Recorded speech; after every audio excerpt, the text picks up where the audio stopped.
Hello, everyone. Hopefully, everyone's doing well. Welcome back for another episode of the Jason and Tyler Awesome Show. I'm Tyler. Hey, that's That's me. that's Jason, and we are here for another awesome show. Hopefully, you guys Yes, are sir. doing well. If you would, whenever you open the video, if you're watching it later, or the live stream if you're watching it currently, make sure to hit that like button. What up, Formula One? Also, I'm sorry, Formula One.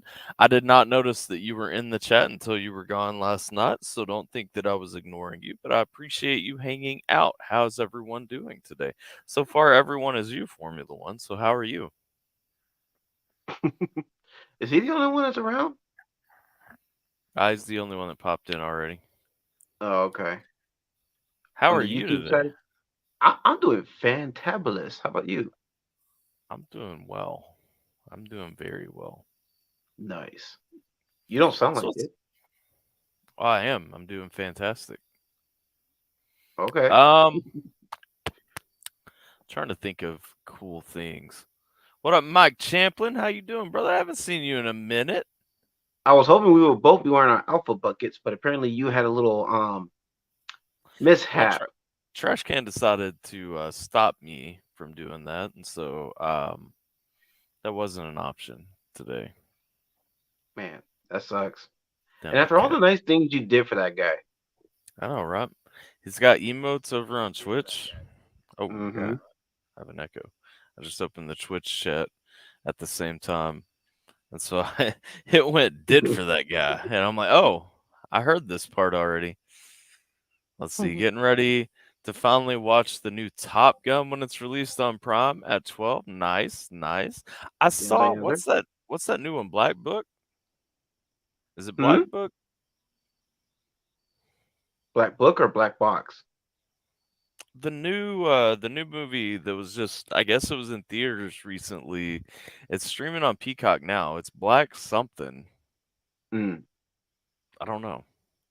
Yeah, I don't know either. Bought my first house for Jake and Chris. Thanks for asking. That's awesome and awesome to know that you're doing well. Hell Big yeah. That's what's moves, up. big moves, buying a house, always a big move. Mm-hmm. Mm-hmm. Speaking of Let's big see. moves, our boy Bubba J finally decided to become a man by releasing his first rap. Jiminator did pull his tail from between his legs and drop his first rap, so shout out to him. If anyone hasn't listened to Jiminator's new track, No Validation, there is a little bit of validation because there's a little bit of heat. Everybody seems to be feeling it, vibing with it. So make sure Mm-hmm. that you give him some love if you haven't already. You'll probably enjoy it. Yes, yes, sir. Shout out to my man Jason JV. His regulators cover what? It's got like 9,000 views now. 10. It's got a little over 9K views. It's last time I checked, it was like 9,189. Let's go. That's what I'm saying. Had to put a little promotion behind it, but hey, whatever you gotta do to get them views. Yup. Let's see. Getting ready to finally watch the new Top Gun. Let's see. Been doing some album art designs for my company. Nice. Am a graphic designer after all. Indeed, you are. Indeed, you are. Nice. Jay finally T. The Yeah, awesome final show. final Liddy. Final Liddy, Final baby. Liddy. There it The is. awesome show is back on Twitter. Well, it's actually on Twitch, but Yeah. You know Jay cannot spell, so we gotta forgive him for that one. Jay does have spelling issues. Yes, he does. His misspellings. What up, Sherry? How you doing? Appreciate you dropping by. All What right, I up, think that's good. Sherry? It's got us caught in the chat. So what's going on besides regulators going through the Mm. roof? What's been popping over on your end lately? Well, I just got a new reaction request from Angela Sanchez, so shout out to her. It's for Simba TV's latest release, the What You Know one take video that he dropped. So that'll be Hmm, premiering tomorrow. hmm, Looking forward to that one. hmm. Yeah. Why are you responding like that? I I'll feel sh- like there's something you're not telling me. I'll show up to support you. but Bruh, only come on, you talk to me. Talk to but me. but only to support. I'm just not a fan of that guy. Like, in all honesty. Okay, care to elaborate? No, no, that's it. I'm just not a fan of that guy. Okay, that's it. See, look, That's, you're hiding that's it. something, bruh. No, no, no. That's it. That's it. At some point, I'll share some of my portfolio. Hey, anytime, brother. Cunt seam, cunt speam right. Sworry. Hmm. Um, Jay, you might want to be careful with some of that verbiage. I mean, that's the kind of verbiage that'll get you canceled. Have a good night, Sherry. I'm glad you're doing well. You take care. Feel free to hang out if you got some free time. Let's see. That's a discussion for offline. Yeah, probably. Yes, I am dying to hear more, even if that means we gotta talk Nah, about it offline. yeah, it just is what it is. You just went Right. to the country rap tour, Adam Broadnax and Demon. Yeah, I saw Chris talking about that a little bit. How was the second show? I think I saw her talking after the first show. How was the second one? Because you guys caught a couple, didn't you? You know, in all the excitement, I completely forgot about the tour. Oh yeah, and a Yeah. Dusty guy, Dusty Lay. Yeah, Dusty was out there too. I was kind of surprised that Dusty was out there. That was the wild card for me. Because I mean, Demon Adam and Broadnax made sense. You know what I'm saying? Mhm. Let's see, ain't Speaking of worried about. live shows, our boy Swift Homicide just performed live in Stockton this past Friday. Nice, nice, He has another. good turnout. I hope so. I mean, he was supposed to go live. I didn't get a note for a live, but hopefully he's recorded some clips from the show. Was that his first performance or No, no, no. He's done shows before. okay, cool. So yeah, Let's see. Just one. Okay, cool. Well, hopefully it was a good show then. that's what I'm saying. He's opened up for Brother Lynch before. He told me Who's old enough for what? he's opened up for Brother Lynch one time. He told me, Oh, that's pretty awesome. yeah, and some other big names too, but I can't remember them for some reason off the top of my head. So he's making some big moves too. Shout out to the homie Swift Homicide. Been at 2 shows of Adams. Nice, nice, nice. So, where do we go? Where do we go now? In my news, for anybody who missed it over on Twitch, we finished Fallout 3 and Yay! we finished Star Wars Jedi Fallen Order. Yay! And we've been playing some Rocket League. And I'm actually surprised because I've been apparently turning down playing Rocket League for like 12 years now, and I Hmm. actually super enjoy Rocket League. I can tell. I mean, I'm pretty sure we missed a couple of awesome shows because of that. It's pretty addictive. Like once you actually get into it, especially if you're playing with a couple of people, You don't say. just your regular, ordinary, everyday J. Wrong song. I don't know. I don't know Uh, about that one. Jedi Fallen Order looks good. It is actually a fantastic game. It was really fun. If you guys aren't following on Twitch already, make sure that you are, because we're live over there every day at 5. I've been thinking about going back to playing the old Force Unleashed games. I never played them. I read the books. I need to Mm, go over and play them too.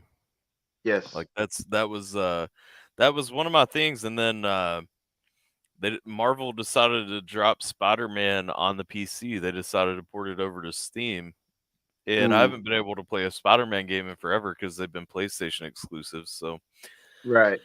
more than likely, if I don't change my mind, I'm gonna grab Spider-Man and start playing through it. You're gonna play some Spider-Man or some Spoder-Man? Some Spider-Man. What up, Alyssa? How you doing? I shoot the web at you. I'm Spider-Man. I haven't seen those videos in like forever. Back you, Dolan.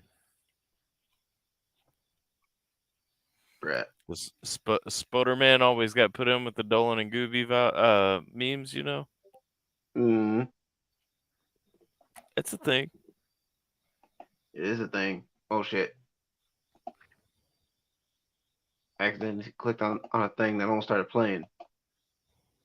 Huh? Nothing.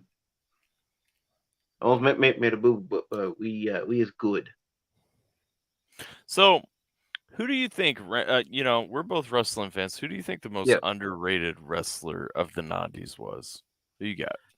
Most underrated wrestler of the 90s? Most underrated, yes. Attitude Era. Most underrated, where you at?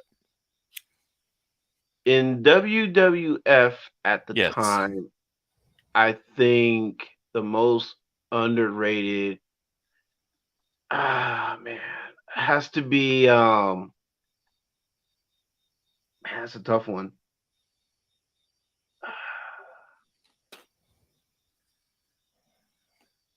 If I'm being 100%, I'm saying X Pac. I think he's the most underrated. You I think think he's the X most Pac? under. I think Okay. he's the most underrated, most underappreciated superstar on the roster during the Okay. Attitude Era. Well, especially, I mean, X Pac got shut down. Like, that gimmick got completely closed on. So I get it. Mm. But that's due to his behavior at the time and his extracurricular activities. Why, he was certainly never touched the devil's lettuce, so I can't imagine what you're referring to. Oh no, there's some other things, but I'd rather not get into those because that's you know Oh yeah. neither here or there. Oh yeah. No, no, no, no. He had lots of extracurriculars. Oh yes, oh yes. Um, On the WCW side of things, though, if I can, because I watched a lot of WCW too back then during that time. yeah. Most underrated would have to be Sting, in my opinion. Really? Okay. Yeah, Underrated. Sting. yeah. I think Sting is underrated. I think he's more talented than people give him credit for. Not just his character, but I mean his abilities in the ring. That dude can move. I feel like Sting gets a fair amount of credit, but okay. Okay. I mean, he definitely got overshadowed by all the NWO stuff for a little while. Yes. So I mean, I can catch that.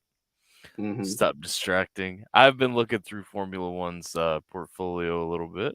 Looks pretty dang good. Alyssa says Texarkana got flooded. Dallas, Texas got flooded. That's crazy. That sucks. Hmm.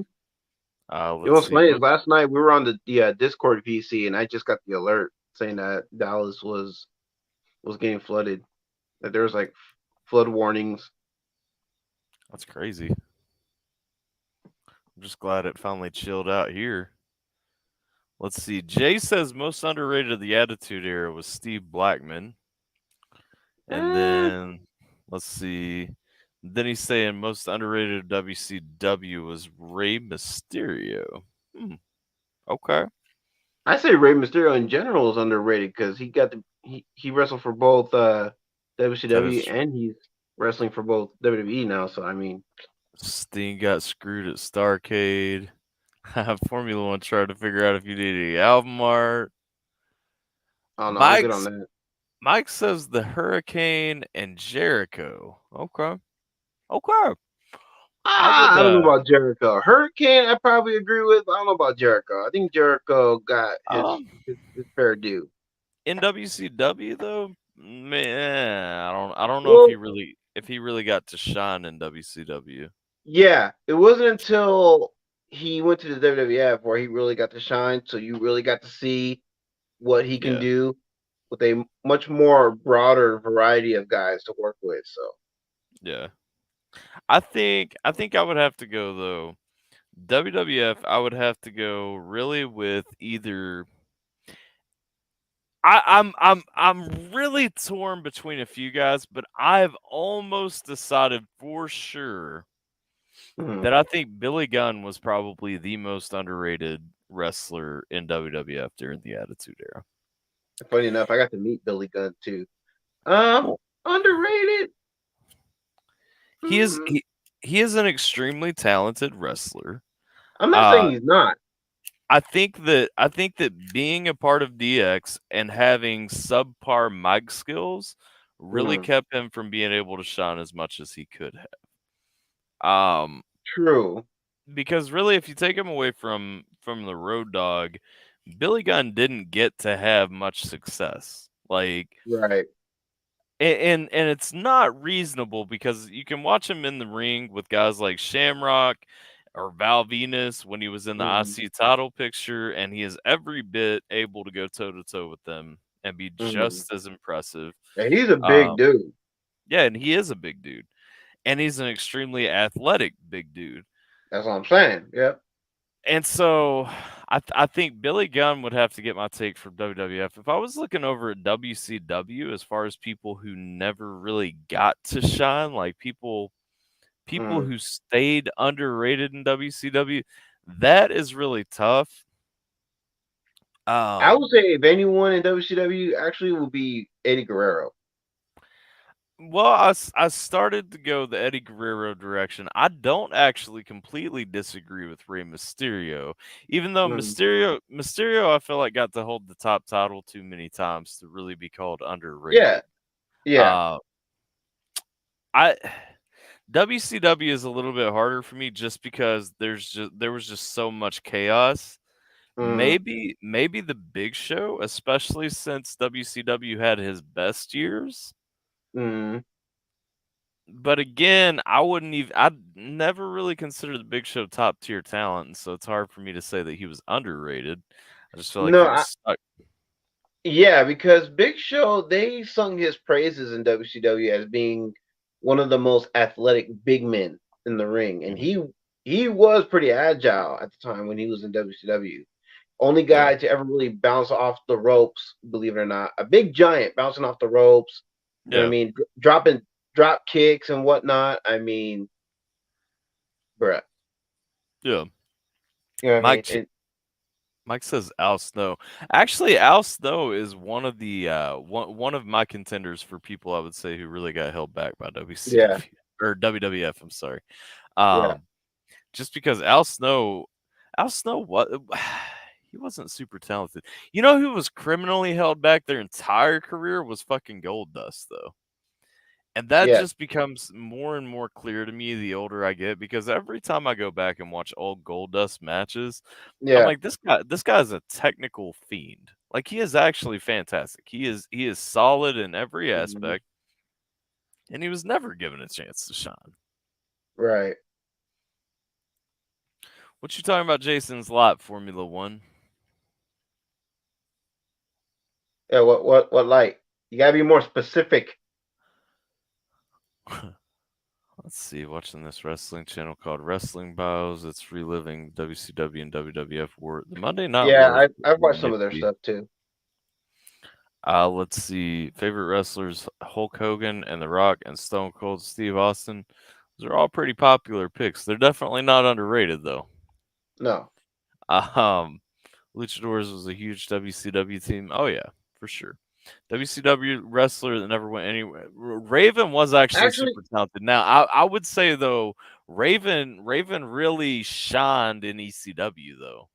mm, well, going back to because Alyssa mentioned Hogan, I feel like Hogan to a degree was underrated because the way Hogan wrestles in America, yes, believe it or not, the reason I say this is because, and you're about to learn something today.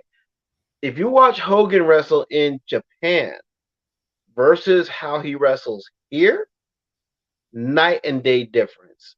Hogan wrestles his best matches in Japan. Highly recommend anyone to check out uh, Hogan's old matches in Japan versus how he wrestles in America, and people will agree that is a completely different man in that ring compared to again the man that he was on the American side of things Okay. wrestling. I haven't seen his Japan matches, so I can't say anything Saying, about that. But I'm saying, hmm. you check those out.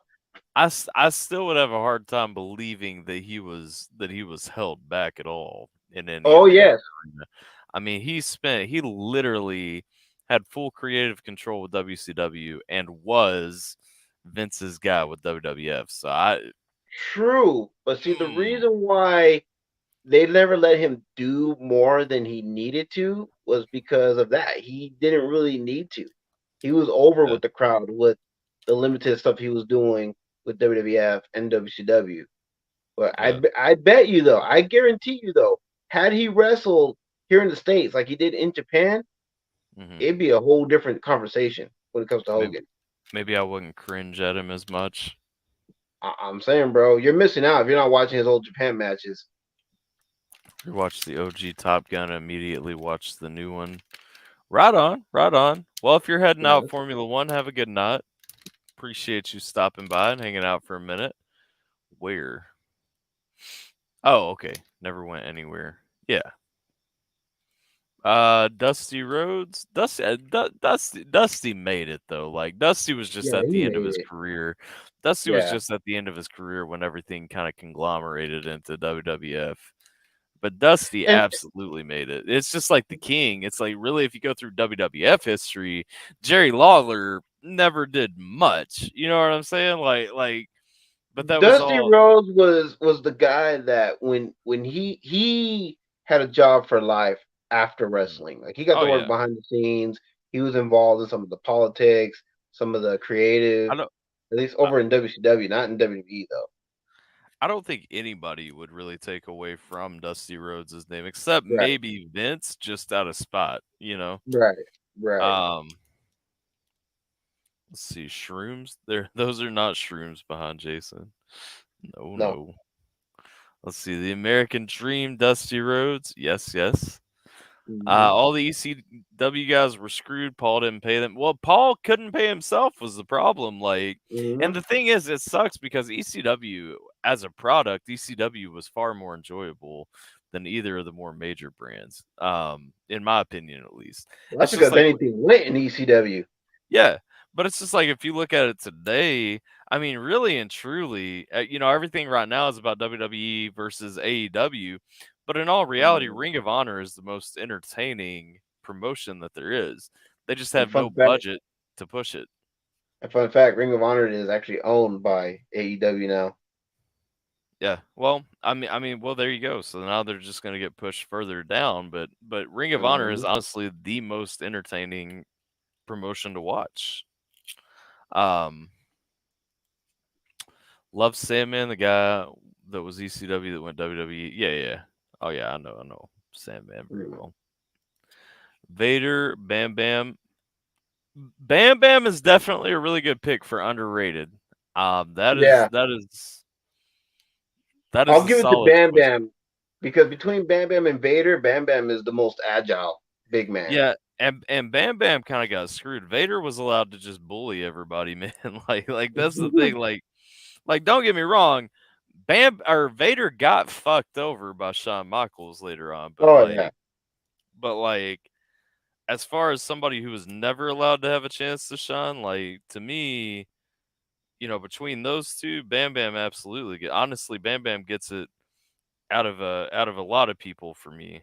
Just because really you can't show me a match probably where Bam Bam wasn't impressive, and yet right, he was never really allowed to shine. He never had like that defining career moment. You know what I mean? right, right. Let's see. Playing Spider Man while listening. Nice, nice. I'm getting ready to play it probably this week. Papa Shango. Now y'all just digging. Now y'all just Yeah, digging for people. that's just digging now. Favorite tag team. Hmm. Favorite Hmm. tag team. That's tough. That is hard. There's a few that like. Gosh. Um, narrow it down to an era for me, maybe. Even still, I mean, even the Attitude Era, I would still have a hard time picking one tag team that just shined out of everyone. Um, I mean, if we're talking like the one tag team that always got me hyped every time they would come out, definitely the Rockers for sure. Sean and Marty when sure. they were together, they were dope. Um, LOD, the Legion of Doom, or the Road Warriors. They were Hmm. badass. Who was I'm trying. I'm trying to think. Actual favorite tag team, not stable, right? Like just to be clear, Oh yeah, I tag mean team. that's what I'm naming. I'm naming tag teams. Yeah, but I'm just saying because if we go into stables, like it's a completely different answer for me. Oh yeah. Um, Favorite tag team, honestly, like, and I know it's a super weird choice, but the small stint where Kane and Mankind were a tag team, and then again when Kane and X Pac were a tag team, were both really good renditions to me that didn't get enough love. I would Well, now say, you're going into like the unlikely tag team territory. yeah, I would say enduring forever favorite tag teams, probably just because of how much I like both wrestlers, the original DX, Shawn Michaels and Triple H, Mm, or the Brothers of Destruction because of how much I like those guys, or yes. the Hardy Boys. So Oh, Hardy's yes. so my favorite would have to be one of those groups: Triple H and Shawn Michaels, Undertaker and Kane, or Matt and Jeff Hardy. Yeah. But that would be for all-time favorite tag team. And like I said, if you were to change the question to stable, then the answer has to change for me. And don't make me choose a stable because my top two favorite stables are NWO and DX. That'll Let's never change. see. Ministry of Darkness, baby, or the Wyatt family, honestly. Nah, not Um, DX. yeah, oh yeah. Well, for No. me, the ministry is probably number one. Then probably the Wyatt family, and then I would think would be uh would be DX for me. Let's see. Always hated Goldberg. Same. What up, Namson? Playing Ratchet and Clank. Nice, nice. Owen Hart I always never like got to Goldberg. shine. Owen Hart didn't really get to shine, and that's a shame. That's also actually really Hmm. surprising. Um, but I mean that was kind of a an Owen Hart's a issue of good one. Yeah. circumstance. I think Owen Hart was given way more opportunities than most people would have gotten just because of who he was. I just think he failed to really kind of be more than a generic guy. Like, don't get me wrong, his moveset wasn't generic. I didn't think that he was generic, but there was nothing that really made him a star in that era. And that's what a lot of people don't see too. You could take like the biggest flop from the 90s, put them in the wrestling scene today, and they're going to seem like an awesome original character. But at that time, there were just so many better characters. It was Well, you weren't going to get traction. in all fairness, I can give it to Owen because during his era, he was Mhm. one of the few high flying guys that WWF Yeah. had at the time. Oh yeah, he was a solid he was a solid high flyer, and he Mhm. didn't look like he should have been. Right.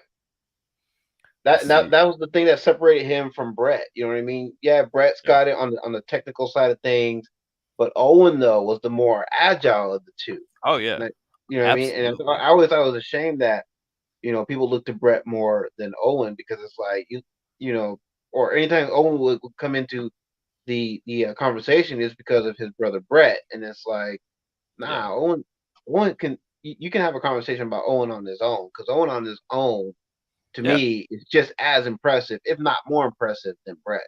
Owen was fantastic. Yeah, I wouldn't say that he was more though, because I mean I Brett would say more so because he had a I wider variety in movesets than Brett did.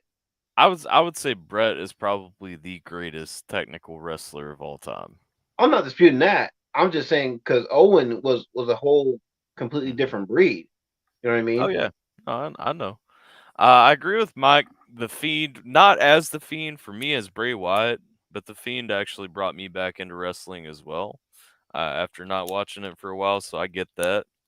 Um, Honestly, Bray is like a breath of fresh air in wrestling, and I can't wait Mhm. to see how he ultimately ends up coming back because he should be the Undertaker of the current generation. And the fact that he's already wasted this much of his career is absolutely ridiculous to me.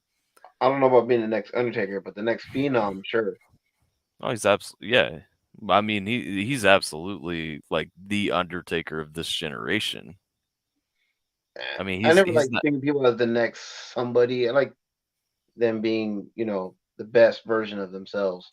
well, sure, but I mean that's I I'm confident that's what he's playing at. Is that Right. fringe dark character. I mean, Yeah. it's absolute It, it's respect.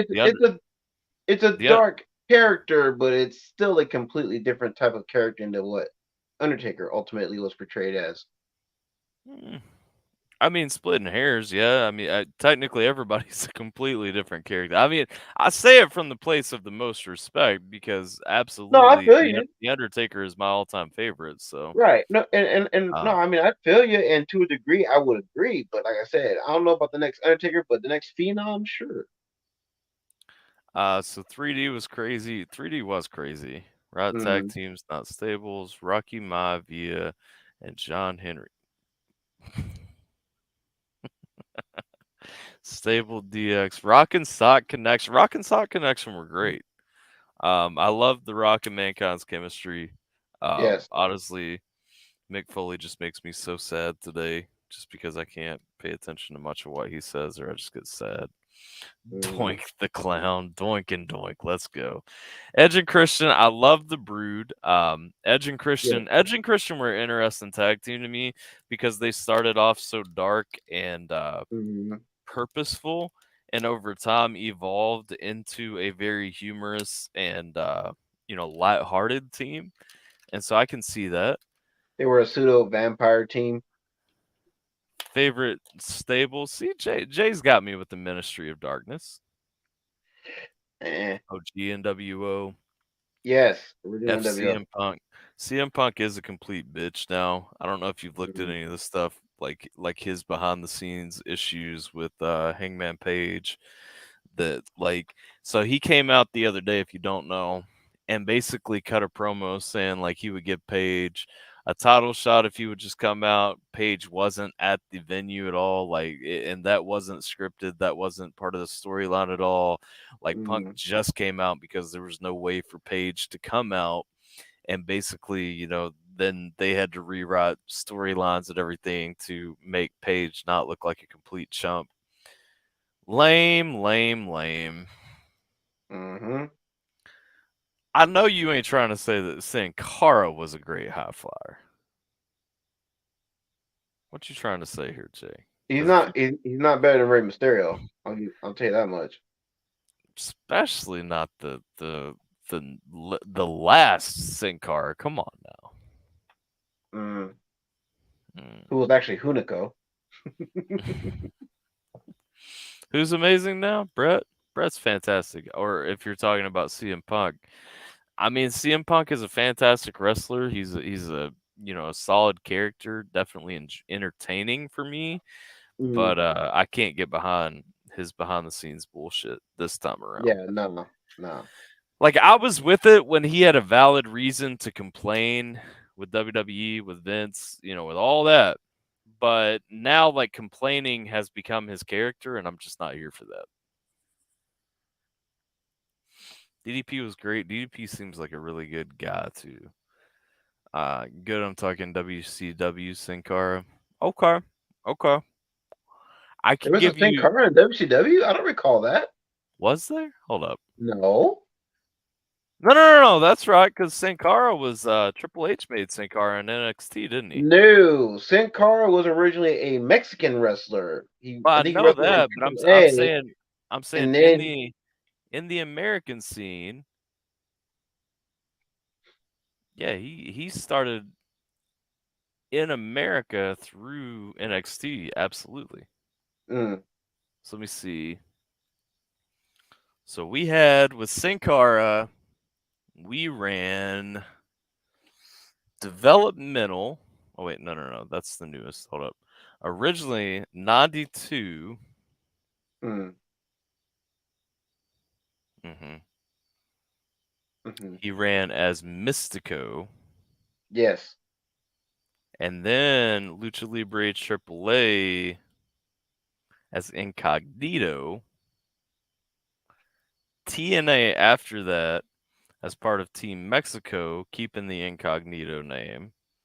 Mm. NWA after TNA as Incognito. Chikara as Incognito. And then to WWE TNA as Sin Cara.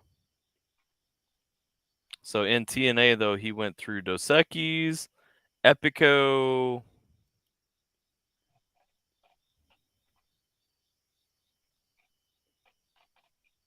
and then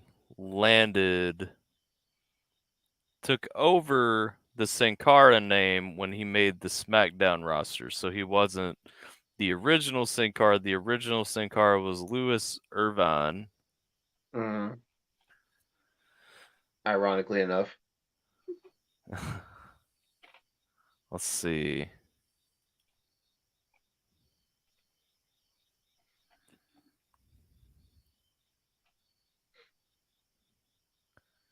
That persona also went through Mystico and changed to Sin Cara once he got to WWE. Yeah, he That's was never crazy. in WCW, Jay. I don't know where you got that little piece of information from. It is tough though when you're looking at the masked wrestlers, like a lot of times because of how they keep their Because I remember a majority of the masked wrestlers in WCW. There was Juventud, there was La Parca, there was Super Calo, there was, of course, Rey Mysterio, there was Ultimo Dragon. You know what I mean? There was no Sin Cara at that time. yeah.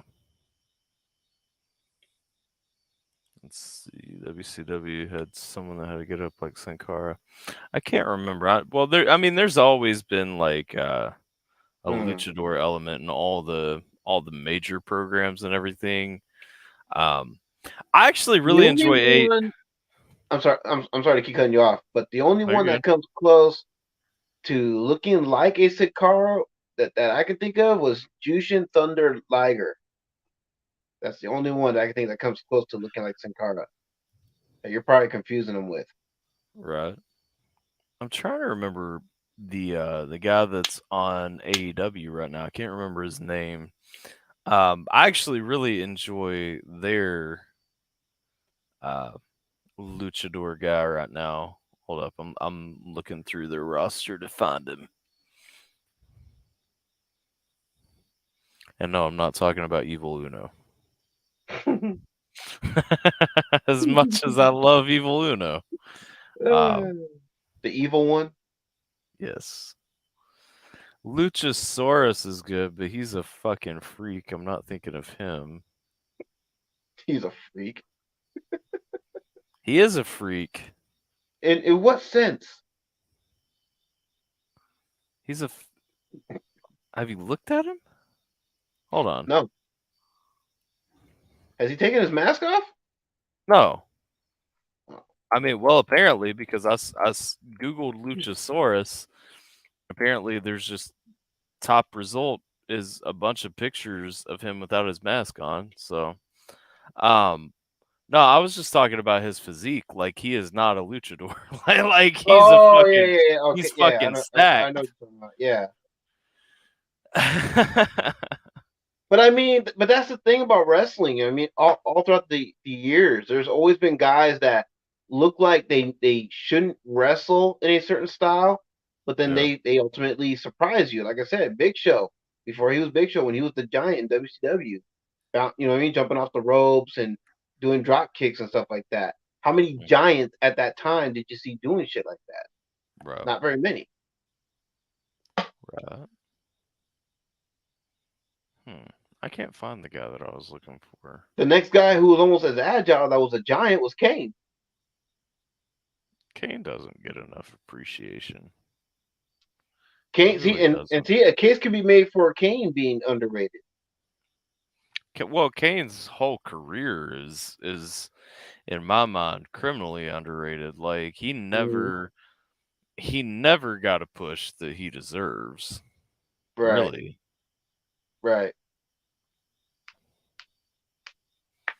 because he never had a chance to be the top guy, and he absolutely had the talent to be the top guy.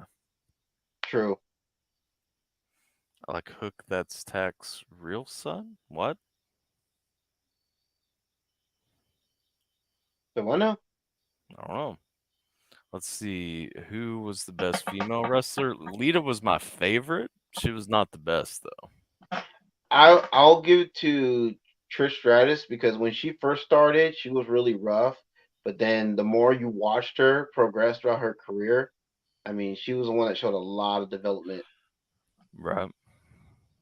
Who is the other guy from fucking Jurassic Express, man?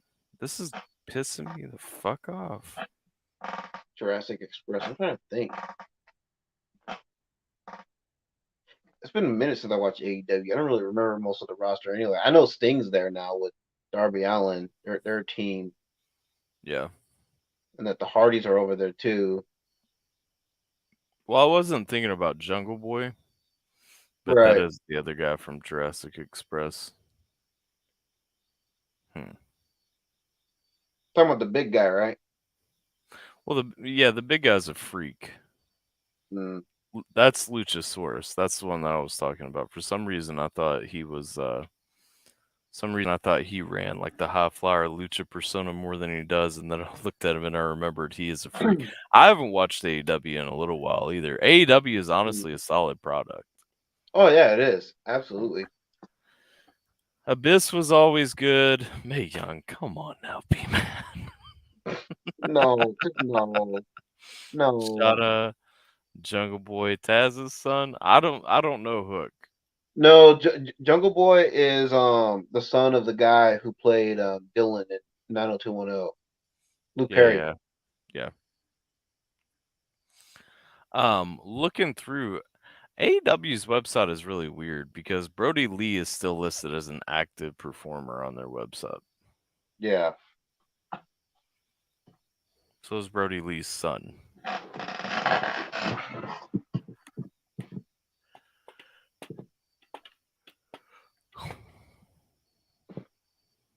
Brody I wish was Scott Hall's son would get picked up by either AEW or WWE.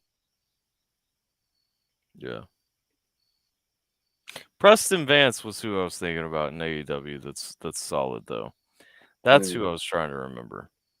yeah. Oh, I just noticed too. They are actually legitimately working Ring of Honor into AEW, like even on the TV circuit. Okay. That's interesting because on AEW's website, Samoa Joe is listed as the Ring of Honor World TV Champion Hmm. on the active roster. Like that is an actual accolade that he has. Interesting. That is interesting. Claudio Castagnoli. That's Cesaro. Yeah. I was trying to remember what his name was, but yeah, Cesaro. So he's actually listed as the Ring of Honor World Champion. This is all on AEW's roster too. It's kind of Nice. neat that they took Ring of Honor and didn't try to make it separate. You know what I'm saying? Yeah. Um, Dax Harwood is up as the AAA and Ring of Honor World Tag Team Champion. Although I don't know, thinking about it, I think instead of having two AEW TV shows, I would get rid of Rampage and do a Ring of Honor TV show in its place. Because you already Yeah, got AEW Dynamite, so why not do a Ring of Honor show? right. So, What is the fucking interim world champion? Oh, because who got injured? CM, yep, because he can't currently be champion. Hmm. Well, that's that's lame too. What happened to Mhm. vacating titles, man? And having tournaments. You know, China was fantastic. China got fucked, is what happened. Like at Mm, the end of the day, Triple H got a little smoochy with Stephanie, and then fucked China over because Steph felt threatened. Is what it comes down to, 100%. That's all that it is. And I love Triple H. I love Stephanie. I mm. don't love Stephanie. I love Triple H. But I mean, that's what it comes down to: is Triple H and Stephanie fucked China over. Period. I met Stephanie. She was nice to me, so I can't say anything bad about her. Well, she looks nice. Like, She is nice. If you were to meet her, she's nice. yeah. Not for you. I'm not knocking her. Not knocking her. Don't worry. Don't worry. John I mean, you Moxley can is have an your opinions ugly. about her how you want. I'm just saying, like, because I met her and she was cool with me, I can't say nothing bad about her. Yeah. No, I'm not trying to say anything bad about her either.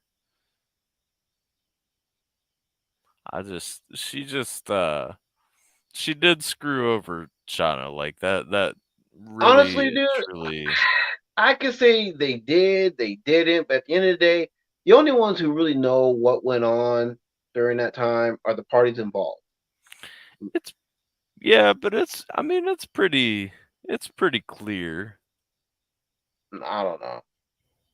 I mean, I don't get involved in all that hearsay nonsense. It's like, oh, because this happened, oh, that happened. Like, okay, this person could be right, that person could be right, this person could be wrong, that person could be wrong. Like I said, the only ones who Right. really know what went down are Vince and China. She's not here to defend herself. Triple H and Stephanie. Mhm. Those are the only ones that know that everything that went down. They're the only ones who were really involved. Feel that. Can we talk about how ugly the fucking TNT championship belt is? Mm, sure, That thing is fucking ugly. it's freaking gaudy.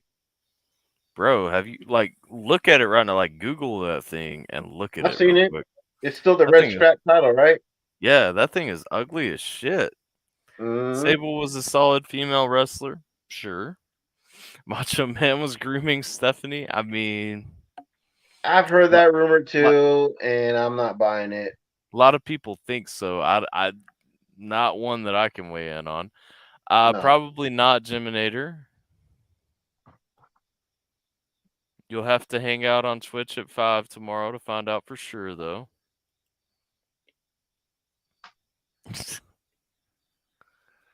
Let's see. Sorry, I keep digging through all these title histories. I actually really, really like how AEW has their website laid out, though. Mm. I've never really been on their website. What is the TBS champion?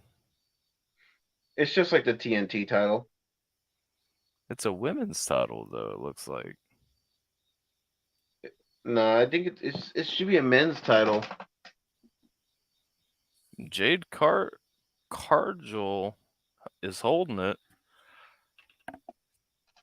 And she beat Ruby Soho for it. Oh, maybe it is a women's title then. That's weird.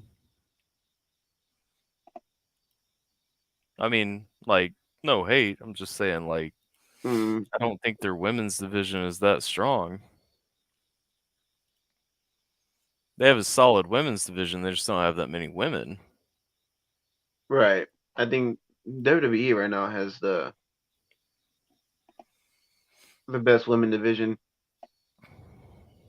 hmm Jeff Jarrett was the heel of all heels. Shame on Geminators, YouTube party poopers. I know, right? Wrestler I love to hate the most. Gosh. I mean, Vince is the easy answer.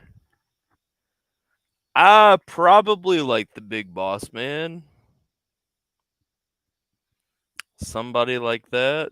Um, ever loved to hate?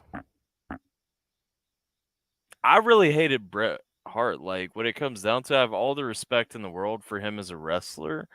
I'm not a fan of him, though. Like, he just seems like such a douche and Mm. like such a fucking goody two shoes. Like, I always really, really disliked him. Um, as far as the wrestler I love to hate the most, though, that is super hard. Maybe the Big Show? I don't know. Like John Cena is another answer that would be super easy for me to give. Uh Dean Ambrose, maybe? Oh, Cashapp's John Moxley. yeah, but I'm saying like back in his Dean Ambrose days. Mm. I would say for me, the wrestler that I love to hate would be Seth Rollins. Seth is a good choice too. I mean, because Seth he just just comes off really annoying to me. Seth just has that really fucking annoying personality. Yeah, he does. And that Honestly, nasally voice is not doing him yeah. any favors either. Well, honestly, all the Shield guys feel like that to me. Like all three of I don't them, know. I'm feeling Roman Reigns. I like I this can't push that stand they him. got him on right now I can't stand Roman with that Reigns. tribal chief thing going on. I'm feeling Yeah. that.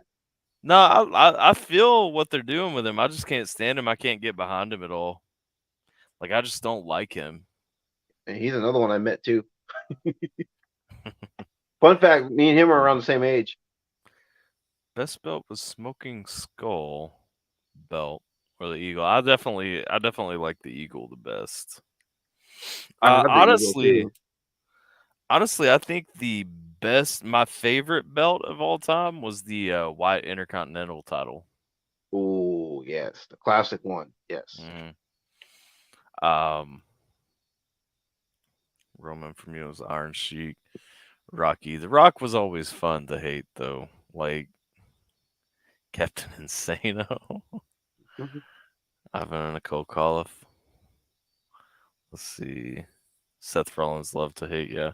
Roddy Piper. Roddy Piper is dope though. I love Roddy Piper. Well, Got to love meet him months before his right. passing.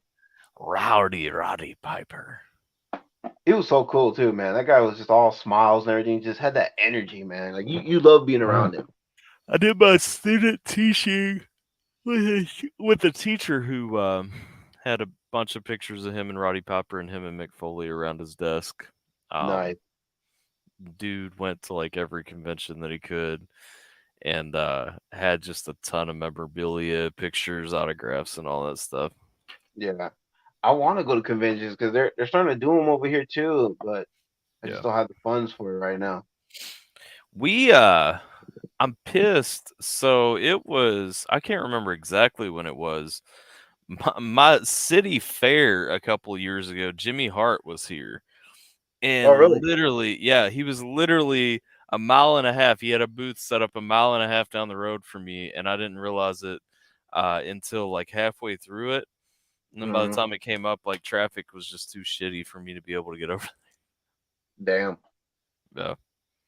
So, but that was That's what it also while M was really little, so we would have had to pack her up in like a stroller to have gotten over there, and all that stuff. And so we ended up not is. going, and I'm still disappointed in that just because, like, I mean, it's fucking Jimmy Hart. You know what I'm saying? Right. like you can't I just found not. out I found out later on that I had a chance to meet Scott Hall in Stockton because they'll Yeah. have their Stockton Con event, and it was actually like a couple of years ago too. And I didn't know because I usually get my convention alerts through Facebook, and this Mhm. is right around the time where I pretty much was done with Facebook and everything. And I found out later on, like, oh shit, I could have met Scott Hall in Stockton, man. I'm pissed. Now he's Yeah. gone. You know what I mean? That was it. Right. Mr. Perfect was really good. I will say I like Jake the Snake, but he was never great. He was never like super enjoyable for me. You know what I mean? I just like Jake the Mm. Snake, I think, because of who he was always paired with. Whether we're talking about The Undertaker or I liked him best when he was heel. yeah. Oh yeah. He was a way better heel than he was a face. Oh yeah. Yes, Mike, the mouth of the South, baby.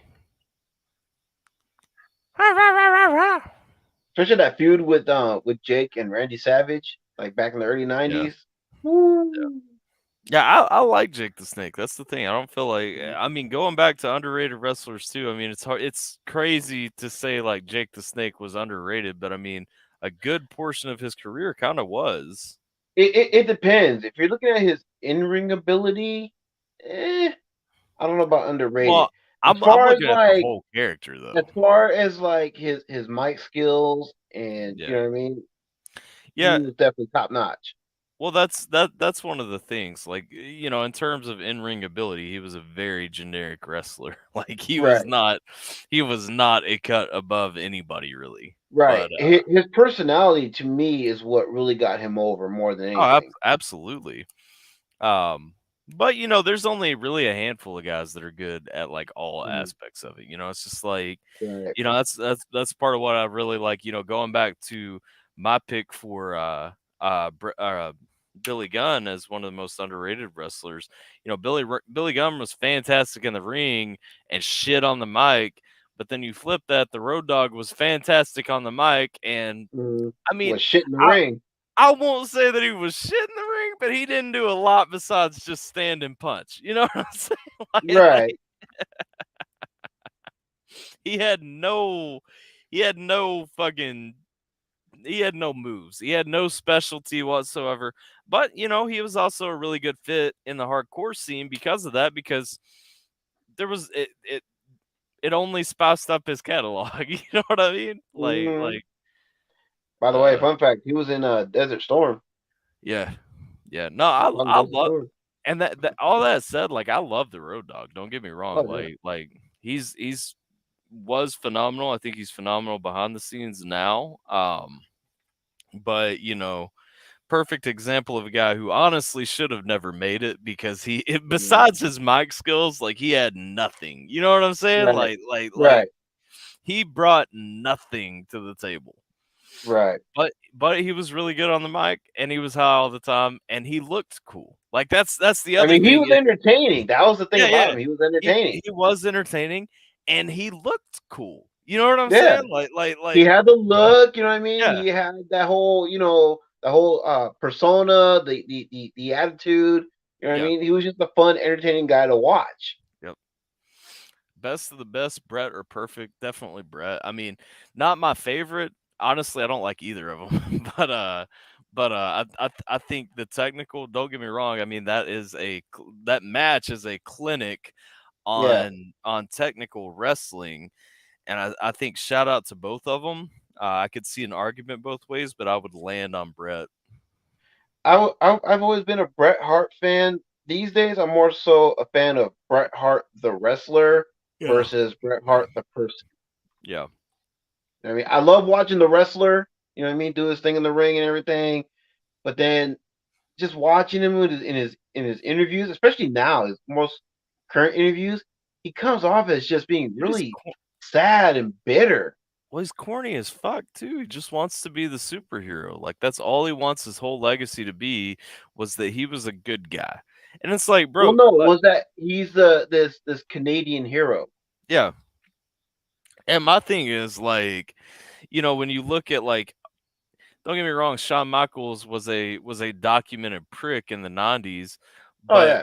but when you look at like a lot of the beef that went on between him and Michaels, it's easy to say that Michaels was immature, but I mean, Brett was kind of immature too, and nobody ever Oh, wants to take that it was on angle. both sides. Yeah, It was on yeah, both sides. nobody ever wants to flip it back around. I don't know if I ever Yeah. said hi to you, Inga, but hi.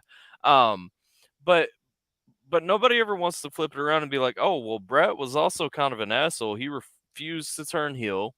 He Mhm. refused to put Sean over because Yeah. he was great and Sean was young." And it's like, okay, but still, sometimes you got to put somebody over. You know what I'm saying? Right, especially when you're on your way out, like that Yeah, whole freaking Montreal screw job BS that's yeah, been talked to freaking death. I mean, it's like, yeah. dude, you're leaving the Well, company. This guy well, is staying. Regardless of how you feel about him personally, you've got to do your job. Drop the yeah, belt, take yeah, your leave, and and he do whatever it stays is that you got to do in your next venture. he stays pissed to this day that like Vince made that call, but it's like, bro, you're not gonna let somebody head over to WCW with the top fucking title from your show. Like, Right, number one competitor, they don't just get to do that. You know what I'm saying? Like right. I mean, I mean, I don't care what anyone says. Like, I used to be on Bret Hart's side on that thing when I was younger, but yeah, then as I got older and I learned more about, the business and how everything is supposed to be, then it's like, okay, now I tend to side more with Vince because, yeah, that's his property. That well, belt is his yeah, property. It's the property of the company. Bret's leaving. You're Yeah. leaving, dude. You're all you gotta do is do one job one time, drop the belt, leave. That's all you gotta do. You're not gonna see Sean after that. So who cares? The Montreal screw job is a shitty situation. Like, I don't think It anybody is. would argue against it, but it's not the way it's portrayed because it's always Yeah. portrayed as Sean being Vince's puppet, Vince being Yeah. a horrible guy, and it's like, okay, but you can only portray it that way because Vince is Vince, and Bret has spent his entire life making sure that his image is Mr. Goody Two Shoes. You know what I'm Yeah. saying? And it's like the dude was just as egotistical as Shawn Michaels. He was just better at hiding it at the end of the Dude, day. a lot of his peers have confirmed that Bret wasn't a model employee either. No. He would show up to the shows like a half hour or sometimes even like at the start time of the show. You know what I mean? Which is unprofessional. Well, yeah. Vince's window, as far as like when he wants his wrestlers there, like at the venue before the show starts, at least an hour before. That way, everyone can learn their segments, know what they're gonna, and be able to go over their matches to know what they're gonna do. You know what I mean?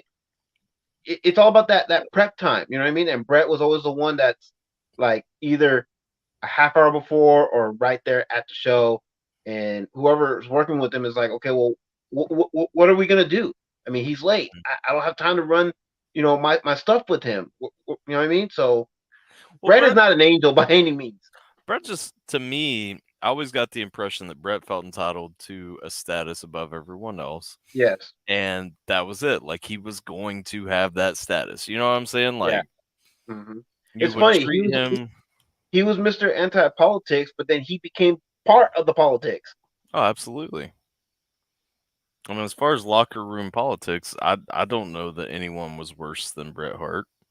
hmm Kevin Nash confirmed that too. There was a in your house show, and I think this was the last in your house show before Mania 12, and that was Mhm. which was back in '96 when Nash was going to leave, and Nash was like, I'm going against the top guy for the top belt, and I had this finish plan where I was going to hit Brett with the power bomb to make it look like I was about to win the match, and Mhm. Taker was supposed to come up through the ring and pull me underneath so Brett can escape the cage and win. But then Brett boo boo faced, according to Nash, Brett boo boo faced over that and said, nope, we're not going to do that because people are going to think that, oh, I'm being beat or whatever, blah, blah, blah. And then this was when Taker finally decided to speak up for the first time, according to Nash. And Taker had Mhm. to tell Brett, like, motherfucker, this ain't about you. This is Yeah. about us and our storyline and how we can further our storyline. Not Yeah. everything revolves around you, bro. Like, yo, be a part of the team. Right. I don't know, man. Super disappointing. And like I said, I mean, I don't have that much love for Bret anyway. Mm. Shawn Michaels is easily one of my favorite wrestlers of all time, though. Oh yeah. And Oh so yeah. it's super disappointing to me that he gets such a bad rap and all that beef Yeah. that he had with Bret. You know what I mean? Yeah. Oh yeah. It's unjustifiable. You know what I mean? The amount of Yeah. heat that guy gets. You know what I mean? I don't think it's fair. I think Brett, if anything, deserves just as much heat for the role that he played in that whole rivalry with Sean. I agree. Let's open it up for a little bit in case anybody wants to jump in. We've Let's do been it. rambling about wrestling. We're about we're about a third to halfway through the show, so anybody wanting to hang out with you boys, jump on in, talk some wrestling real time, or we can talk about something else.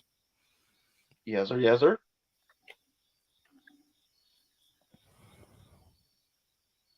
Man. But the Attitude Era, though, I will agree that is definitely one of the best Yeah. periods of wrestling. Well, I absolutely think that the Attitude Era was the best period Mm. of wrestling, the best era. And you know, a lot of people want to make the argument that it wasn't because it wasn't family friendly and all that stuff. I don't give a fuck if it was family Mm. friendly. Like at the end of the day, it was a fun time to watch wrestling. It was an Yeah. entertaining show. And it's Exactly. about making an entertaining show. Right? Exactly. Like I care that the show entertained me. Period. I care that I can watch it now and it still entertains me. Yeah. My And come sound on, it was the alerts are '90s. down. What do you expect? Everything was freaking extreme back in the '90s. Yeah. Yeah, that's Like the it's '90s was the most amped up time ever. You know what I mean? Especially compared to where we are now. absolutely. What up, Mandy?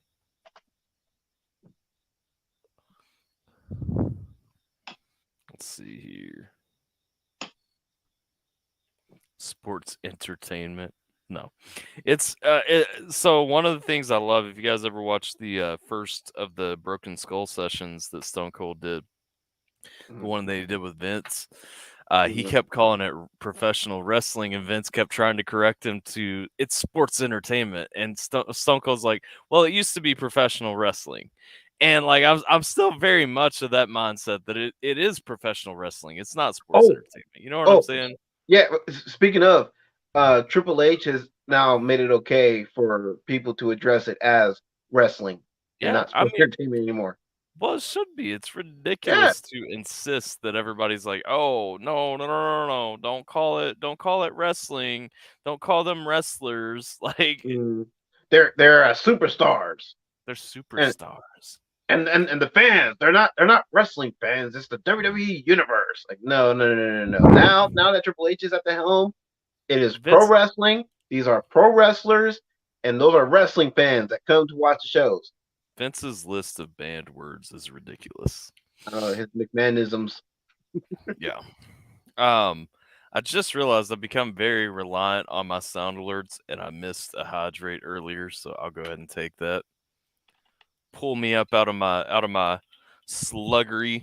I almost took a nap before we started the show. I was watching Funny enough, I relevant was passed out too. relevant to the conversation actually. I was watching some old Monday Night Raw episodes and um I almost crashed out. So I've been kind of a little bit sluggish since. You know what I like about revisiting those old shows? They now have it where, like, ordinarily you would have to be at the venues to see like any of like the after Yeah. stuff. You know what I mean? Now they show it. You know what I mean on the replays, which is dope. Yep. Yep. It uh it uh it really is cuz they've got the what's it called, extra attitude?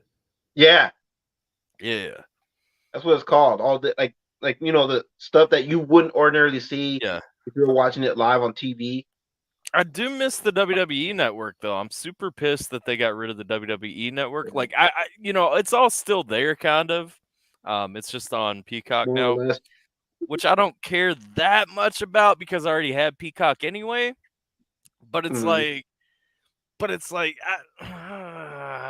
I bought the WWE network when it first came out. And I had it the entire time until it ended. And I love the WWE network because like Yeah, honestly, it is a ton of bang for your buck. All the pay-per-views, it was. every episode ever, from everything that Vince ended up owning, which was everything that we grew up watching.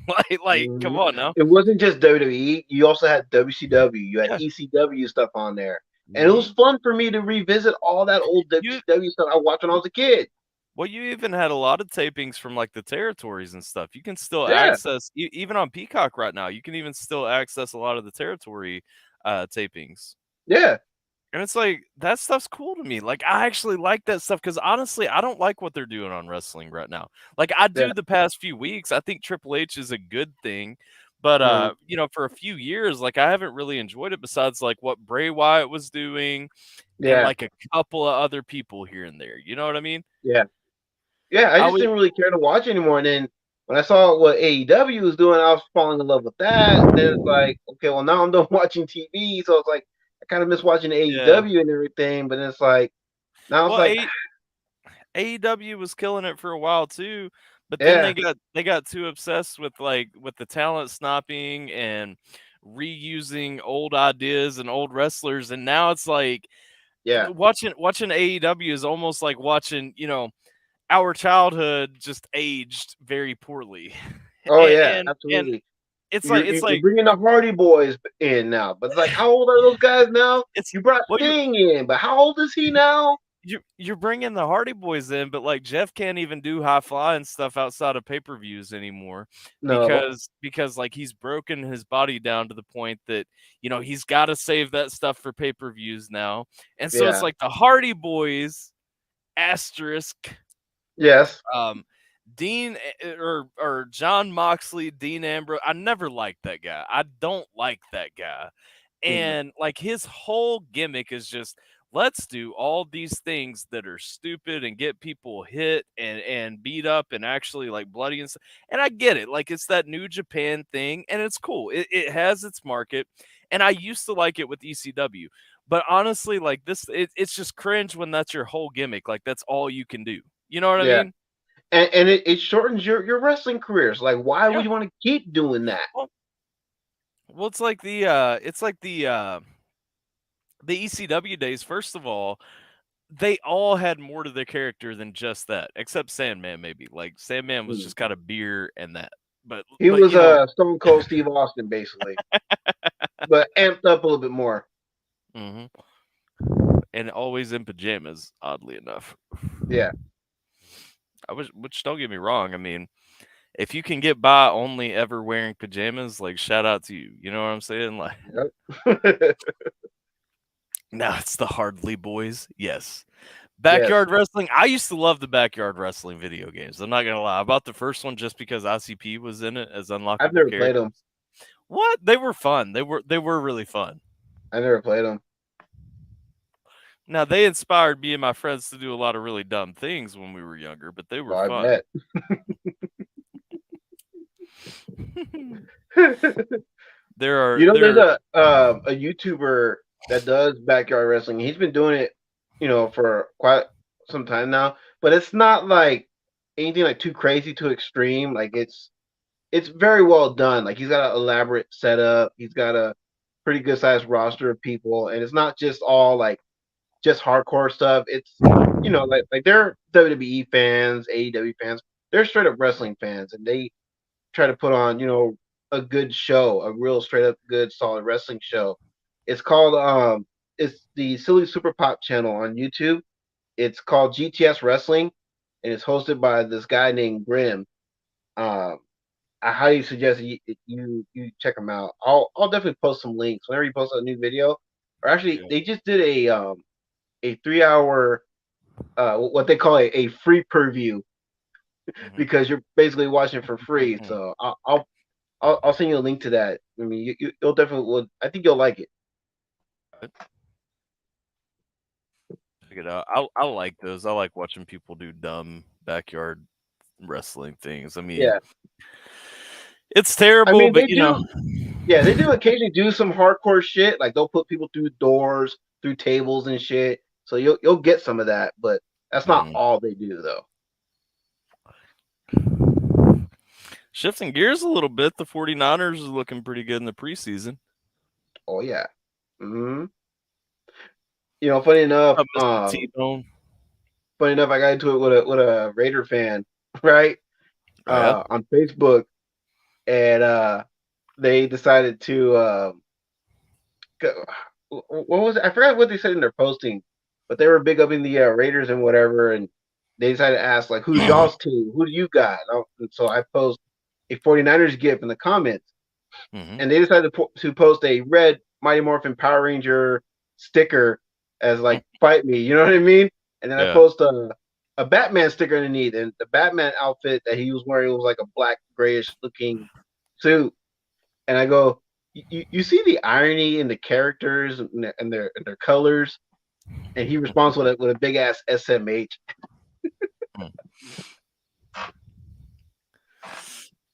Yeah, I'm just hoping that the Colts look better in the regular season than they have in the preseason so far. Not too, not too worried about the preseason necessarily, but Yeah, we've looked better. We have looked better. I don't know. We'll We've see. had we've had better openings. I'm just saying. We'll see. We'll see. But nah, just I was checking the scores real quick and I noticed that the Niners were 2-0. Hey y'all, YouTube is a dead zone. People are in and out of YouTube. More people like it over on old Twitch. Mr. T-Bone Mm. has joined us over on Twitch, and so he's the party. So I mean, you know. Telling you, brother, you want to get views on your channel, man. Google Ads. That's a solid way to go. Yeah. Yeah, I agree for like I said the other day, I agree for for original content and stuff like that, it's a solid way to go. I Mm. wouldn't ever want to run it for reactions just because there's no engagement that comes out of it. Like, well, not No. no engagement, but you know what I'm saying. Like, there's no people. A lot of people, especially watching a reaction, they're not gonna watch a 15-minute ad versus watching a 3-minute ad or anything like that. Watching reactions over there, I feel you. I feel you. Good place to watch reactions. Yeah, yeah. Well, we are seeable. We are very visible. Rough Hmm. couple of days. Got the COVID, wicked headache, breathing problems. Fourth day getting better. Yeah, about 5 days is the shit window. I've had it a few times, and I'll say like I if never you've got it. day 3 was the peak for me. The first time. The first time was the really bad time. The second Mm. time, I just had it for 3 days, and then I was mostly over it. The first time though, day 3 was my shit peak. And then day 4, I started feeling a little bit better. Day 5, a little bit better than that. And then day 6, I was just chilling. So, Yeah, if you're on day 4, then good news is it should be close to done for you. So, yeah. I never but got the vid, and I never got the La Rona either. yeah, I got it. But it's you know, it's not great. I Mm. don't I don't want it I even again. been around people who had it too and still never got it. So I don't know. I guess I'm an Yeah, anomaly. right. What up, dog stray? Dark Stray. It says be back.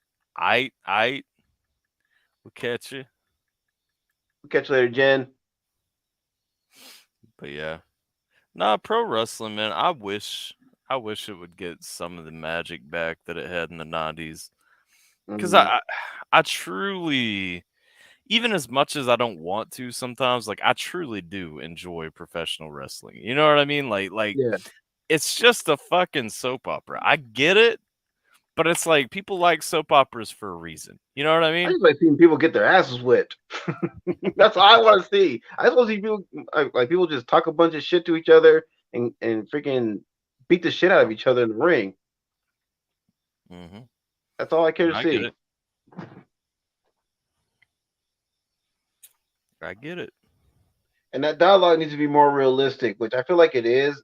Now that Triple H is at the helm, and now that they got some competition with AEW, I Yeah. feel like I mean they're starting to get more realistic.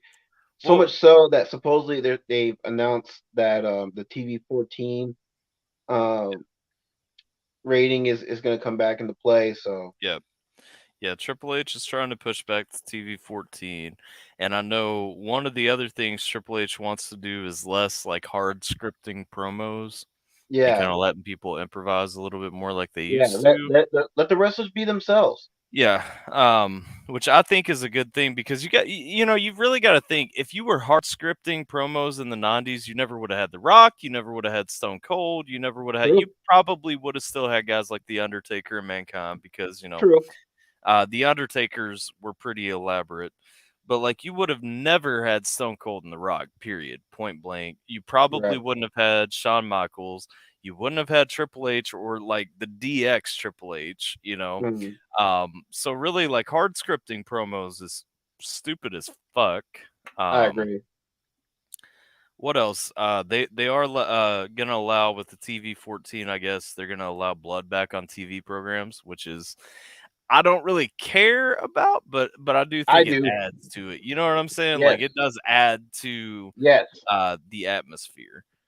It's just more So realistic. You know what I mean? Especially at certain spots. You know what I yeah, mean? Like if you hit right, and then all of a sudden you see that wrestlers cut open, and it's like, okay, I can get with it. But if it's a spot where it's like, would that really cause bloodshed though? Then it's like, no. Like you're just forcing it at that point now. Yeah. Dan says bring back Bray Wyatt. That's what I'm looking most forward to. My I loyalty think he'll will be lie. back. Yeah, I think he'll be back. my loyalty will ultimately lie with the brand that has Windham Rotunda on it. Whether that's AEW, WWE, Ring of Honor, or what, I will ultimately land as, a viewer of wherever he ends up. Mm, And from what I understand, Triple H is interested in making that be WWE. So yeah. my dad is like Stone Cold's biggest fan. Hey, Stone Cold was fire though. Oh, and I've met Stone Cold too. It was awesome as hell. The color red in a world of black and white. Follow the buzzards. Bray Wyatt's got some dope promos. Come on now. He does. He does. Which is hard because, like you said, a lot of them are, if not damn near every single one of them, is hard scripted. Yeah. Yeah. Well, I like though. I mean, you can look at a lot of his stuff. I like Mm, you can see when he had creative control over his gimmick mm, though.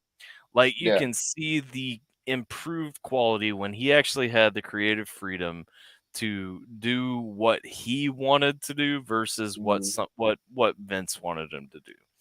It's yeah. just like when he came back, the Firefly Funhouse should have been stupid as fuck, yet he made it work. And a large part of that was when Vince was like backed off and Bray was taking shots at Vince. You know what I'm saying? Mm-hmm. Yep. On Mick Foley's Christmas book. That's awesome. I don't have any of Mick's books. I don't have any of his books either. Like the cult leader, I liked every iteration of Bray after Husky Harrison. Not so much a fan of Husky Harrison, Yeah, but when he became Bray Wyatt, yeah, he got better. But my favorite version of the character is always the Fiend. the Fiend was great. The Fiend is I awesome. like the duality between the Fiend and the Firefly Yes, Funhouse, Bray Wyatt. I yes. thought that was really really nice, and I did like what Alexa added to the character when she linked up with him. Mm-hmm. The only thing is, I would have rather seen a blend of the cult leader with the Firefly Funhouse with the Fiend. Because, and I get it, because the Fiend needs to kind of be a standalone character to a certain extent, but at the same time, like, I really want to see that guy being a crazy cult leader with a fucking Braun Strowman and like just a bunch of fucking monsters walking around him. You know what I mean? Right, but going back to Alexa Bliss, I wish what they would have done is still keep her character the way that it was when she was with him, but have that twist being that she was Sister Abigail the whole time. Well, that was I really thought that was what they were setting up, and then they fucked that Yeah, whole thing up. yeah. Um, That's I'm if that's what they were setting up, they should have just stuck to their guns on that, and it would yeah, have worked. I was super confused that they didn't either play her as a vessel for Sister Abigail or her Mm, doll as like Sister Abigail. Now I right. do like, and I always enjoyed that the Firefly Funhouse had every aspect of the cult leader Bray Wyatt inside of it. I liked Mm, that there was Abby the witch, and there, literally the buzzard puppet, and like all that stuff was nice. But it's like mm, then they just shit on it. yeah. They had all these great things going, all those nice little touches and everything, and just Yeah, the icing on the cake would have been that Alexa Bliss when she joined Bray was that plot twist, she was Sister Abigail the whole time. yeah. My man's is doing a talk show. What up, Tech? Yeah, we run this. We run this. What? Well, usually we used to run it every Monday. We kind of Hmm. fell away from it when I discovered Rocket League. But And yeah, by we, he means he. something like that. I can't take Um, full blame for that. this is the part, by the way. We're mostly talking about wrestling and football. But this, Yes, well, we're mostly talking about wrestling and a litittle bit of yes, football. But this is the Gotcha. part of the show where if you're interested in jumping in, you are more than welcome to jump in. And so the link is in the chat again for anybody who's interested who may have missed it. Yes, But sir. Yes, sir. oh Did you yeah, pin it? I pinned it over on YouTube. Yeah, Oh, okay. I can't pin it on Twitch though. See, that's the only thing Twitch needs to step up on. They need to give you the ability to pin comments. Yeah, I think it's more. I think it's more like how Twitch's chat works, because even if you leave or refresh the page or something, like you lose the whole chat. You know what I'm saying?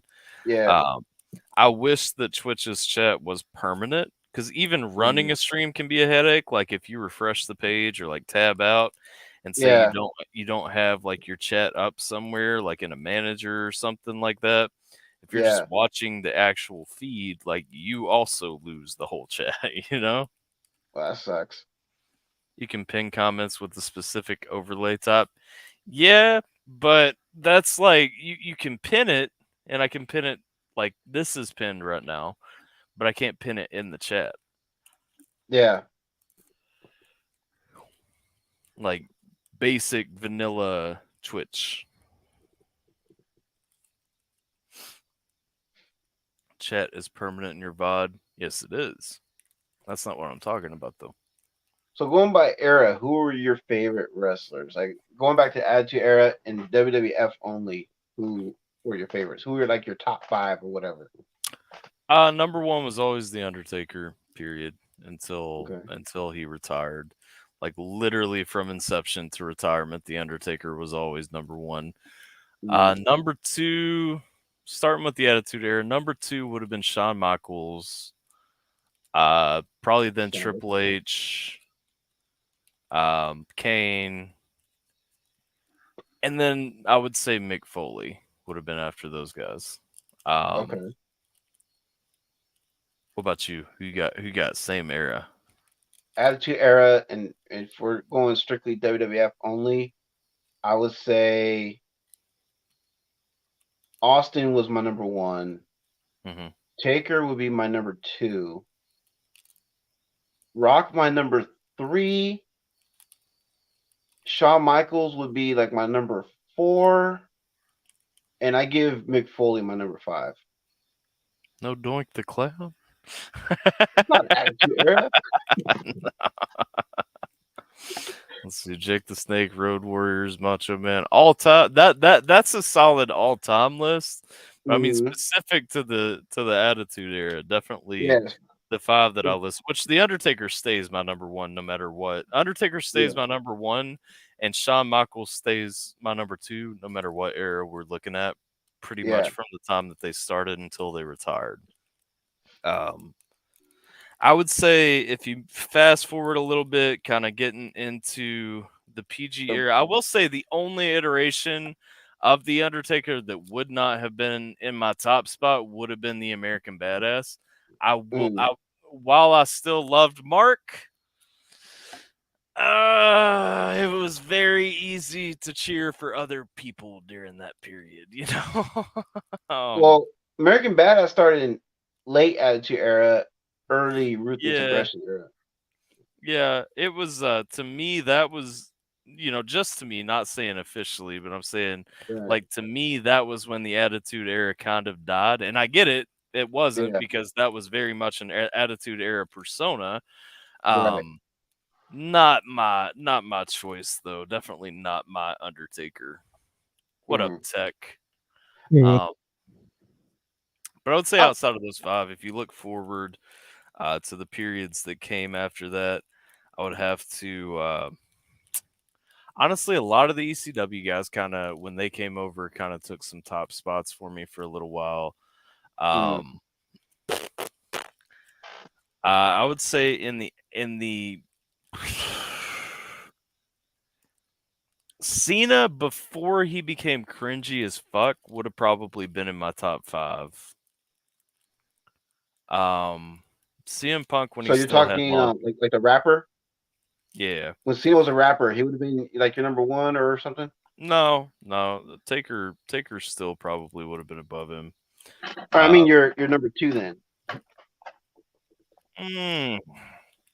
No. I think you guys are forgetting about like some of the. See, I always like the ones that were like way less popular. Like, what about like Tiger Ali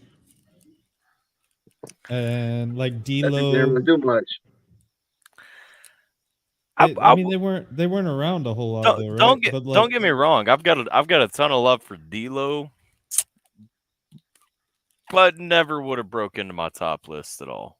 well, but I Mm. mean, right? But I mean, like everybody you named was legitimately just like the most popular. Like, Oh yeah, I was talking about my favorite. well,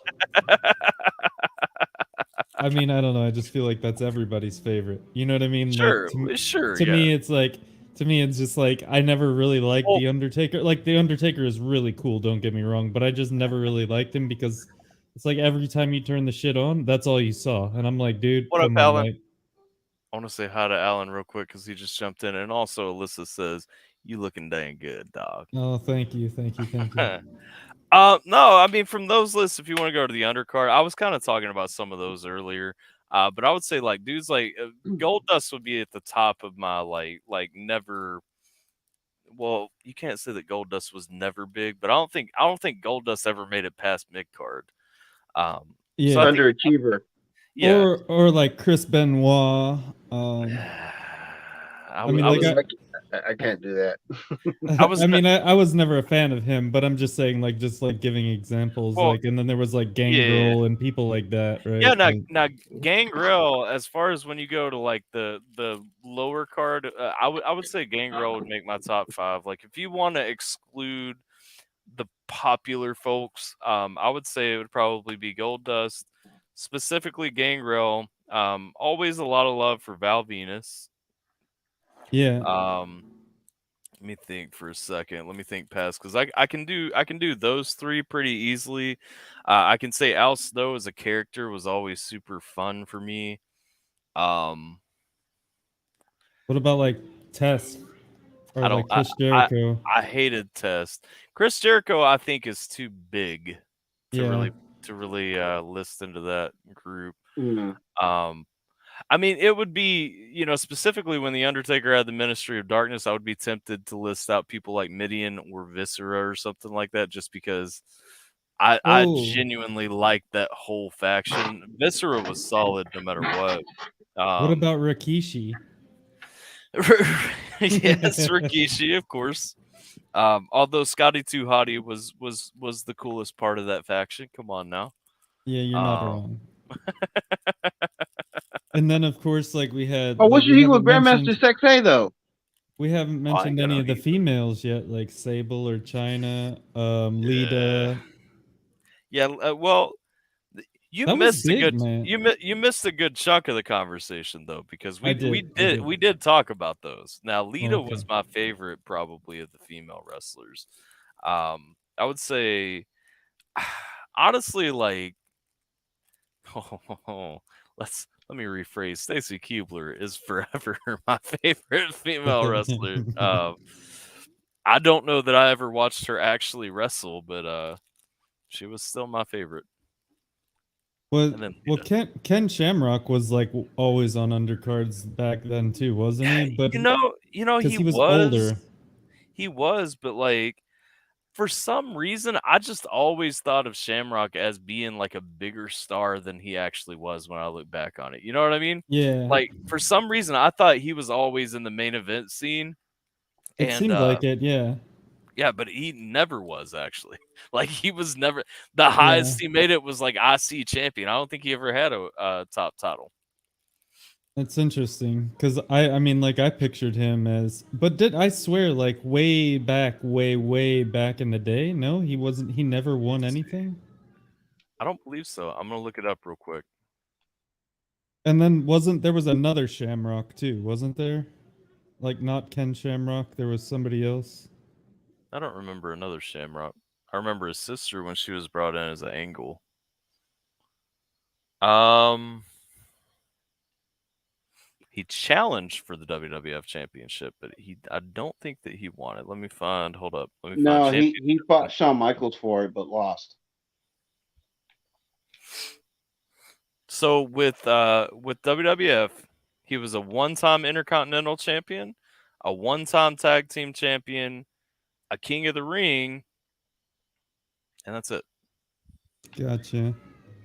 I think I remember him being King of the Ring. But to me, those big events were always like way bigger than just like getting the belt. You know what I mean? Mhm. Yeah, Like, he got his hi ass Inga. kicked at UFC. Inga Like, saying, "Hey, hey." like SmackDown or what was the cage matches and shit. Oh, Well, the Lions Den match, I think was what they called it. yeah. Where Yeah. they had to climb out of the like 20-foot tall fence, the chain link fence Oh all no, around no, the that was just that was just the cage match. But I thought you were talking about the one where it was an actual Lions Den, like it was the circle cage match. Yeah, okay. Maybe that's what it was. Yeah. It was like an octagon cage. Hmm. Well, they've had different ones over time too. Like what there was one where they had that was one where somebody like broke their back or something where they had the top on the cage. It was all chain link and it just had a little Oh, hole that in the top. the Hell in a Cell that the Yeah. Undertaker threw Mick Foley off of. Yeah. That was a great one. Because that was Mhm. like unscripted, right? Well, they planned on doing it. They didn't tell anyone else that they planned on doing it, Well, but it and went bad, right? it did. And because it was Mick Foley, then he insisted on getting up and still continuing the match. Yeah. So, because It, he's a fucking freak, you know. yeah, it's crazy to me that he played like three separate people. I still to this day I really love the promo that he cut, or the video promo that he cut, where he had like all of his personalities just talking to and arguing with each other Yeah. when he was feuding with the Undertaker. I want to say that was around like 96, 97. um but it was like Dude Love, Cactus Jack, and Mankind just all arguing with each other like, about what to do, you know. uh Wrestling was better back in those days. And it's crazy too because we feel like we've come so far as a society and like advanced everything. And then you look back, it's like, okay, cartoons were better then, wrestling was better then, like sports were mostly better then, almost everything was better then, honestly, if you think about it. Oh yeah, absolutely. I always have to bring up Doink the Clown, even though he wasn't in that era, because he was absolutely the best. Would get in with his crew of clowns and run around and wreak havoc.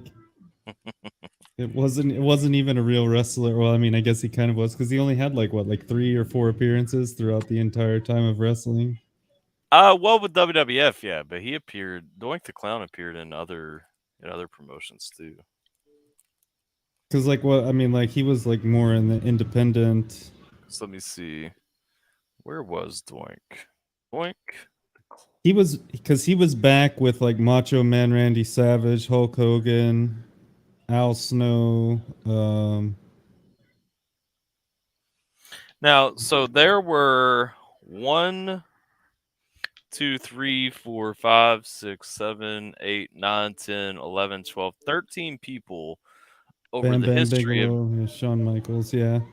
through the history of Doink the Clown. Apparently, he has been portrayed by 13 people.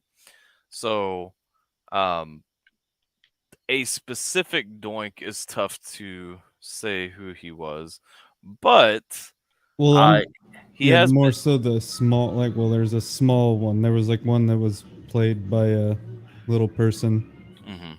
Yeah, he has been made. He has been through APWF, IWA, NWA, Regional Championship Wrestling, Wrecking Ball Wrestling, and WWF, and I believe WCW. Even though he doesn't have that as a credit on this page. For whatever reason, I remember him because he was in the very first wrestling. It was a WWF that they made for PlayStation 1. Yeah, the are you talking about the Warzone?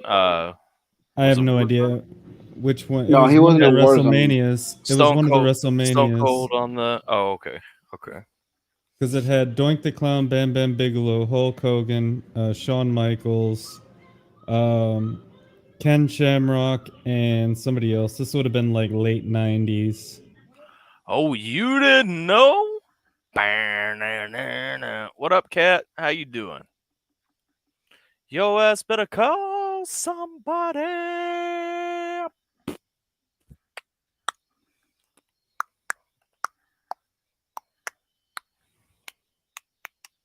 He made Burger King jokes. What? I want Burger King. God, I'm hungry, man. I've just been so hungry all fucking day today. I don't like those days. You just want to Oh, eat everything. I never really have those days, but it's like I'm sitting here and I just want to fucking eat. And like normally I only eat one big meal a Yeah, day, same. you know? And it's like today I had two and now I'm hungry again. You know what I'm saying? like and I don't like this feeling. Let's see. Gotta drink water, dude. Oh, I have been. First time I've hopped in anywhere in a while. Well, it's good to see you. Been crazy busy. You've been moving, right? Did you get finished moving? Or nah? Oh, you didn't know? Ba-na-na-na. You had to say hi? Well, hi. You just cut out there, Mr. Tyler. I was double checking which microphone I was using. Apparently, it's the one on my head. Yeah. Alrighty. That settled that. I moved, but the old place still has some stuff and needs cleaned. Bum, bum, bum. You That's know, why. the ultimate way to clean something is to set it Burn on it down. fire. Yes. Yes. Bro. Okay, so the worst Glad experience we're on the I've same ever had page. in my life was I was getting ready to deploy to Afghanistan. And of course, the night before we deployed, everybody went out and got drunk because we're about to go to Afghanistan for a year. I don't really feel as though elaboration is necessarily needed. Right? So the next day, and I was in the old barracks at the time, and I was on the 5th floor, and so it was shitty as fuck there anyway. Everything was destroyed on the floor and all that. And I had looked at my room and I was like, everything is good. And then my NCO came up to my room and everything was good. And then the barracks manager, it was that old fucking, that one fucking woman, I can't remember her name. Started with an L. But anyway, she comes up and she's like, "Oh my gosh, this is terrible. You have not buffed out any of the marks on your floor." And I'm like, "Those were there when I got here." I'm like, "These fucking barracks have been here since Pearl Harbor was bombed. Like, why would I be buffing black marks out of the floor that I didn't put there?" And she's like, "No, you can't leave." I'm like, "Bitch, you can't stop me. I'm going to Afghanistan." Like are you Yep. going to tell them that they can't send me there? Because I don't think you have that authority, honestly. I literally had to scrub that floor though to get buff out like black dug in marks that you could not get out of the floor until like the minute that we were loading up to go to the airport. So that there's an interesting story about to follow up with this. It wasn't just you, because we had to assemble an entire crew of people to clean multiple barracks rooms after you guys deployed because they weren't too standard, and we had to get them ready for like all the people that were coming. Yeah. Well, I disagree. Mine was too standard, and there was absolutely no fucking way that it wasn't. I don't know. I just remember being a part of a group of people that had to actually like use the industrial buffers. Oh, okay. So you're Maybe talking that about was like something different. you're talking about too standard, like beyond what we could have actually done on Yes. our own. Okay, okay. Well, Yeah. that may have been us then. Yeah. Um, Yeah, they made a strip and buff and wax. It was a a very interesting experience, and I just remember being like, so we're buffing all these floors and moving out all this furniture for what? So people can come in and fuck it up again? Yep. Got it. Yeah, no, I think that actually was my deployment group that you had to do that after, because I seem to recall like that being a thing. We weren't very upset about it because at the end of the day, like it was as good as it should have been. Right. They were fucking nuts. Like the barracks managers in Hawaii are just assholes. Yeah, they they left. I think the contract ended, and then it was just like on us to take care of Good. everything. It should have always been. Yeah, it should have been. You're right. Because they never did. Like anytime I needed something fixed, it took them months to do it, or they didn't have supplies for it, or whatever. And I was always thinking like, the only use you people have ever been to me is when I get drunk and lock myself out. Literally, though. Yeah. Honestly, they weren't even that useful once they made our ID cards into our room keys, because once they did that, I'm like, I'm fucking good. Like, Right. Yeah, you don't go anywhere without that. yeah, like I always had that. And so, and which, I mean, a lot of times I didn't even lock my door. I just fucking did the deadbolt and then walked outside and Right. went wherever I was going. Because I mean, you hit a point when you're a certain level of alcoholic where you just don't give a fuck if somebody walks in and steals your shit, because Nobody was ever gonna walk in and steal anything from us, anyways. no, I mean, like they may have stole beer. They would not have taken your TV, PlayStation, or anything else. No, I mean, I don't even think that though. Like, I think that we were among a group of people that most did not want to mess with, Yeah, or were extremely intimidated by for whatever reason. I was told that I was told that I was a very intimidating person and that I was hard to talk to on multiple occasions. I see it. Yeah. I think you're completely unapproachable. I mean, back then the use of the word fuck was far more common in my vocabulary, but maybe that had something to do with it. I don't know. You were pretty upset last night. Wait, what? When you were playing Among Us. Yeah. I don't want to talk about that. I talked to Biggie earlier. He dropped in while I was streaming on Twitch earlier. And I was like, "Hey man, how you doing?" I was like, "How was your Turkish vodka?" And he goes, "It was Polish, and I think I drink way too much." And I'm like, I can definitely concur that you seemed to have drank way too much. I'm pretty sure he was on another plane of existence. he ascended alcohol at that point. What is your blood? What is your blood alcohol percentage? Yes. You mean my alcohol blood? How much blood is left in my alcohol at this point? I really wasn't that upset though last night. I was upset, but I wasn't. Nah, I'm just playing. I know. You were much calmer than I would have been in the exact same situation. I can tell you that. Yeah. I'm not the friendliest of fellows. Let's see. Kat says she can't burn her house down because it's worth $220K, and she's the sole heir to her mom's estate. So, well, I wouldn't burn my own house down either. No, if burning it down isn't an option, then I guess you can always just. Well, depending on what kind of insurance policy she has on it, burning it down may actually still be an option. This man's talking about making insurance claims. I mean, how much is her rebuild cost on her policy exactly? Yikes. This is a joke. Everyone, do not do this because fraud is no joke. This is true.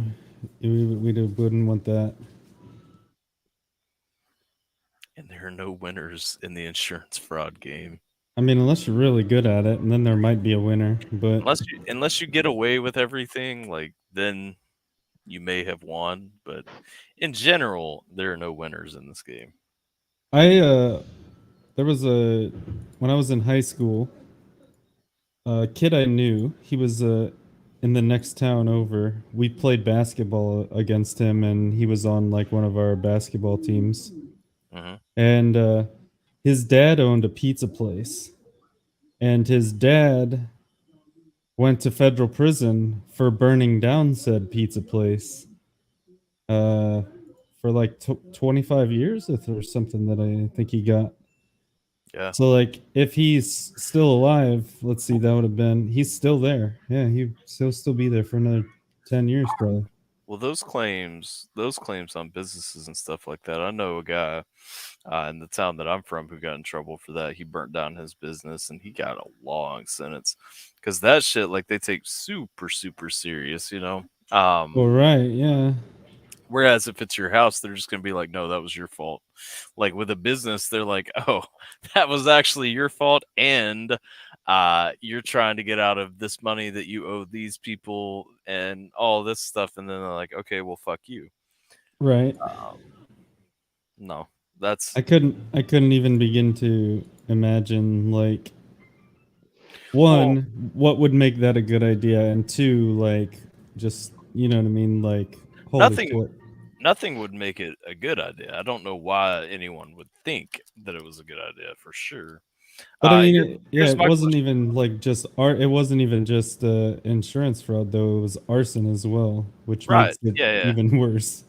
So like the real question is though, was it New York style or Chicago?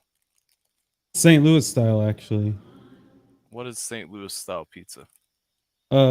Cracker crust with Provel cheese, like What? thin crust with Provel cheese. Instead of using mozzarella, we used Provel. Pretty good. Next time, next time you're in St. Louis, go to an Emo's Pizza. IMO. Oh, yes, no, I ate that last time I was at Mises' house. Uh, it's Is that it's delicious, if I must say so myself. is that It sounds like delicious. is all of their pizza St. Louis style? Yeah, I mean, like, so that they are like considered probably like the most iconic Okay, well, because version of it. we specifically ate at Emo's when I was out there, and so Yeah. I've eaten at Emo's, but I didn't realize that it was St. Louis style. It's actually funny because he is from Chicago, and so knowing that knowing that he's a traitor is interesting. But then again, I already knew he was a traitor because he has acknowledged the universal truth that between New York and Chicago style pizzas, New York is the superior style of pizza. I mean, so New York is just deep dish, right? No, no, Or no. no? New York is the super thin, like huge slices. Okay. Chicago is the deep dish style. So yeah, Chicago, but their deep dish is different than like most places deep dish because they actually fill most of it with sauce. Yeah, yeah.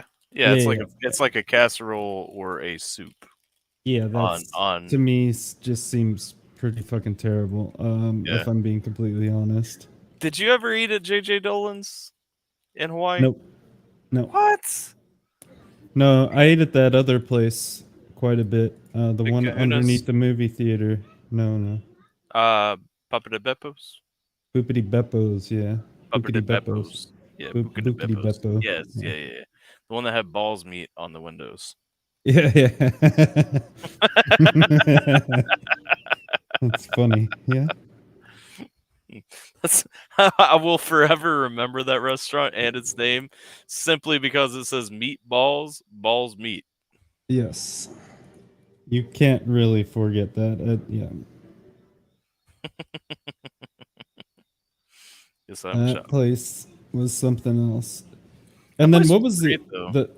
they had a spaghetti factory too. And I thought that was local to St. Louis, but apparently I Uh, was very the much wrong about the that. macaroni bar. No, spaghetti factory. So, you know the parking lot? Well, it used to not be a parking lot. There was a building across from that movie theater. It was an older building before they put that big parking lot in, and there was a spaghetti factory. I know where you're talking about. I'm not sure that I know. I remember the building. I thought there was a macaroni bar up there though. I think that, well, okay, so there was a bunch of stuff in there, just so like Yeah, I'm clarifying, right? including my favorite comic shop. Yes. Yeah, and there was a like a liquor store and all kinds of like random stuff in there, right? Yeah. It's actually a pretty cool liquor store, actually, now that I'm thinking about it. But yeah, there was a spaghetti factory, there was like a Subway, there was all kinds of really random, I guess they weren't so random, but they kind of were. The Right. spaghetti factory was one of them, and you could go. They had really good, like it was a type of soda, but it was like an Italian style soda where it had like cream in it. Mm-hmm. It was good. I I never. don't know if you know what I'm talking about. I do not, but I mean, I would try it. I know that I never went there. Um, Favorite place, of course. I loved Bubba Gump's, which is not a local place. I also loved the Yard House. I never ate at Bubba Gump's. The entire 8 years I was in Hawaii, I never ate there, not once. Well, the one in Hawaii is a lot better than the one in Gatlinburg. I will tell you that. Oh, I mean, to me though, like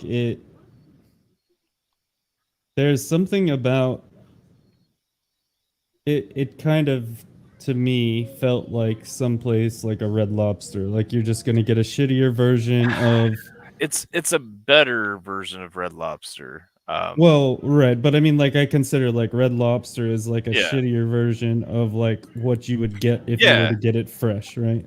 No. Hands down, like most things in Honolulu, like most seafood places are better. Yeah. But I did date a chick for a while that loved Bubba Gumps, and so I ate there a shit ton. Um, I really enjoyed Bubba Gumps. I love Dixie Grill, even though Yeah. it wasn't Hawaii food. Like I probably ate at Dixie Grill like 3 times a week for a while. You know what I'm saying? It, Like I mean, it wasn't to me. It wasn't real Southern food, but it was no. about as close as you were gonna get while you were there. So Yeah, and they were the only people in Hawaii who knew how to like closely mix sweet tea to what I yeah, expect sweet tea to taste like. So, right. um, I really like that place. Big Kahuna's was a great pizza place, but not as good as JJ Dolan's. Um, I did have JJ Dolan's actually, but the only time that I ever went there were like during like these really long tragic nights of drinking.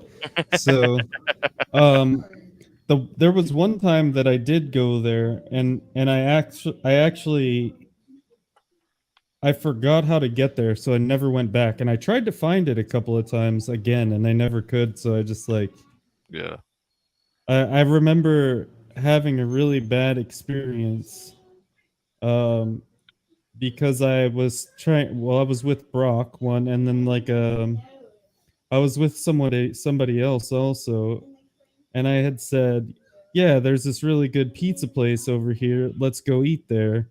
And we walked around in Chinatown for about 2.5 hours, and then everybody got angry at me, and they were like, "Do you even know where this place is at?" I was like, "It's got to be right here." And they were like, "Yeah, whatever. Like, I'm done. Like, we're not doing this anymore. Let's just order a if pizza." if you were in Chinatown, you were like a mile away. Yeah. Um, So do you remember the pancake place over next to the NEX, like in that little center there where Panda Express and all that stuff was? There was that random like Hawaiian style breakfast place that had bomb ass pancakes and just fucking like all the sauces sitting out on the table for you. no, I don't. Well, it was fantastic. The best pancakes I ever had in my life. What up, Melly Pie? Hope you're doing Or well today. I do remember a pancake place in Waikiki that was open 24 hours, and it was always empty unless it was the middle of the night. Yeah, I'm not talking about that one. Um, what about Blazing Steaks and fucking Maui Mai? Oh, now blazing steaks, you're talking my language, dude. $6 steak plate? Hell yeah. you you don't get much better than that, dude. You know a place is legit when there's a life size cutout of Chuck Liddell as soon as you walk in the door. You know what I'm Yes. saying? Yeah. Like, that's a high class eatery right there. Dude, actually, I was a huge fan of that. And what was even better is when I lived in Kailua and Kaneohe. Well, actually, I take that back. When I lived in Kaneohe, there was one right down the road from my house. Yeah. So I had like if it's like, oh well, we're just gonna go right down the street. Yeah, dude, 650. You get a salad, a soda, and 2 scoops of rice, and like a whole the big part of the takeout box full of steak, and you could get it spicy too for 50 more cents. Oh Mm, yeah. The spicy was great. The sauces that they had were fantastic too. Um, like the salad dressings, whatever. Like I don't even know if they were special. They were probably just out of some fucking jar. I don't know. But 650 eating for 650 in Hawaii was just on its unheard of. own unheard of. But Yeah. especially it's just out the back gate, like about a half a mile down the road. You go Yeah. out, you grab it, you get just lovely food. They would also, if you wanted additional rice, you could trade your salad for extra rice or your rice for an extra salad. Although And I if you never, did that, it was typically a mistake. Yeah. yeah, I never did that because I wanted exactly how the plate came. But Yeah. you know, I would always end up there with people who didn't want their salad or something like that because they were fucking heathens who don't like a What a balanced diet. shame. Yeah, but That, trying to, that was that was I, good salad too. It I'm had like fantastic belly arugula. pie. Oh yeah, no, I'm it doing was great, thank you. a Yeah, really good salad. it had arugula and like spinach and kale and like all of the nice greens. Yeah. It wasn't really a salad, I guess, but it was like greens. It was just greens. I always loved when I was running the orderly room and I got new soldiers in that I got to take up to uh Schofield to in process because I always went by Waianae and so I could stop in at Maui Mike's and I would always pull them in and Yep. I'm like we're going to this place for lunch, like this is where we are eating today. And they're like, what is this place? And I'm like, you will find it, you will lose it and forget how I got you here. And then one day you will find your way back here and you will just I'm like, Yeah. you know, because easily probably the best. I don't know. JJ Dolan's is my favorite restaurant on the island, but besides JJ Dolan's, Maui Mike's is probably my second favorite. I mean, and it's just a place you can walk in and get a whole fucking chicken if you want it. Like they just have chickens Yeah. hanging up, and you can just say, Yeah. "I want that chicken," and they'll give you the fucking chicken. You know what The I'm saying? whole chicken. Yeah. I want to say like their food was only like 650 a plate or something like that too. My favorite place, it was cheap. Yeah, they were cheap. My favorite place though was by far the that I don't it was like the fancy sushi place. It wasn't really sushi, but it was like it was down kind of catty corner sitting from Hawaiian Brian's. Mm. I was thinking about the place next to where Blockbuster was Let's see. in Salt Lake. You know? No. This would have been Kiki. Uh, I'm looking for the name of it right now because I can't. Let's see. It would have been. Are you sure you're not thinking about Ninja Sushi? No. Because I Because actually, yeah, I actually, after I stopped working for the Navy, I actually did all of the networking for Ninja Sushi, and I had never had it until I was there doing it.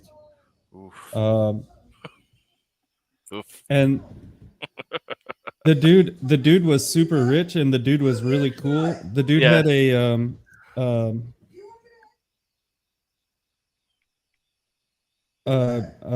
GT, the Japanese, what is it, the GT, I can't think of it. Oh my god, Jason, you like cars. What's he thinking of? a Nissan GT. There you go. A GTR. It's a GTR. I don't know why I couldn't think of that. Holy A cow. guitar. Yeah, It was a GT. guitar. What is this place called? Okay, so this is literally the freeway. I was just freaked out the first time I went into Ninja Sushi, and they had the conveyor belt with all the sushi rolling around. And I'm like, how do I order food? And they're like, do you not see something that you want going around? And I'm like, no. Like, I don't think so. Like, is this what I get? And they're like, yeah, you just grab a plate and the price is on the bottom of it. I'm like, oh, okay. Yeah, you just picked it up, and what was there you got. Okay, so this is Kako. Bruh. It caught me way off guard, but that's actually not super uncommon. I didn't know it at the time, but it's not terribly uncommon. So either this place does not exist anymore. Oh wait, no. I think, is this it? Yotaku, maybe? Doesn't sound right. So that's on South King. That's definitely not right. This goes by Hawaiian Brian's. Here's Capiolani. Okay, so it would have been, that's University. Don Quixote? That has to be it. No. Hokkaido. Hokkaido. There you go. That was it. Yes. Yeah. You weren't zoomed in enough. Yeah, because that was right next to the fucking barbecue place, too, yeah? Yeah. It was Hokkaido. And yes. The other restaurant that didn't get enough love was, oh man. What was the Hawaiian food place? They have them in California too. Hawaiian food place? Yeah. You're not talking about Big Kahuna's. No. Final answer. No, sir. Trying to think of a good Hawaiian food place. There was the bomb ass place up at North Shore that nobody ever stopped in. It wasn't really a good. It wasn't. Okay. L&L. Never mind. L&L. Never mind then. Yeah, L&L, Hawaiian barbecue. What was that ran down ass looking shack up on North Shore? Like when you got to North Shore, you go over the bridge. Like if you're coming from down south, you go over the bridge and it's right there on the right. Like it's just this ran down ass looking shack, like right next to all the parking and everything. You know what I'm talking about? I do. Wait. That was a bomb ass seafood place, and I can't remember what it was called. That was the fish taco place. Was it? Yes, that was the fish taco. Because that was all that their sign said was fish tacos. Yeah. I don't know what it was actually called, but that was what we went there. You went there to get fish tacos, and it was like always, yeah, it was like always like really fresh mahi and ahi ahi. Yeah. Yeah. And then I think they had shrimp tacos too, but that's not what the sign said, so I wasn't getting it. Like, no shrimp tacos. We want fish tacos. That's why we're here. The sign drove me here. I'm sorry. If you want me to buy fish tacos, you need to update your sign now. Yeah. No, did you ever eat at L&L? I believe so. I can't remember what I got there, but I pretty much ate at everything over my time there because I just wanted to try new things. So L&L was similar to Blazing Steaks, right? It was slightly more expensive. You were usually paying like $10 to $12, but you could get you would get chicken. So you get like 2 thinly sliced like chicken breasts, along with short ribs, the kalbi, and then you would get rice, mac salad, and like greens, just like, I ate there, I believe. and then you would get the like three or four shrimp too with it, Yeah. like the panko shrimp fried, Well, the panko fried shrimp. well, everything in Hawaii came with shrimp. I mean, kind of, If you didn't but get me like shrimp, I was complaining. where's my shrimp?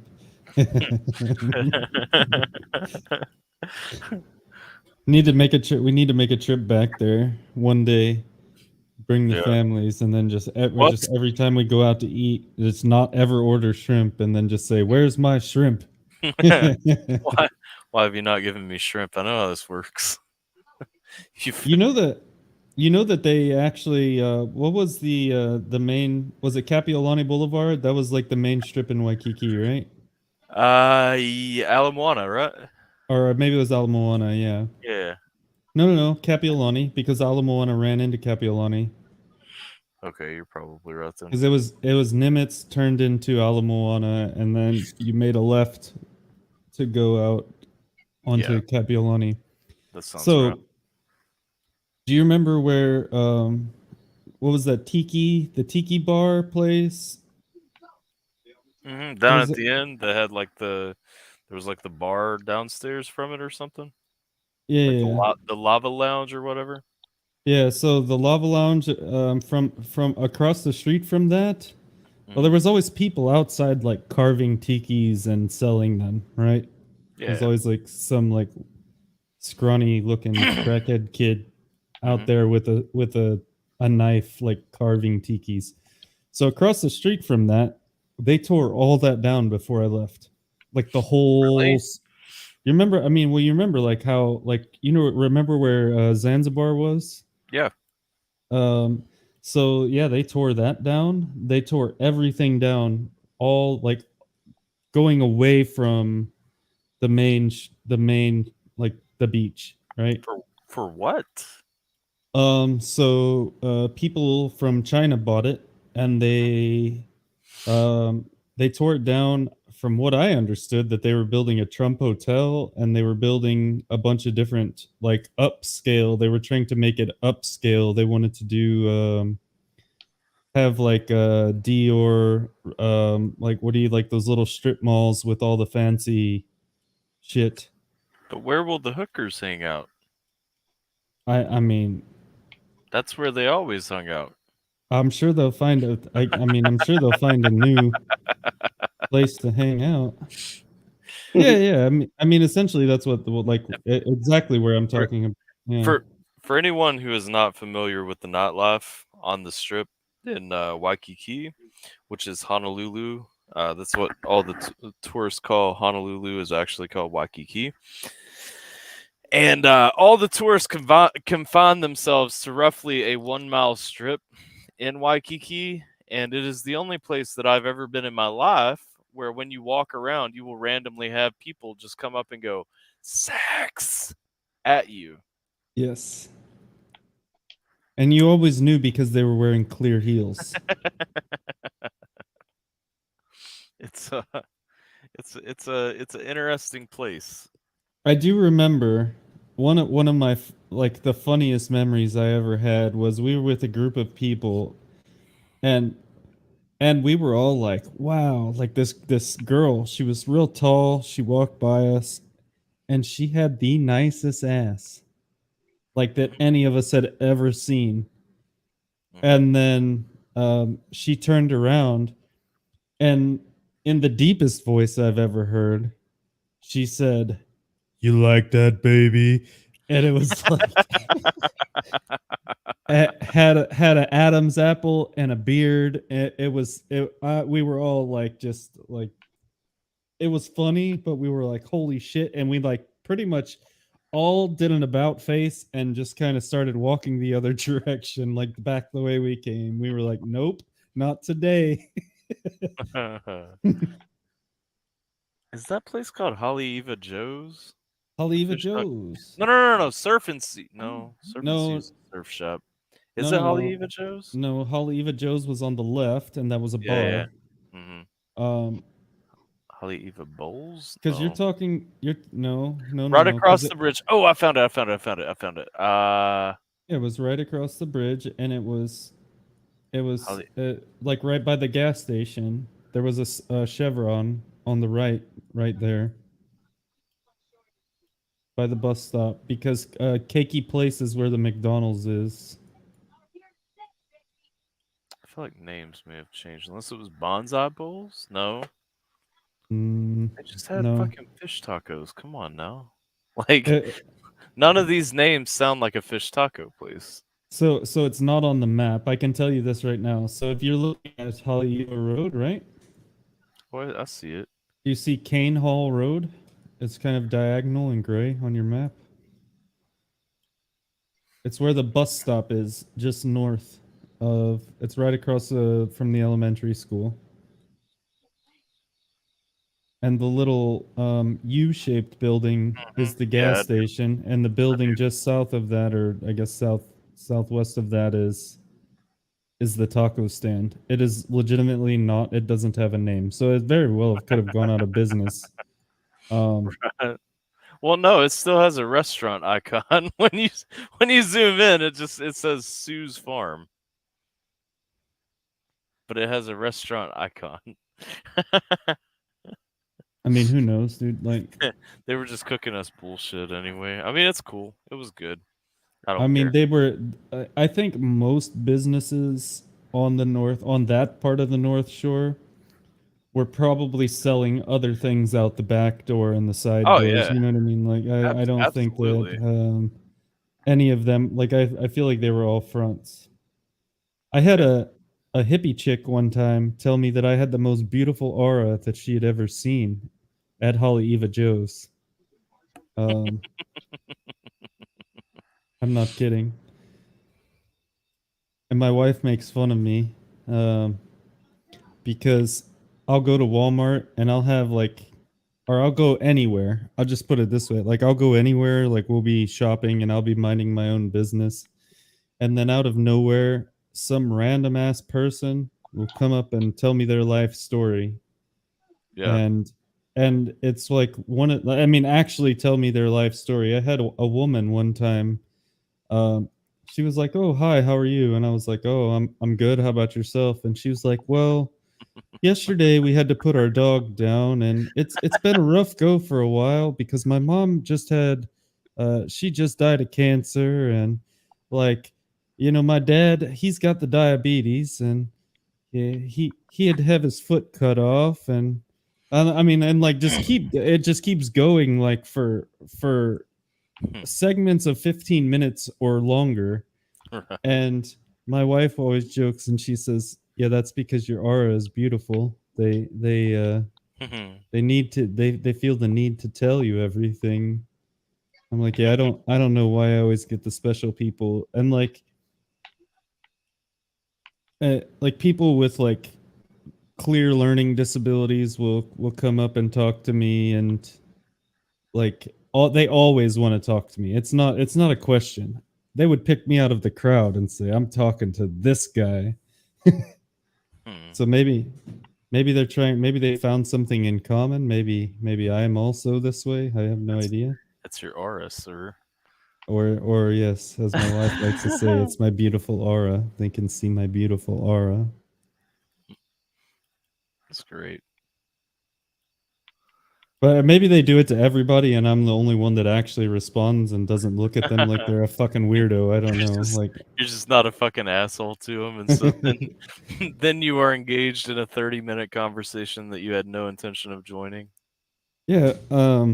When we were potty training my son, and the only way that I could get him to do it when we wanted him to do it was that every time he went to the bathroom on his own, I would give him a Hot Wheels car. So That's an expensive training session there. I mean, it wasn't. Did you buy in bulk? Oh yeah. Like, We'd buy like because you get like the packs of like 25 for like $15 or whatever, and then I'd like just bought a bunch of those and then emptied them out into a bag, and it was like a goodie bag, right? Melly says it's definitely your beautiful aura. It's definitely my beautiful aura. Well, thank you. Um. So So, anyways, like we had ran out of them, and I was like, or we were about to run out. My wife had work the next day, so I had to go to Walmart and I was gonna just go grab some real quick. And I was looking at them, and this guy specifically, I think, was like a, I don't know if he was like Mormon or a Bible salesman or something like that. But he definitely. I thought you were gonna say smoking the pot. No. Well, he's been cut off in the middle of a story now. Yeah, it's all good. But anyway, so like I was looking at all the different ones, and I was trying to find ones that we didn't have or whatever, and the guy was like, "How'd you like to have a car like that?" And I was like, "I wouldn't. Mo money, mo problems." And and he's like, "Really? You wouldn't want to do this?" Proceeded to tell me about how he was he was getting a job as something. I can't remember if it was a doctor or a lawyer. It was like a prestigious type of job, you know? Right. And proceeded to tell me about how he wanted to make at least $150,000 a year for the next 30 years so that he could buy a Ferrari. And it was and I mean, but like he was like, so why wouldn't you want to do that? I was like, I don't know, dude. I've had money and I've been homeless, and I just don't prefer having tons of stuff. Like it's just stuff you can't take it with you when you die. And it turned into this whole thing. Like it was a conversation, to me it was an indirectly spiritual conversation. And it kind of made me think. Like, it really did. It kind of made me think, and I was like, but I mean, like, I was being honest. I was like, no, I really don't want stuff. But it turned into a 45-minute conversation. Two grown men in a toy aisle at Walmart at like 9:30 p.m. It was something else, dude. It was I and my wife is texting me the whole time, and I'm like, I can't be mean to this guy. Like, I can't just be like, oh, sorry. Until finally there was enough break in the conversation of like, hey, it's been a pleasure talking to you, but I really gotta go. Like, good luck in your job and making however much money you want per year. Sierra gets so mad at me out anywhere, like whether it's at church or like Walmart or wherever, when I see people, because she's like, you just talk forever and you don't stop. She's like, and I'll text you and you keep talking. I'm like, I'm not talking to them usually. Like, they're talking to me, and I'm just not the asshole who's like, okay, bye. Like, yeah, I'm done now. See, and I don't know. Like, I feel like maybe that's an uncommon thing amongst our generation. Maybe. Where it was very common where I grew up. Like, well, yeah, I mean, I mean, where I grew up, you knew everybody, so it was like you would always say hi unless you could tell that they were in a shitty mood and didn't want to talk to somebody. You know what I mean? Like, and then you just went, and then you walked off. Yeah, just wave and feel better, buddy. That's it. Melly's still sticking to the aura. Yeah, I don't know. Sierra's just not friendly. I tell her she's just not like, she's not a people person is the problem. Like, I am a people person. I will talk to you. She's like, you literally go from a conversation about, oh, I ate this. Yeah, when I shit it out, it smelled like this. Oh man, smells are funny. She's like, your conversations just go like this. And I'm like, but that's just how it happens, man. Like yeah. It's not I'm intentionally just sitting here saying, okay, we're gonna have a conversation. Let me find the perfect segue out of this. Yeah. Like, how do I transition from one thing to the next immediately? Exactly. I don't know. I don't know either. It does. I mean, my wife is like the polar opposite, because if somebody talks to me, like, I'm even the guy that lets the anybody older. I would say elderly, but I legitimately do it I did. to anybody older. I just do it occasionally, Alyssa, but I did. Like I'll let them in front of me at the Yeah. in any line. Most people don't do that. Oh yeah. Um, Well, it's just like when you're going through the checkout and like you've got a whole buggy full of stuff, and like the right. person behind you has like a 2 container items. of chicken Yeah. salad or something. I'm just like, oh, you're not gonna wait on me. Come on. Yeah, like, right, exactly. oh Lord, I will have to wait on you to search through your wallet for your card. Whatever will Yeah. I do? Sierra gets mad. She's like, you let everybody go around. I'm like, I'm not gonna make this person with 2 things that's like 90 years old just stand here and wait for me to check out like a week of groceries.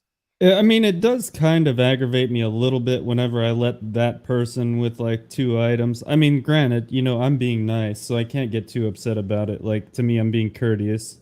But when they want to write a check for Yeah, like, I'm like, that's Grandma, listen, nobody does checkbooks anymore. It's it's 2022. it's 2022. Figure your shit out. Please just go get a debit card. I hate them, and I hate the ones who are like, well, I need cigarettes. And they're like, oh, well, we're out of the cigarettes you want. And they're like, well, what all do you have? And they're like, oh, I want these. Or we have these and these. And they're like, no, I don't like any of those. What else do you have? And it's like a 20-minute negotiation. I feel like I'm back in Right? the fucking Stone Age watching somebody barter for a fucking, like, just, Yeah. they don't have what you wanted. Get the fuck out. Like you're Right. done. There's a 7-Eleven on every corner, please. Yeah, Like, there's another store down the road if you are out of options. Like, I yeah. promise you can find what you actually want instead of settling. But And I it's want always my like, money. it's always the people too that smoke like those weird Indian cigarettes or like Yeah, it's like the fucking uh, it's either those or like the Pall Mall 100s or something like yeah, that. Like it. Virginia Slims. What's What cigarettes do you smoke? May I ask? I used to smoke Camel Turkish Royals and Camel Turkish Jades, or if those were out, then I would smoke Camel Filters. Right now, I have Marlboro Smooths because I went to the store the other day and I was like, I want a pack of cigarettes. I was like, I haven't bought a pack of cigarettes in a while. I would like some of these, and I was like, ooh, Junior Mints. They have Junior Mints. I want Junior Mints. Like, Terrible. I was always really bad. I always well, smoked Newports and Marlboro Blacks. I like Newports. Newports were what I would go for if like the full flavor camels were out. Yeah. But it was for me. I still like these are the only Marlboros I ever didn't hate.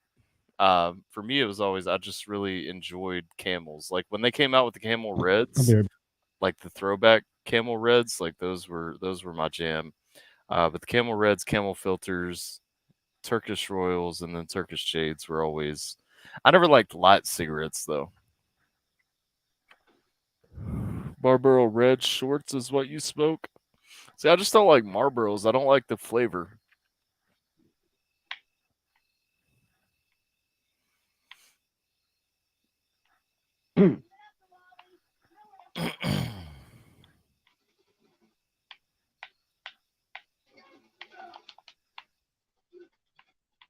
I'm gonna have to find a snack. I'm gonna wait until he gets back so you have someone to talk to.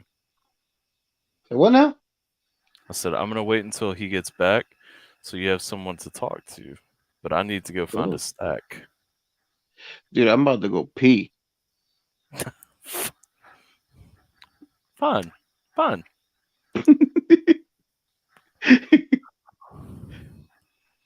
mean, I'm sorry, but I mean, I kind of have to.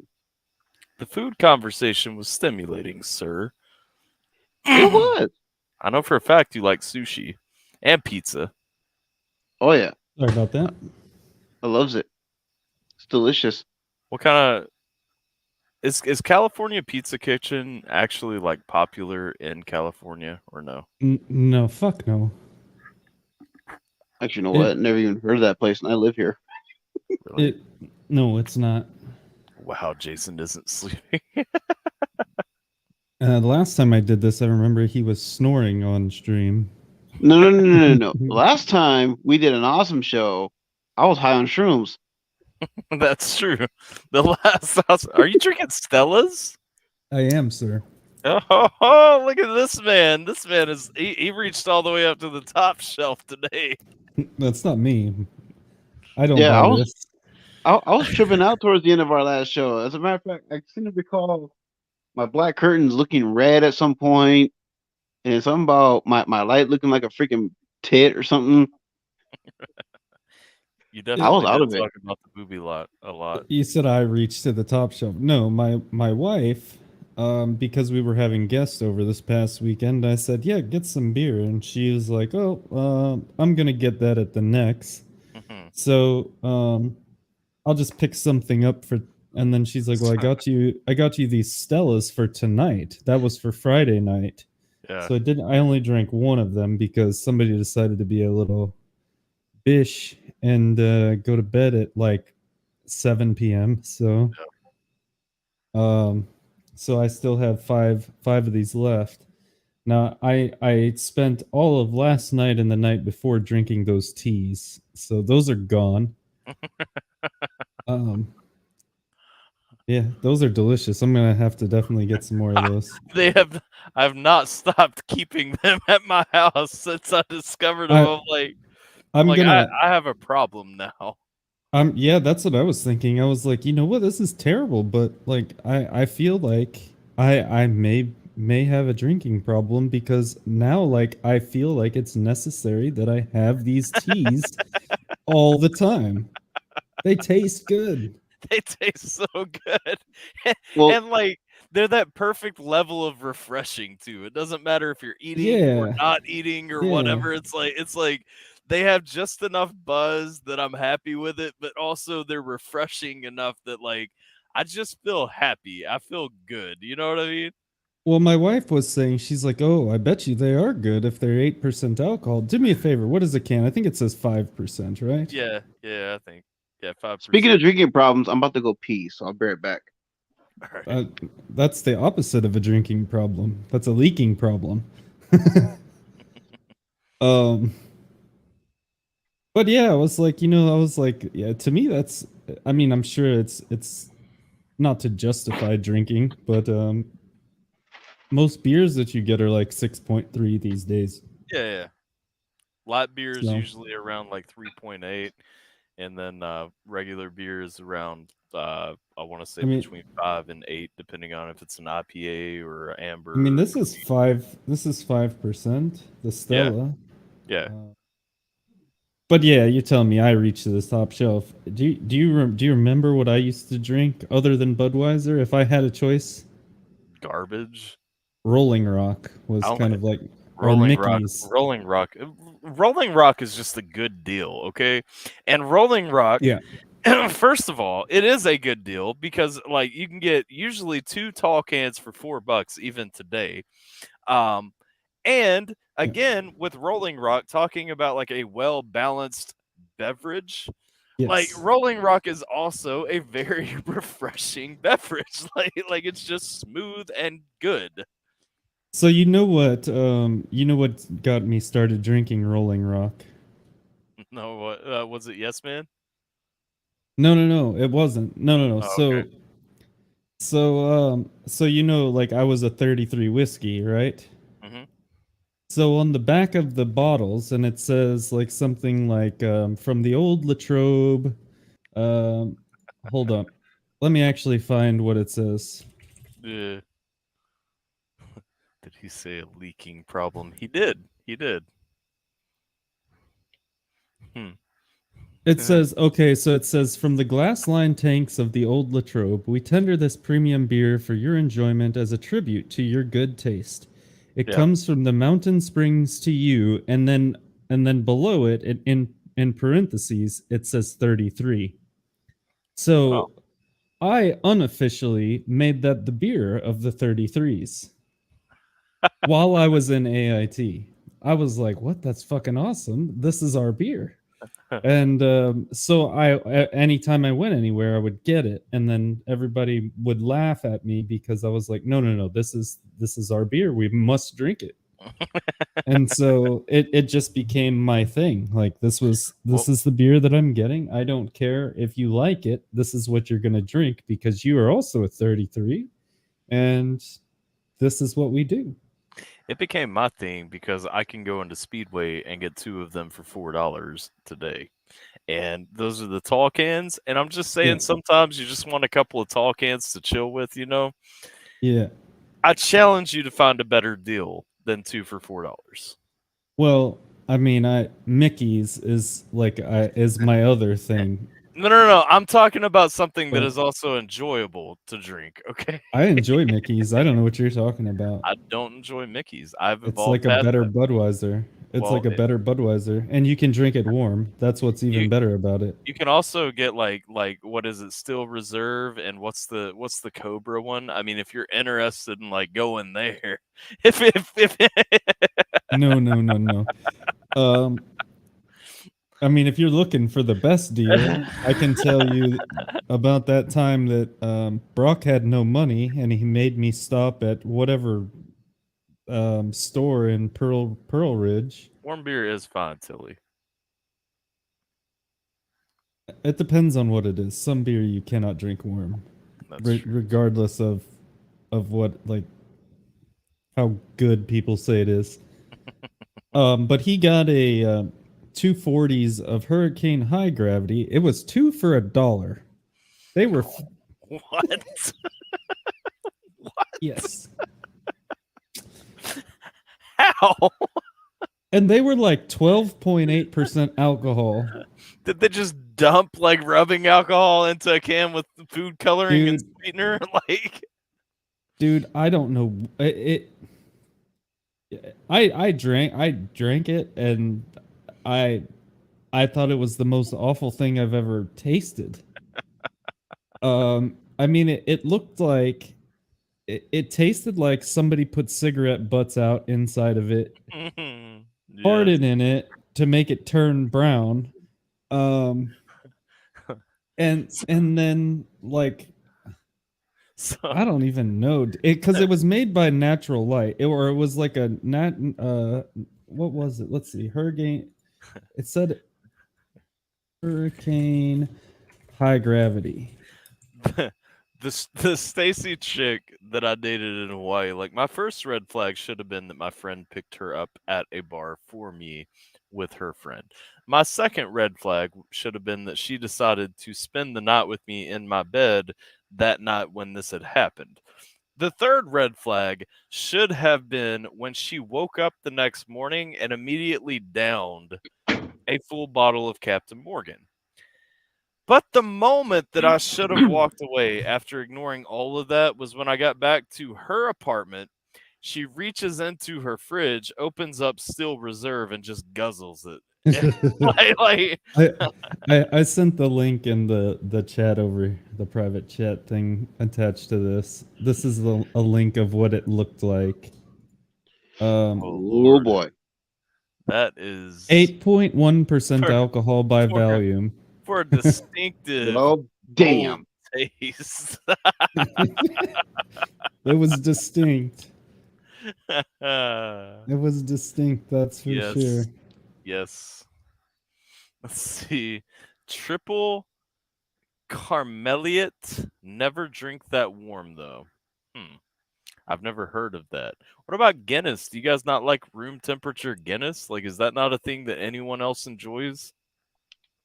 Well, considering the area that they're in, they're probably drinking like a lot of Belgian beer. Because I like Wits. Do you guys have Hogarden? Hogarden? Hogarden. They should have Hogarden, right? Like it's made there, I think. In the Netherlands? I think so. I think that's where Hogarden's from. I know Hefeweizen is from Germany. Now Hefeweizen is one of my favorites, but Hogarden should be in the Netherlands, I believe. Hold up, I'm gonna Google it. Isn't Heineken a Netherlands beer? Yeah. And Amstel. Amstel is a really good beer. Grolsch. I don't know if this is. Yeah. Those are all Dutch beers. No. Hogarden is Belgian. So never mind.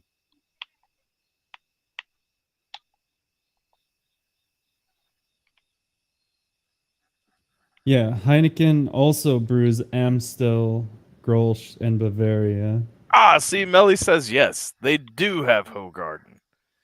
Tilly says Heineken sucks. Yeah, Yes, Heineken also, is like the cheap beer. Amstel is also bad. Mixed Hey, drinks are Heineken's good. Some of them can be. I will be right back, though. I'm going to find a snack. Heineken to me is more like you lick the back of a frog, and I never did like it. It was Wow. not. It was terrible to me. I mean, that's fine. Everyone has their own taste, their own preference. But I always enjoy Heineken. It's good to me. Blue Hurricane, the mixed drink, yeah, Blue Hurricanes are really good. Blue Moon's delicious too. I don't mind Blue Moon. To me, that's always like a good, safe fallback. Like, I don't know what I want. I'll just take a Blue Moon, or if they don't have that, then they usually have Shock Top, which I'm sure you know what that is. Yeah, it tastes even better if you put like sliced oranges in it. I mean, Yeah, then fresh orange slice. Yeah, oh for yeah, sure. and it's even better. For sure. I don't know. Like I'm not really. I mean, I've been drinking a lot of beer lately. I blame this on Tyler. He's bringing back old Yep. memories and making me want to forget them. I must drink them away. When in doubt, blame Tyler. Yeah, it's Tyler's fault. I mean, it is. I don't know. Like in general, if I was to drink by myself, I would just drink the little hand grenades of Mickey's if I had a Okay. choice. But they don't sell them everywhere. Is the problem, and they're also Right. expensive. They're way more expensive than just buying a 6-pack of regular beer. They're like $10 for 6, which is kind of Oh, pricey. shit. Yeah. Damn. I don't If know. I I was just drinking like it. alone, if I was drinking alone, I'd probably drink like either a Corona or like the smaller ones that Coronitas. Yeah. Yeah. Yeah. Other than I that, I don't. don't really drink much. Yeah. I mean, I would prefer to drink liquor. Mhm. Like I'm a big fan of um oh why oh my I guess I'm not a big fan because I just forgot it. Um Brain wow. fart. Yeah, I'm just lost right now.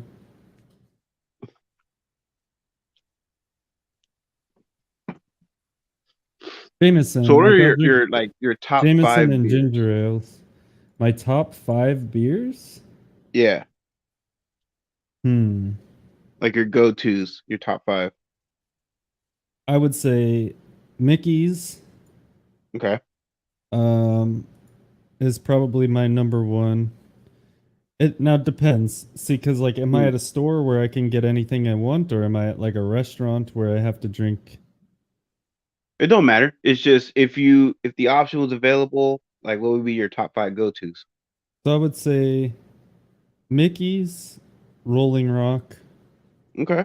um, like, and those are like the cheaper ones that I would usually just pick up. Like, if I knew I was going to be drinking all day or something, I would just pick those up. Okay. Blue Moon or Shock Top would be in there, Mm. and then I'm also a big fan of Killian's. Okay. So their amber ale is really, really good. I like that. Yeah. Um, but yeah, I mean, it depends. It really Mm. depends, like on what I'm doing, right? Like you have to like if What you're you're in the mood saying for.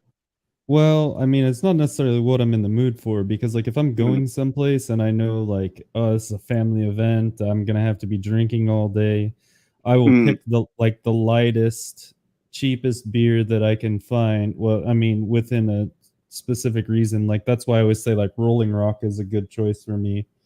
Um, I never tried Rolling Rock. um, it's it's really similar to Stella. Mm, If you've ever had Stella. I may have tried Stella. I just don't remember. Um, it's kind of like a lighter version of Heineken, actually. Okay, Um, okay, it's not nearly as heavy as Heineken. And okay. I could definitely drink some Rolling Rock then. it does have a different taste to it. I think it tastes Mm, better personally, but it is way mm, lighter. Um, it's yeah, I mean, I have never met anybody that didn't like Rolling Rock. Um, Now, if you're trying to get drunk, then that's not mm. what you would go for, Right. because it's just gonna be like water. You're gonna be able to just sit there and chug them. Oh, okay, okay. Yeah, they're super. I mean, they're super light, but it's a good like for me. It's like a good social beer. Mm, Um, if I'm going someplace where I know that everybody's gonna want to drink my beer, that's actually probably why I started liking Mickey's so much. Because like I got tired of people drinking all my beer. So mm. That makes most sense. people most people frown upon malt liquor, so they would just be like, "Oh, you drinking that shit? I'm not drinking that." So Like that's the point. I More can't for even. me. Yeah, I can't give it away. Nobody wants to steal it from me, so it's just mine. Mm. So, um, Yeah. Mickey's I know for sure I drank before and I can enjoy Mickey's. it's good. I mean, I think it's good. I It think really it's is. actually it's not as good when it's super cold. Mm. Um, as it starts becoming more like not hot, but like more Like room room temperature? temperature is better, I think, yeah. Yeah. But it again, like I don't know, depends on if it's super hot outside, then Mm. anything cold is good. Oh yeah, absolutely. What about you? What's your top 5? Top five go-tos would be in no particular order, it would be like Blue Moon, Heineken, Corona, um, Modelo's, not the dark ones, but the Especials. Yeah, okay. Yeah, I enjoy those more. The dark ones are okay, but I have to I don't know maybe on occasion I would enjoy the dark ones, but I mostly enjoy the Especials. And then my fifth one would probably be the Fat Tire. Ooh, I don't know if you ever tried that one. I do. I have some in my fridge and I don't like it. Um Really? Yeah, so I mean, well, there's different types of fat tire, right? Because like I bought a Mm, pack of it at Costco, and it came with like 6 different types of beer, and mm, oh, I can mm. actually get the next time I get up, I'll grab one. Um, Okay. but Oh, I'm is it not one a of those fan of it. is it one of those like beer samplers? Yeah, yeah. So it had a Belgian Okay. triple. Um, it had Voodoo, like some Voodoo Ranger IPAs, like a couple of different Voodoo Ranger IPAs in it. Yeah, yeah, yeah. Um, Yeah. I think a- my brother-in-law and got something like that. He tried out. and it had a fat tire in there, Bang, and it's an amber ale by Fat Tire, and Mm, I am not, maybe my taste has changed over the past few mm. years. is it the shotgun wedding or cougar bait? What? You're talking about New Belgium Brewery, right? The ones that make Fat Tire. Yeah, yeah. Is it cougar bait or shotgun wedding? I think shotgun wedding is their amber, if I'm not wrong. No, this is by, it's Fat Tire. Oh, okay. It is Fat Tire. Yeah, it is, but it was in the pack with the New Belgium, because there was Yeah, a New Belgium triple, a New Belgium ale, and then there was two I by like New Voodoo. Belgium. There was two by Voodoo Ranger. There was a an IPA, and then there was another kind of IPA. It was like a, I don't remember what it was called. Their It's like a Imperial IPA. no, it was like a fruity one. You sure it wasn't their Imperial IPA? All right, hold on. You're gonna make me go get it. I'll be right back. What up, Tommy? Hey guys, can you hear me? Yeah. Yep. Okay, cool. Gustavo, how are you, Zorro, brother? I think of you often, Jason. I'm sure you do, and I'm doing quite well. I'm glad. Alpha, you mean so much to me, even in the dark hours. When I'm all alone and I can't. I'm holding the Oculus Rift on my face and my head right now. It sucks because I get so super sweaty. I lost my PC, but it just tapes it every time I turn it on. It just types 6666666, even if I don't touch the keyboard. But Crazy. I know, right? But the fact that you guys are out there, being good spirits, it means so much. So thanks for letting me on. Appreciate that, bud. What's that? So I appreciate that. Yeah, definitely. Is it Charon's daddy or Charon's daddy? Sharon's daddy. Okay. Is that the name of your dear daughter?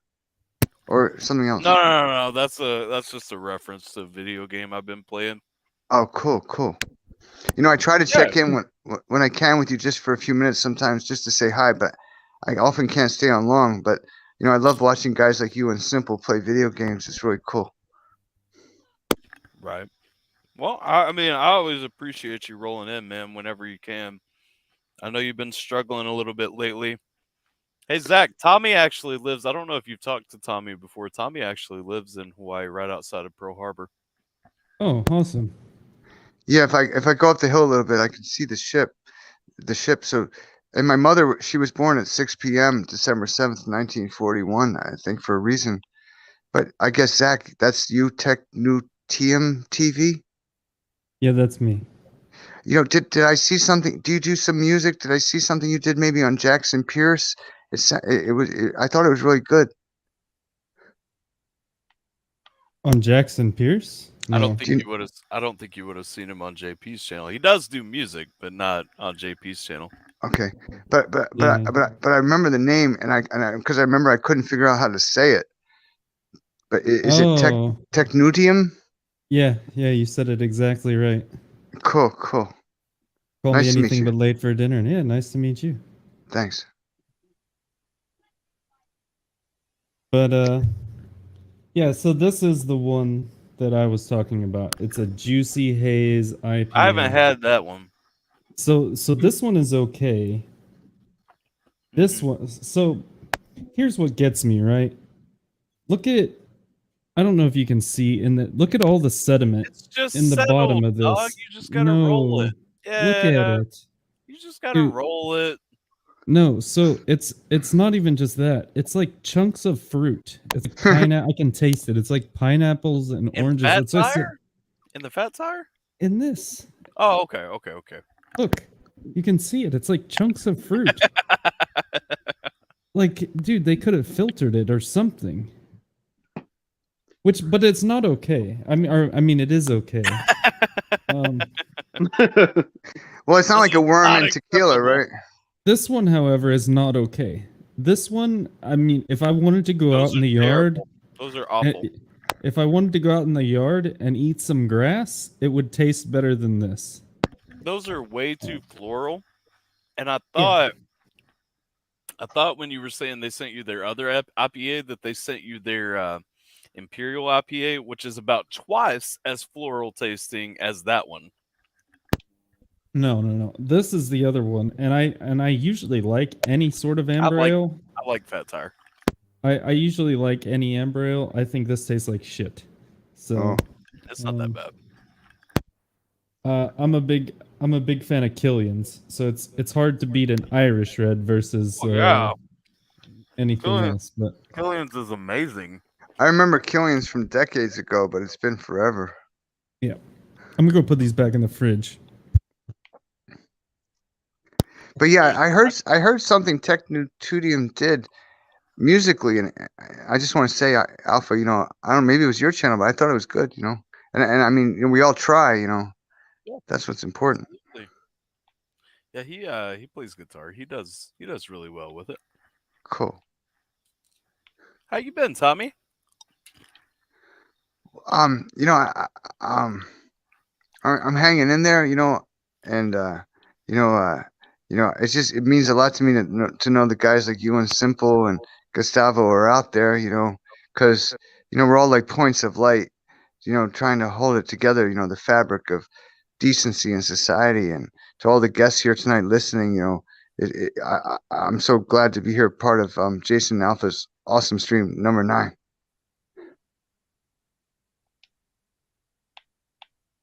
Amen. Yes, sir. Yes, sir. Who wants to always have a pair of balls, Tilly? What the hell? What, Wolvie? I've got 3. I'll have you know I always have a pair of balls. I do not always want a pair of balls.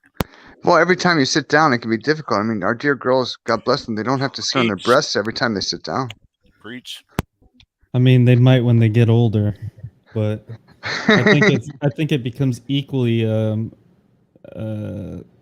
similar problem as both men and women get older. I don't know, man. When you sit on them nuts at the right angle, like sometimes you pancake the boys with like the most of the meat on your ass cheek, and it's just pa. Yeah, I don't think sometimes. Bruh. Fuck me. What did I do? I think it was a friendly fuck you.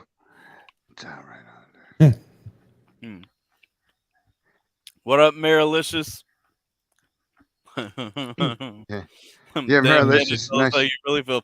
I think Mandy's a little upset at Tech right now. Mandy, you ain't even that old. Come on. Yeah, well, you got at least like 20, 30 more years before sitting on your breasts become a problem. Katie Hopkins of England, I really like her a lot. And she was talking about how at her age, oftentimes she might laugh or get a little upset. So she has to use a hairdryer down below before she goes out just to, dry things up a little bit, because there'll be a little seepage. But, she needs more Kegel exercises. But the thing is that, she's a great patriot. Well, whatever. I mean, they're just being out about it, because at this point, all gloves are off. They got to be, if we're going to save humanity. She's a great patriot? Is that what you said? Yeah, she really is. She was in America many years ago. Who is? Like, Katie Hopkins, who served in Britain's military. She's very funny. Look her up.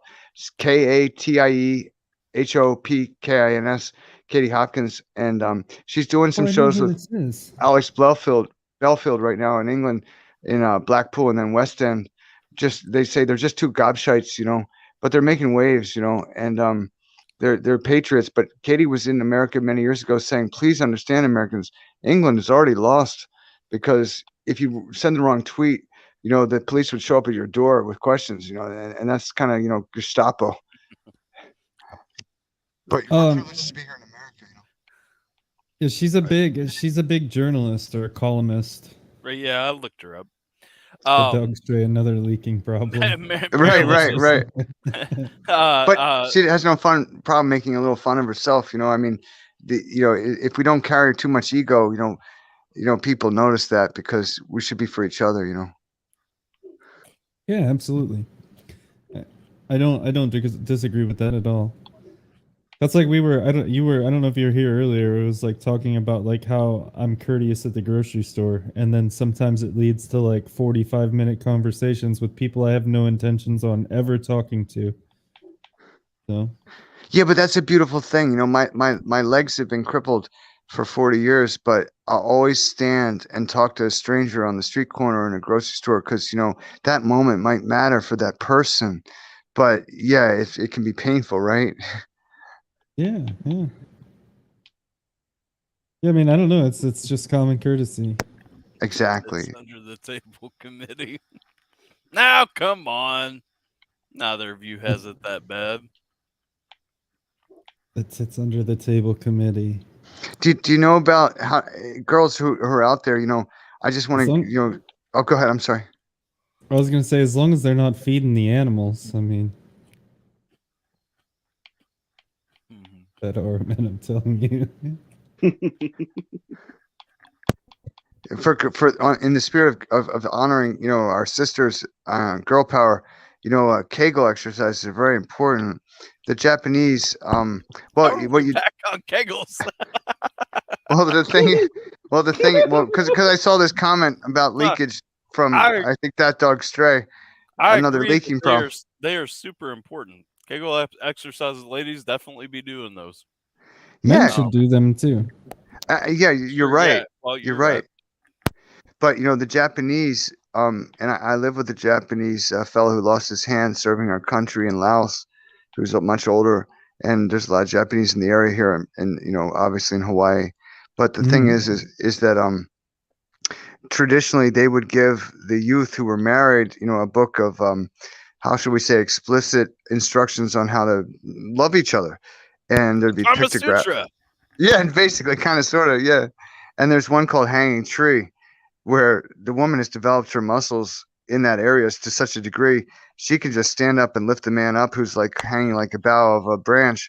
But I wouldn't want to be that guy. I got to be honest. I do not believe that is possible.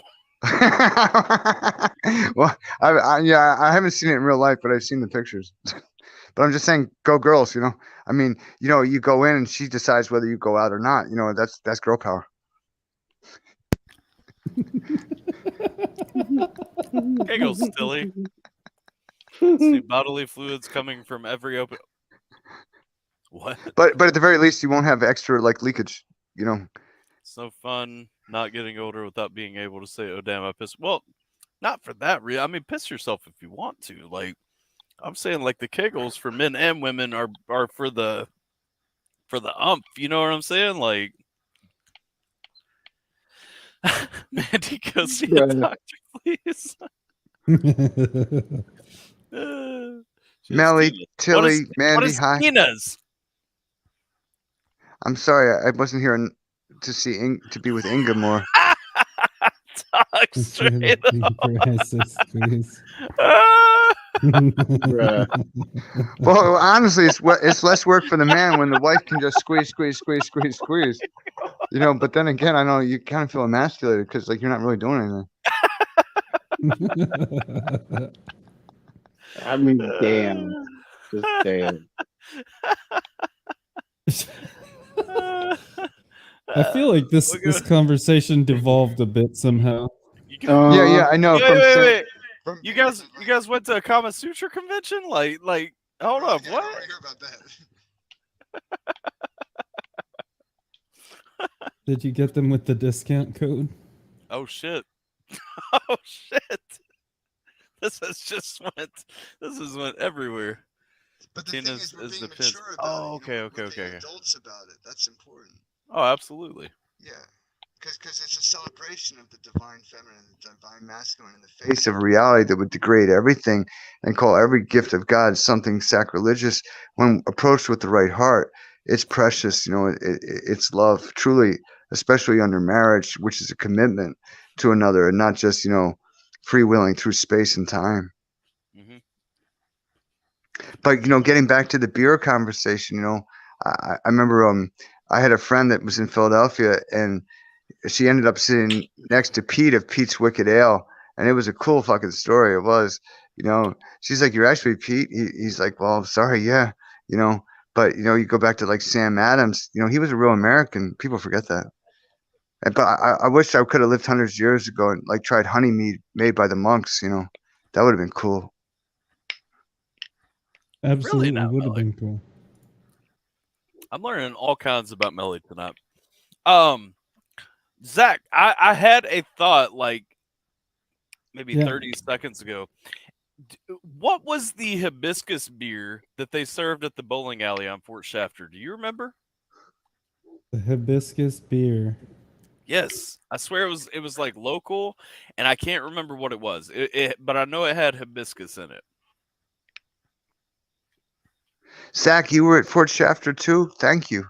Yeah, it was. You're welcome.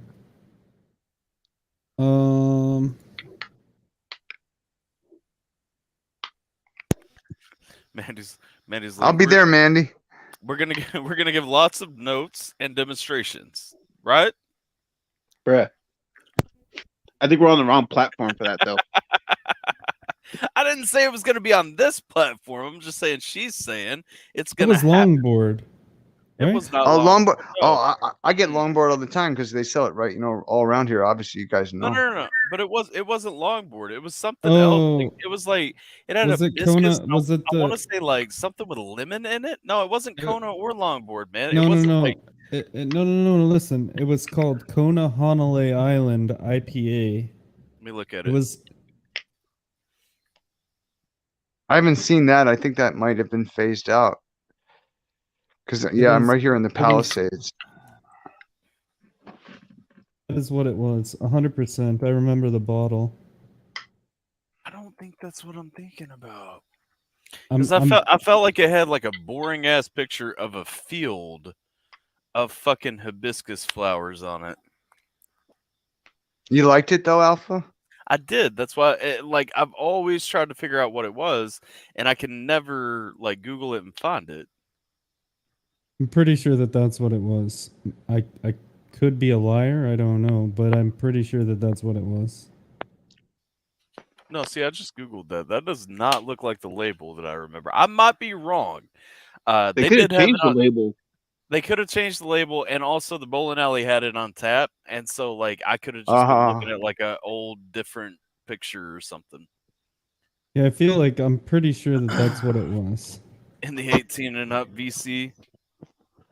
I don't have an 18 and up VC. We'll have to go over simple server for that. I got you. I thought you had an 18 and up. I have an 18 and up channel. I don't have a voice chat for it. God What bless. Well, not a voice chat. You have a thread for it though. I look at my NSF not safe for work fucking channel on my Discord today, and I'm just seeing like all kinds of things, and I'm like, well, this is definitely 18 and plus content. That's why we have that channel. I should just start spamming it with all my 18 and up memes. I thought you were gonna say with your dick. I was like, Zach, please don't just start sending pictures of your dick in my Discord. No, that's definitely not a meme. That's the opposite of a meme. Can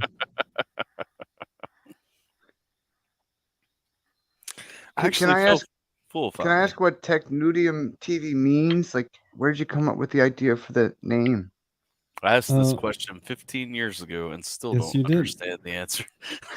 So at the time, I was in high school chemistry class, and we had found out that they came out there. They developed a new element, and it was called technetium with an E.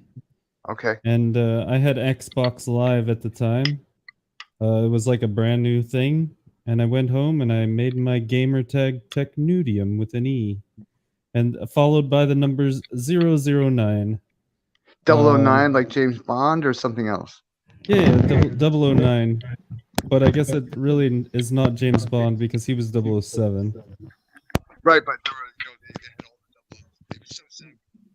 Yeah. No, it was technudium 009, and that has been my gamer tag ever since. About what year was that when Xbox was new? Oh, probably around like 2005, 2004. Really? Yeah, I was horribly. Can you guys hear me? You got awfully quiet. Oh yeah, I see it. It's not like. Yeah, because when I speak, my face kind of lights up a little bit, and it does, and I'm concerned you can't see me. But I was in high school chemistry, 85, 86, and I was horribly crippled in the class for the rest of my life. The left side of my body, both my arms, both my hands, but and I would never be able to learn chemistry, but I wanted to. I really did. You know, Cindy Crawford is an idol of mine because she had such a bright spirit. She was a chemistry major. Interesting. I didn't know that Cindy Crawford was a chemistry major. Yeah.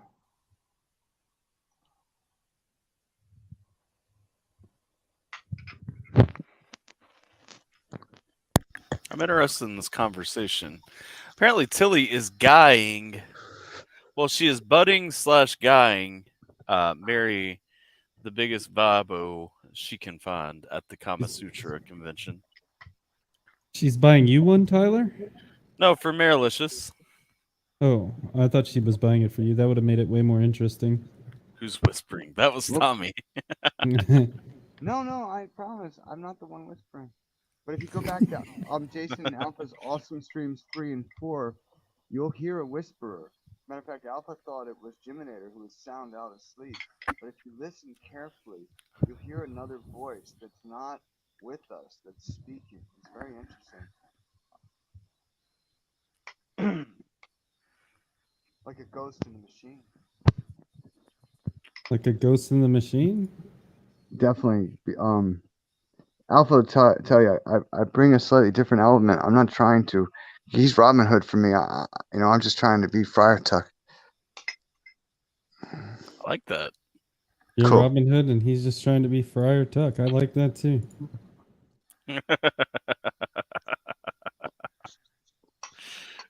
Let's go. But how is Tyler? I don't see him stealing from the rich and giving to the poor because the man Yes, has I given am. me nothing. Given me nothing. You're not Well, poor. I might be poorer than Not you, in but spirit. I'm not poor in spirit. to be poor in spirit is the most beautiful of things, though, isn't it, Technudium? Oh. To be without any, graft or grift or sensation of need for ego or vanity, but to simply wish to be there for others and pour forth the grace that flows through our spirits as instruments for the world. That is such a beautiful, glorious thing that's riches and treasures beyond all we could imagine and more precious than gold. And I don't mean to be trite, but I'm saying I'm right. No.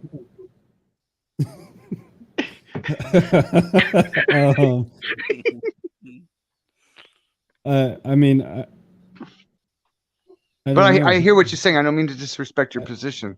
And No, clearly no, you I aren't. I But I'm don't just saying think here's that, another vantage point. I don't think that being poor in spirit is a good thing at all. No, I think you want to be rich in spirit and poor in Yes. treasures. Yes. Well, but you can also look at the other way, because traditionally the clause is, to like the poor friars that were Franciscans, to be poor in spirit meant to be rich in the treasures that are truly worthy of our souls and our hearts in God's kingdom. It's to confuse and confound humanity, which for some reason God the Father seems to love to do.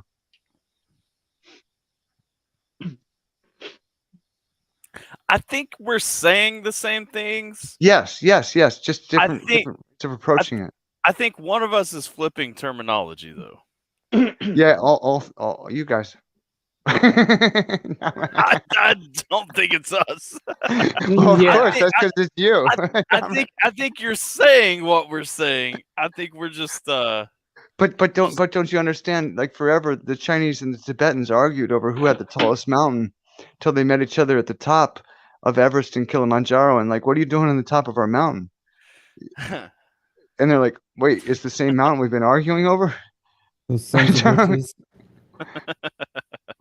fair enough. I mean, Brett. All right, thank you. Hi, that dog stray. Thanks for saying I got the spirit. There's not much left of it, but yeah, a little bit left. Hi, is it Allies There is Rogers something. or Elise Rogers? Alyssa. Alyssa, hi, Alyssa. Alicia, Dog Stray says, "Give away your things and follow follow me." me. Way to go, dog stray. Only if I can ride off into the sunset on a Harley with Stone Cold Steve Austin. Or a I'm horse with assuming no he'll be name. there too. Yeah, definitely. Ba-da-da-da-da-da. Bah! Yeah, Austin didn't ride away on a Harley into the sunset. He rode away on a 4-wheeler. I think you misunderstand what I'm saying. Mhm. I want to ride off into the sunset on Harleys with Stone Cold Steve Austin. You like Stone Cold a lot. He's from an older time, but he meant something to you way back when. No, not really. Oh, I just okay. think it would be cool to ride off into the sunset on a Harley with Stone definitely. Cold Steve Austin.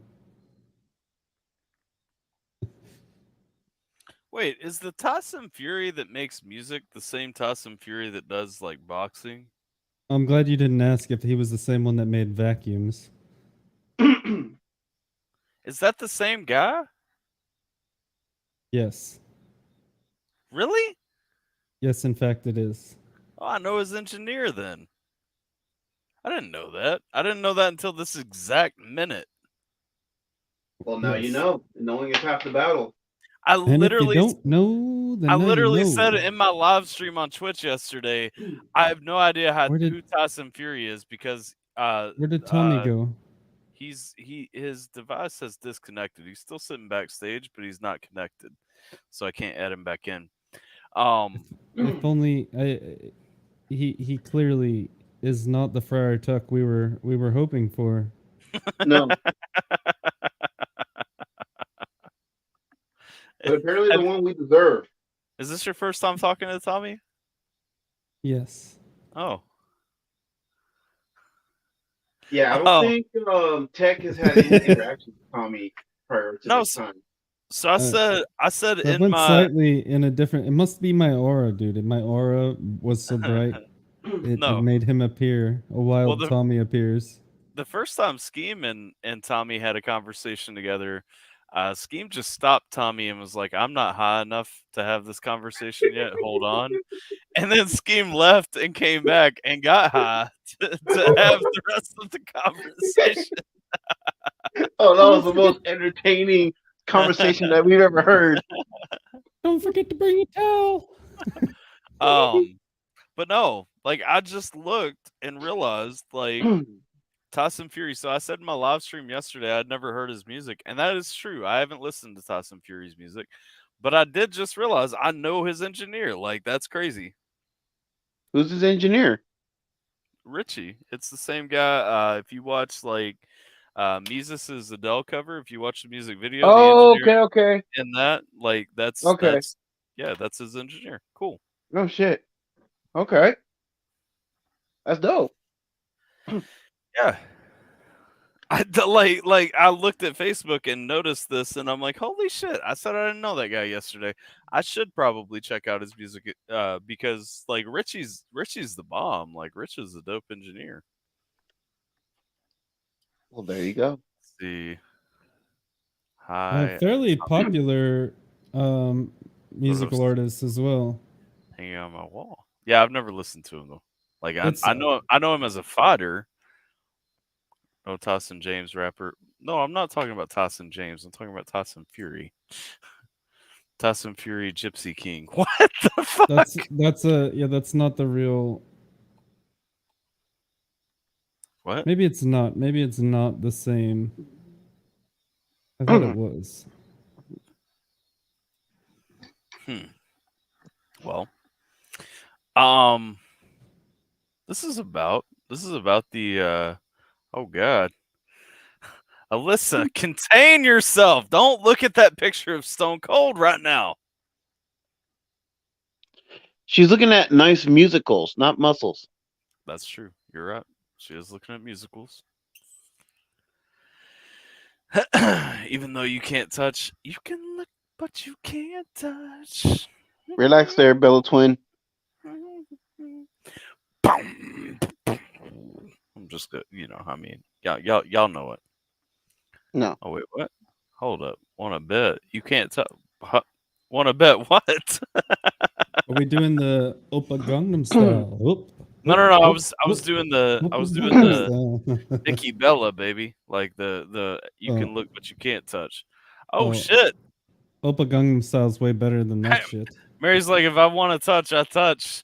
And then she says, ask Tilly. I mean, well, damn.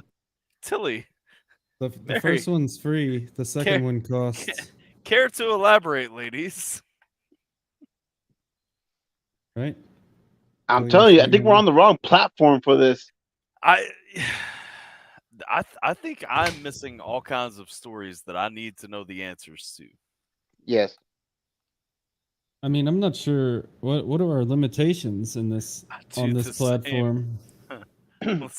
A lady never kisses and tells. Luckily, I'm no fucking lady. Well, let me say we went on a road trip. Oh, Lord. On a little rocket ship? And now Alyssa is in here. Hot men with... Yes.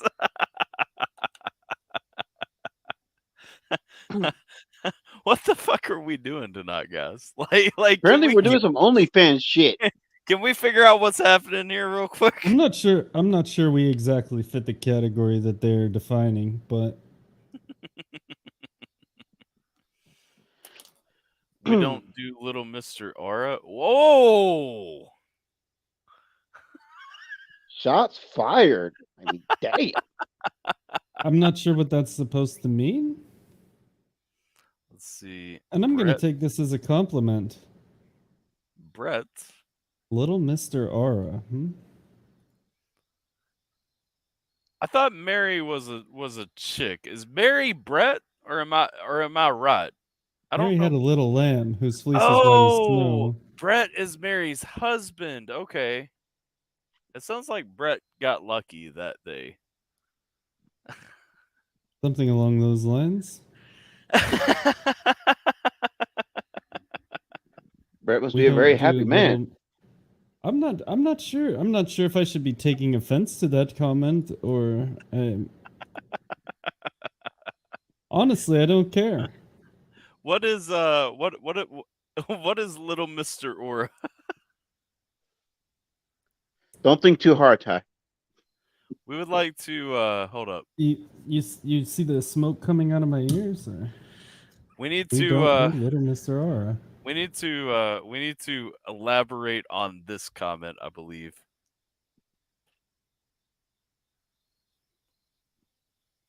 He did get lucky. Okay. We are Bret's sister wives. Okay. We his sister wives. Well, there's confirmation. No, we That don't. sounds like some incest shit. Wait, you sister don't wives. what? Hold up. We don't do Little Mr. Aura. No, we don't.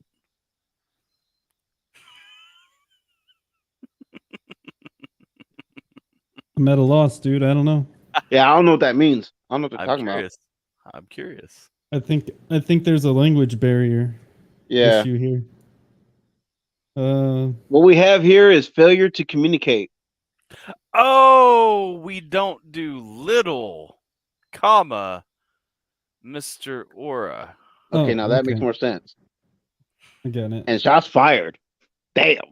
Well, no, I don't think that was the implication. We Uh-huh. don't. But so what do you mean? What do you mean? You go big? Go big or go home? Or That is the implication that I took. Yes, they go Okay. big. But I just heard the reference to Cool Hand Luke. Do you like that movie, Jason? No. I know it's kind of sad, isn't it? Always. Yep. Okay. And Guns that N' was Roses fun. covered it. You know, they put that in the song. What we have here is a failure to communicate. Oh, that was the Southern Prison Amen Warden. indeed.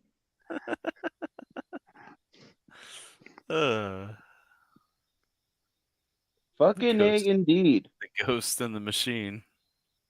Hi. That son of a bitch. Them Mormons gangsters. Mormons all over the place here in Hawaii. But, Really? you know, God bless them. Oh, yeah. Big, Are they? big here in Hawaii. Is there a Yeah, reason Tom, you're saying fucking A, man. after everything you say? Yeah. What's that? Technudium? It sounds like you're saying fucking A, man. After, like you're whispering it after everything you say. Or is that the extra voice? It might have been. I didn't hear it that time. But yeah, there was if someone really should go over Jason and Alpha's Awesome Streams 3 and 4. There's an extra voice. There really is. And who was it? Kitty Clemente. She's big into like ghost hunting and fan of Alpha's. And there's D definitely a is for ghost there. Lystexia. Huh? D is for Lystexia. These for the sex. I think D is for Lysdexia. Oh. Okay. dyslexia. Yeah. But some people thought Joan of Arc, was schizophrenic, and others think she heard voices from the other side. But for me, I believe she just understood the meaning of life and her duty. Right. Zach, I think he was letting you know that. Well, I'm just saying, I mean, I know things, but that doesn't mean you guys don't know more. I'm just glad to be at the round table with you tonight. I don't think that I know any more or any less than anybody. Cool. But I do have a question for you. Do you ever wonder that, like, when people were naming fruits and vegetables, right? So they had, like, the guy, he was like just going through like the Garden of Eve or wherever, and he was naming things, and he's like, these are orange. Those are oranges. And then he got to carrots, and he was like, oh fuck, what are these? Long pointies? Well, the You ever, thing you ever think is that about stuff like that? is that the yeah, sure. Is there a little more to the question, or is that it? Well, I mean, I guess so. Like, how? Because I can go Who? off on it. Well, I mean, yeah, I want to know. I want to know, like, what you think about that, and also how, who decided that the alphabet was in alphabetical order? Well, okay, so the thing, all right, so there's, that's a number of points, and I can approach them a few different ways, but I'll just get started if that's okay. Yeah, go Um, ahead. all right, so sure. So, the ancient Greeks, they love to name things, and they're known for this historically.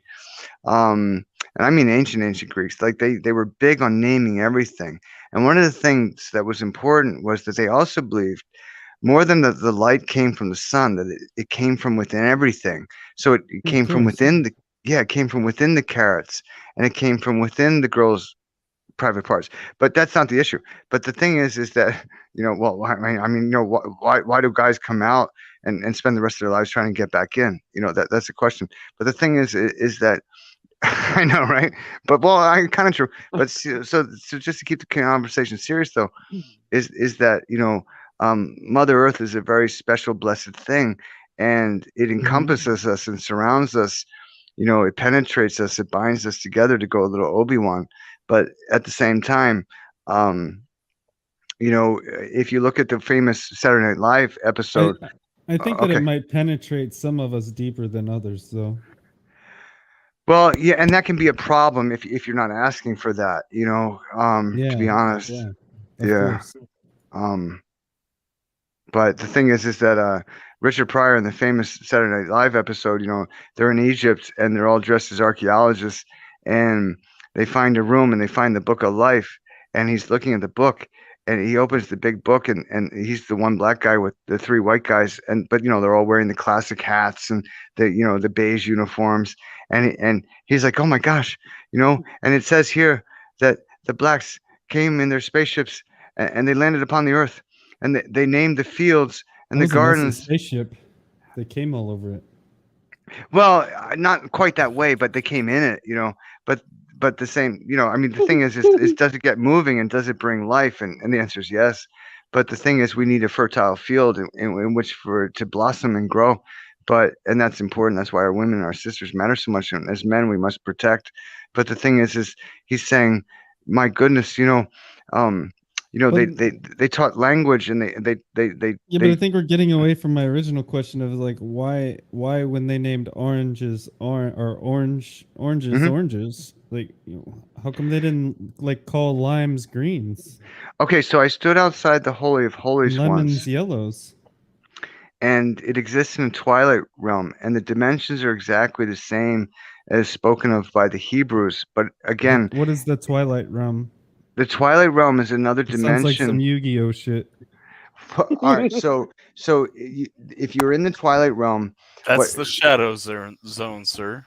more or less, yeah, there's like starlight, but not much more. But you can see clearly all definitions of all physical reality, and the Holy of Holies actually exists like in the desert, with low mountains but jagged in the distance, and the dimensions are all the same exactly as the Hebrews mentioned, except there's nothing Jewish about it. Got to be honest. And they actually have, and this will answer your question, Technudium TV. Yeah. Around the fencing around it is chain link fencing, which we think of as like a modern convention. So the point is, this idea of oranges has existed forever, and so it's like instinct to animals, that it's not instinct but common cosmic knowledge that exists in the field of time and reality at all times. And so, like you were saying graciously, I don't think that I know more than others. But the thing is, we have this reservoir and river of awareness in which we can all partake in. And that is what humanity is meant to forget. So we cannot access the truth of our hearts and souls and what we're meant to be as sons So and how do we daughters. partake? I think So- Alpha wants to say something.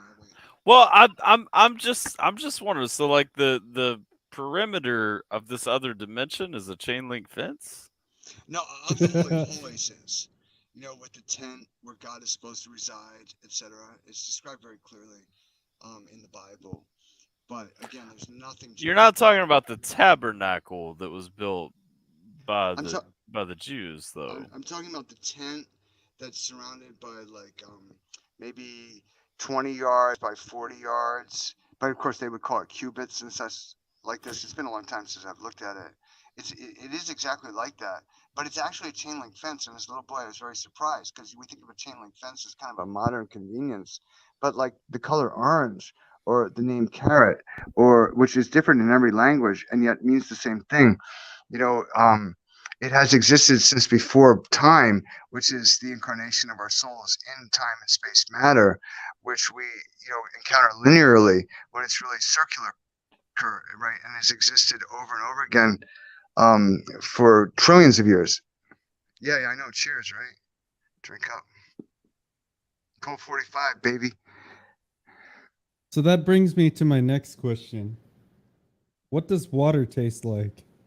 Water is God's soft drink, and that's important to remember because they're always trying to replace it. What is his hard drink?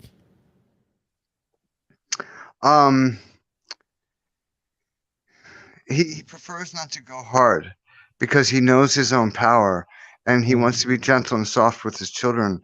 But yeah. So like slow your roll, focus on your goal. Got it. Yes, very much, and that's nice. I have never heard that before, but beautifully spoken. Yeah.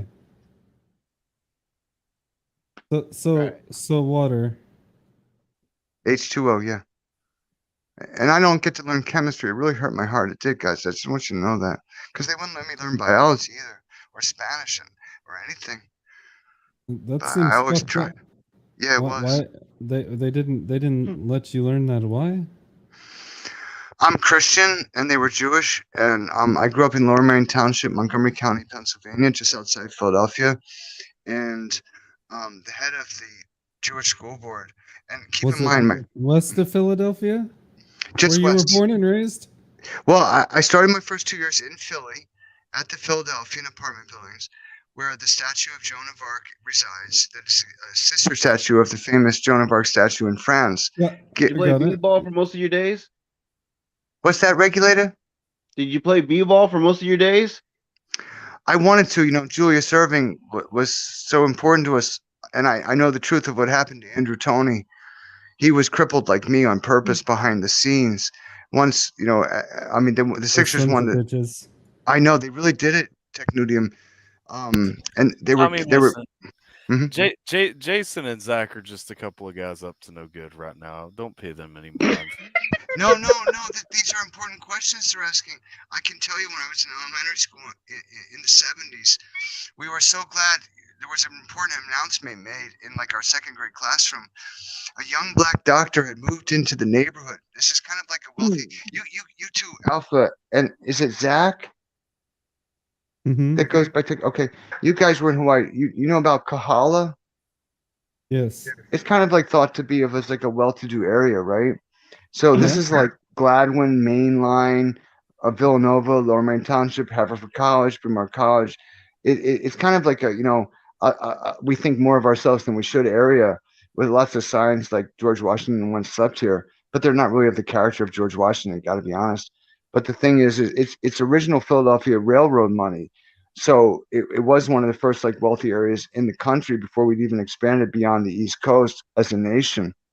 And before Jefferson and St. Louis and Clark West, etc., which was an amazing expedition. But the point is, It was quite amazing, yeah. Yeah, definitely. And they came back with amazing. First of all, they lived. That's crazy. They got already all the way to the West Coast. But we were so excited because this was like Martin Luther King Jr.'s and Abraham Lincoln's dream come true. Abraham Lincoln, I know, right, Alpha? Abraham Lincoln actually being from the land of Lincoln way back, which is of Wales, of England, but that's another story. But the thing is no, I know Wales, like Persia for thousands of years, trumpeted the idea of fair play, and certainly Lincoln was about that. And yet there are black South slave owners that would disagree. They hated Lincoln, but we understand because that was like their money. But the thing is a lot of blacks today don't understand there were many black slave owners in the South, and they weren't really nice people. But whatever. Here's the situation. Who doesn't understand that? A lot of the miseducated today who learn like that the Statue of Liberty is made of like tin as opposed to copper, which is why it turns green. But Yeah. the textbooks are lying to everybody. It's sad. Right now there's textbooks in Texas being printed that say all Trump supporters are mentally deranged, but that's because there's a conspiracy worldwide that's taking place. But the thing is that I just want to ask you quick to interrupt myself. Alpha, was Tater here earlier? What is Tilly doing now? No, Tater wasn't here earlier. Okay. Tater's so nice. She's on Maui. But we were so excited to hear that a young black doctor had moved into Gladwin, Pennsylvania, just west of Philadelphia, because it's kind of like a well-to-do, thought-of area. And then the students asked to speak up, who's their neighbor, and she says yes, because that means our country's making progress, right? There's opportunities for others, and that's the way it should be. And then she explains it's actually Julius Erving, Dr. J. And we were all kind of disappointed for a second because we wanted to be a medical doctor. But then again, Philly had Dr. J. So, yeah, we went along with it. It was okay. Right.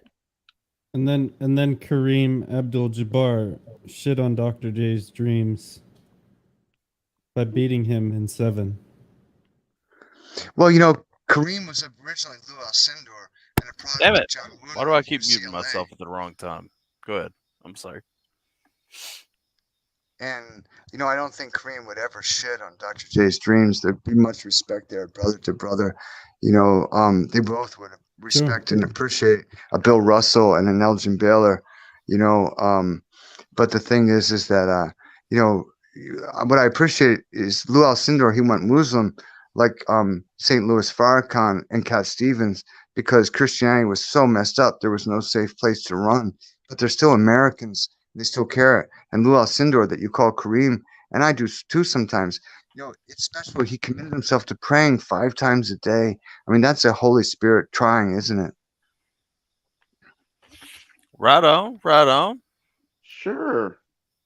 If you've ever seen Dear Marvin Gaye sing, I think it was maybe like 83, the national anthem for the NBA All-Star game, it's really special. You can see Kareem Abdul-Jabbar a little nervous because he's the tallest guy there, and he stands out, right? And Marvin Gaye starts out singing this song like no one has ever sung it before, to his own beat, his own drum, his own rhythm, and everyone in the crowd, it's on nationwide television. And Tech Nudie and these other guys will know this, and this is no credit to me, but it was my grandfather that introduced television at the 1939 New York World's Fair. And it's sad what they've done with it, because today they just try to use it to hurt and lie to the people. And it's very sad. And no, I've never seen a penny, but I'm still committed to the cause, the holy cause. And I know the whole history. And meanwhile, they have people paying for it, which is treason according to the U.S. Congress, but nobody remembers, because they knew that if you had to pay for it also, it could be too much power in a tyrant's hands, which is what has happened. So if you watch television today or you watch the news, make sure to reverse everything you say to get at like a semblance of the truth, because otherwise it's all lies. But the thing is Lou Alcindor is nervous as Marvin Gaye begins to sing, because he's singing it differently than any human being ever had. But Marvin Gaye, before he goes out there to sing the national anthem, said a prayer to God. Please help me to sing in a way that moves men's souls. And God damn it did. If you haven't seen it, you should. It's special.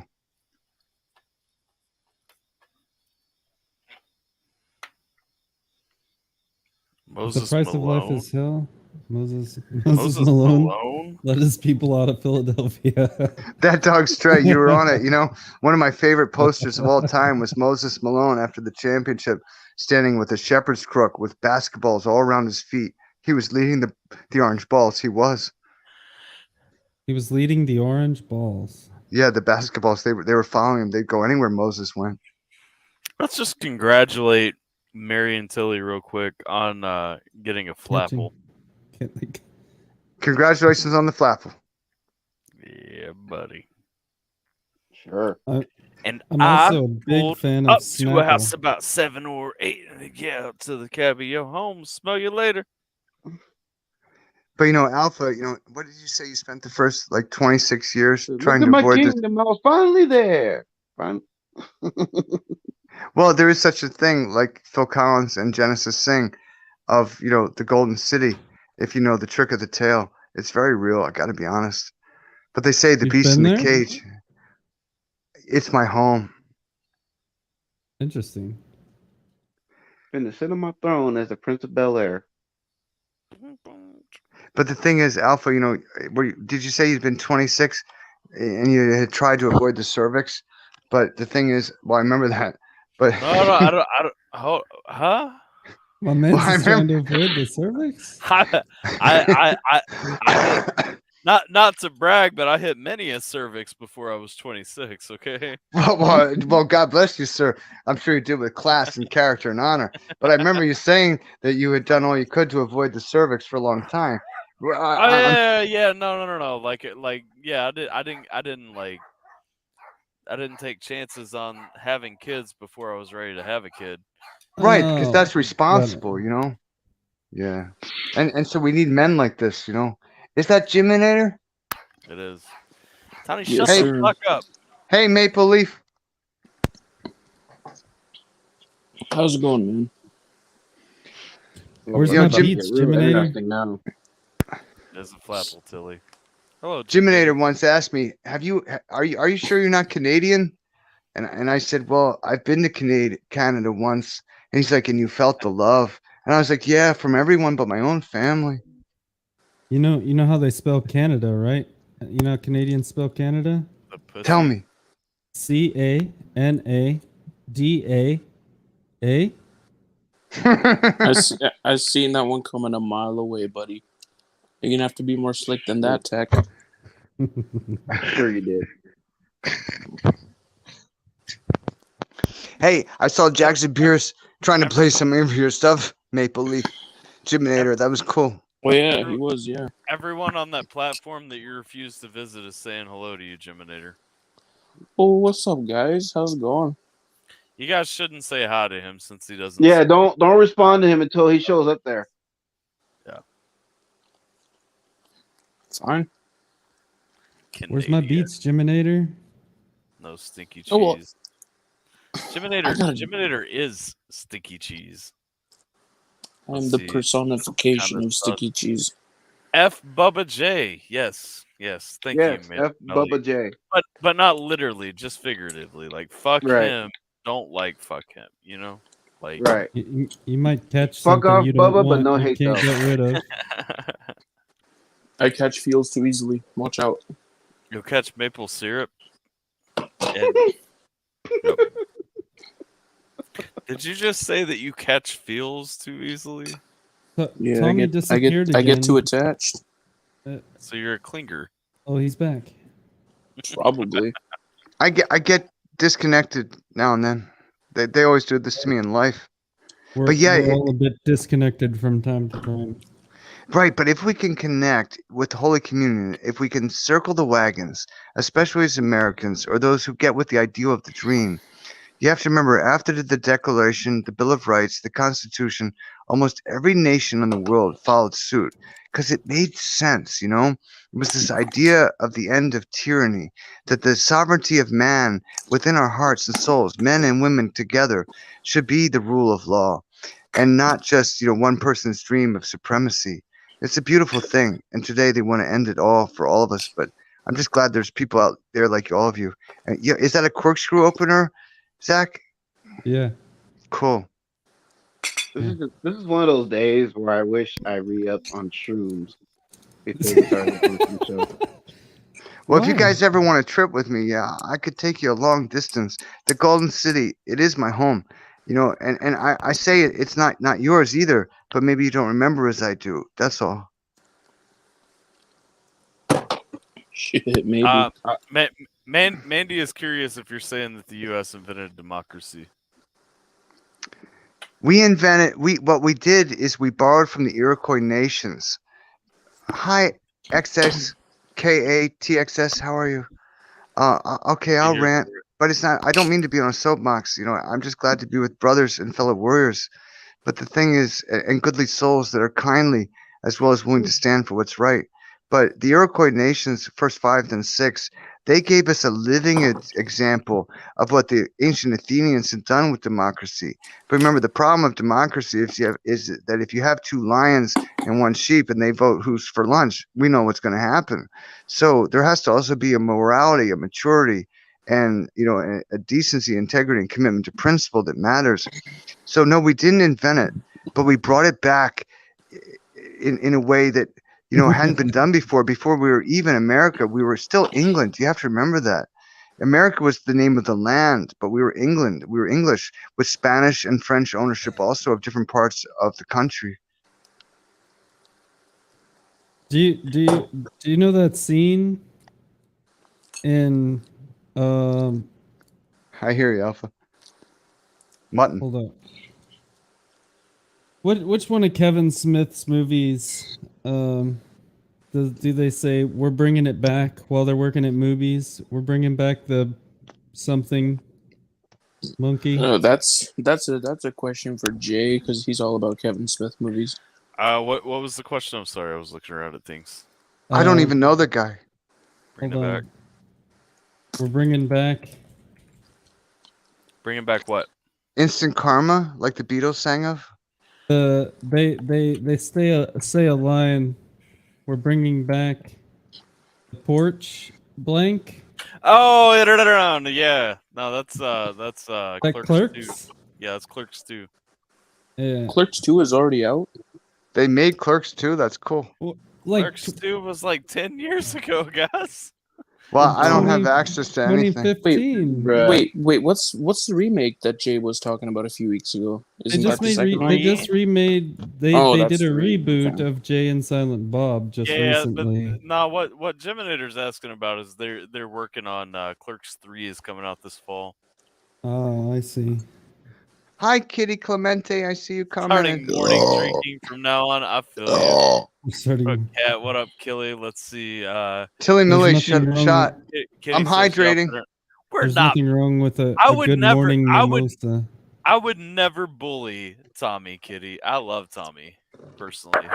Tommy's the homie, man. I think that Tommy kind of goes out of bounds sometimes, but I'm still here for the ride. I appreciate it. And I always sometimes when I'm really down and out, I reflect and I remember Alpha like from show to show saying, I love Tommy. And I believe all of us need a pat on the back at least every 5 years, because we should give that to each other all I'll the drink time. to that, Mandy. What Mandy I'm just saying. I sell AA merch. You're welcome to buy it anytime. Like my logo is called Alphaholics Anonymous. So, But Alpha, do you remember when I explained to you how Dear Canada, Maple Leaf Geminator had proven it's possible to cure alcoholism with LSD? Yeah, it's really important. But our medical community won't release that information to the USA. It's sad. Drink. I mean, there's nothing wrong with drinking. Just you'll know if you're doing it too much, Right, but the problem is like the English always are fighting with the English at soccer games because they're all drinking, not smoking marijuana. In Holland, where they're all smoking marijuana, it's very peaceful. I gotta be honest. No, I mean, sure, I can say whatever I can say about alcohol. I think but it's peaceful like, in Holland. They have windmill cookies. And tulips. I smoke way too much weed, so that's Windmill like cookies that's are a amazing. fault. That's a fault I can put out there. If you've never had a windmill cookie, you need to go out and buy some right now because they're delicious. They used to sell them. At I feel like I'm not high enough for this conversation. Oh, I am. Just ride with us, Gustavo, because you're our brother, full-blooded Mexican that you are. Smoke up, regulator. Do you want to know what a jumping Mexican bean is? Get a trampoline and ask Jason to get on it. God. Oh God.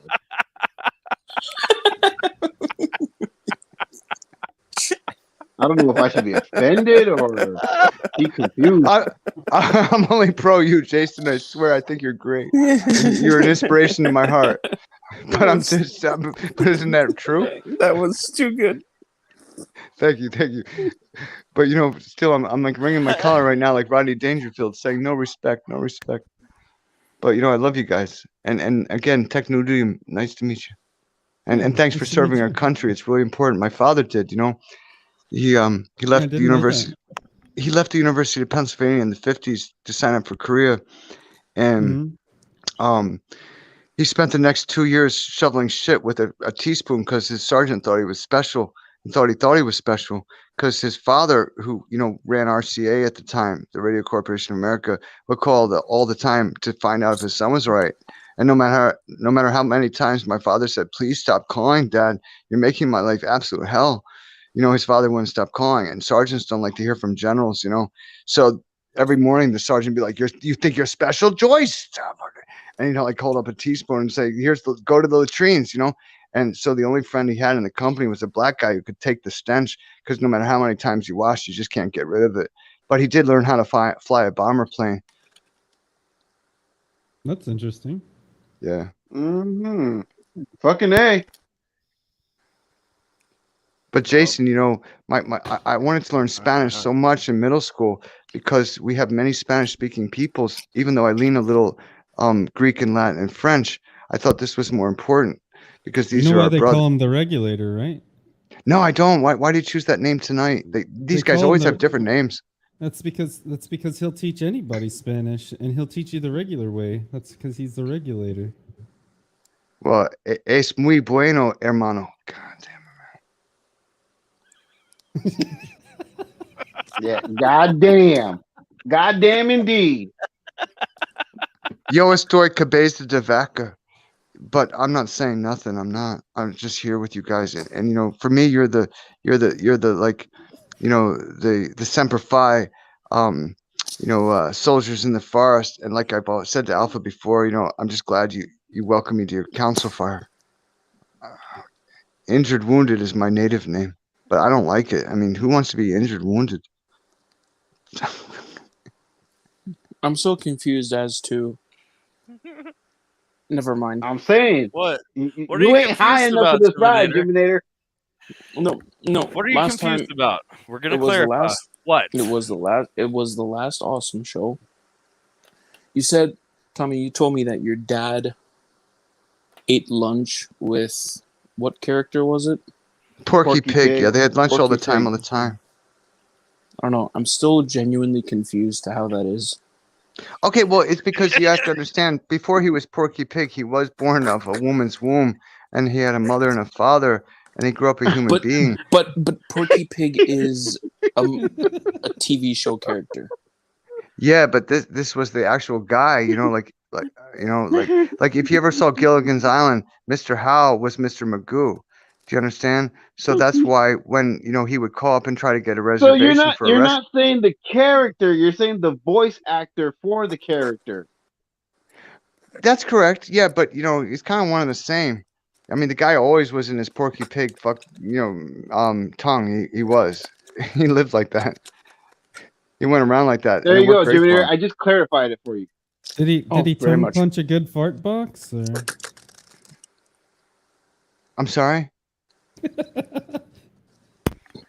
The important questions are being asked right now.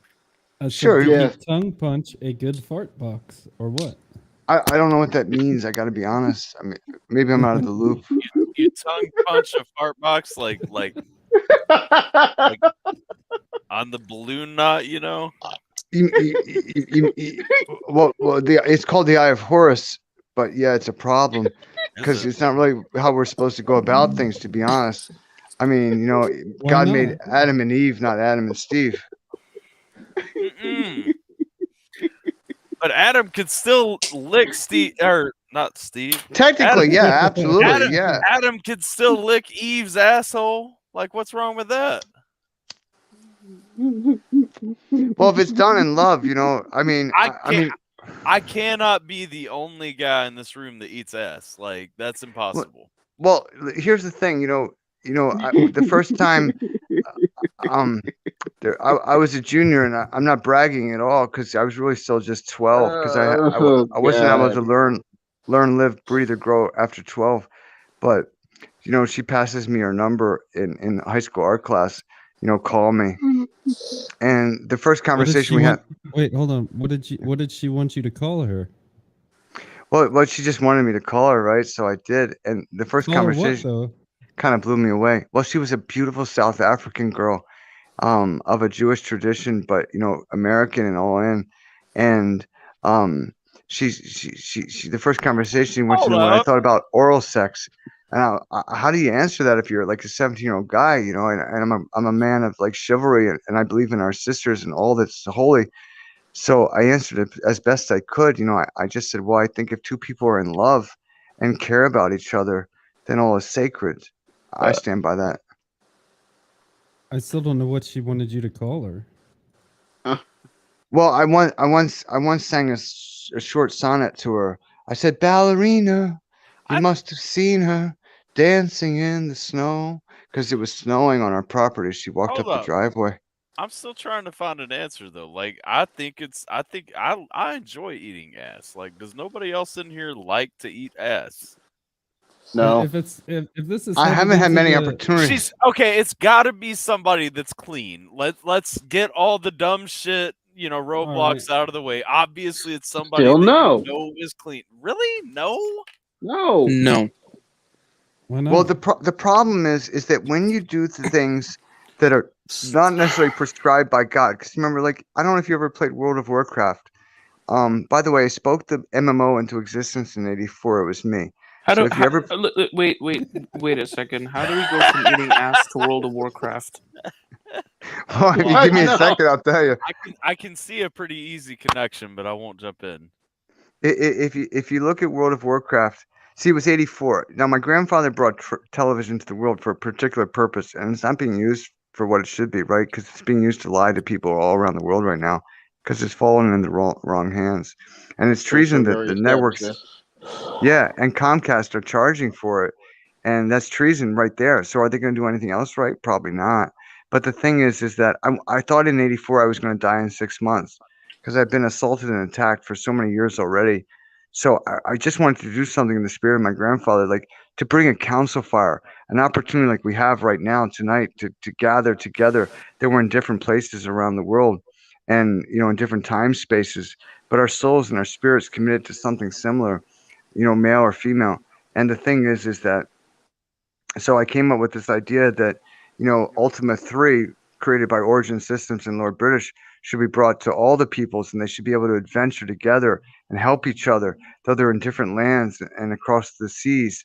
And this would create a community of brotherhood.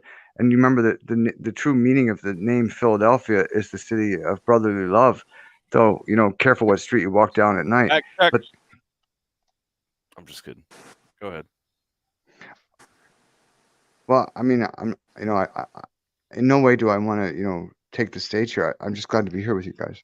No, I was just kidding. I was just a fact check when you said Philadelphia was the city of brotherly love. Anyone here? What? What? Well, if you want, was that you, Techno? No. I do have Hawaiian wood roast seeds. If you guys send me your addresses, I'll try to send you some.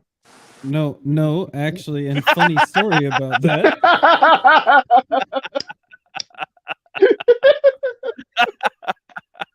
So I took a bunch last night. I was given a handful of those one time and just said, "Here, eat these." And me, considering it was my best friend at the time, I didn't feel the need to ask any questions, and so I did. And he said, "Oh, by the way, you're gonna throw up violently." And my first response was, "In the car?" And he was and he said, "I don't know, man." He said, StreamYard is shit on your phone. Like, it does not work on my phone. It keeps crashing. But I'm so glad you're here, Jiminator. I feel a strong connection to your Maple Leaf heart. I do. So I hope that's okay. I did throw up violently in the elevator. I bet you do. And I don't really remember the next 8 hours. Oh man, I bet it was. But do you think it was a good 8 hours? Well, I mean, I have no idea. I woke up with no clothes on, so it might have been a good 8 hours. Well, like JFK Jr. said, he was an airplane pilot. Flying is the best fun you can have without your clothes on.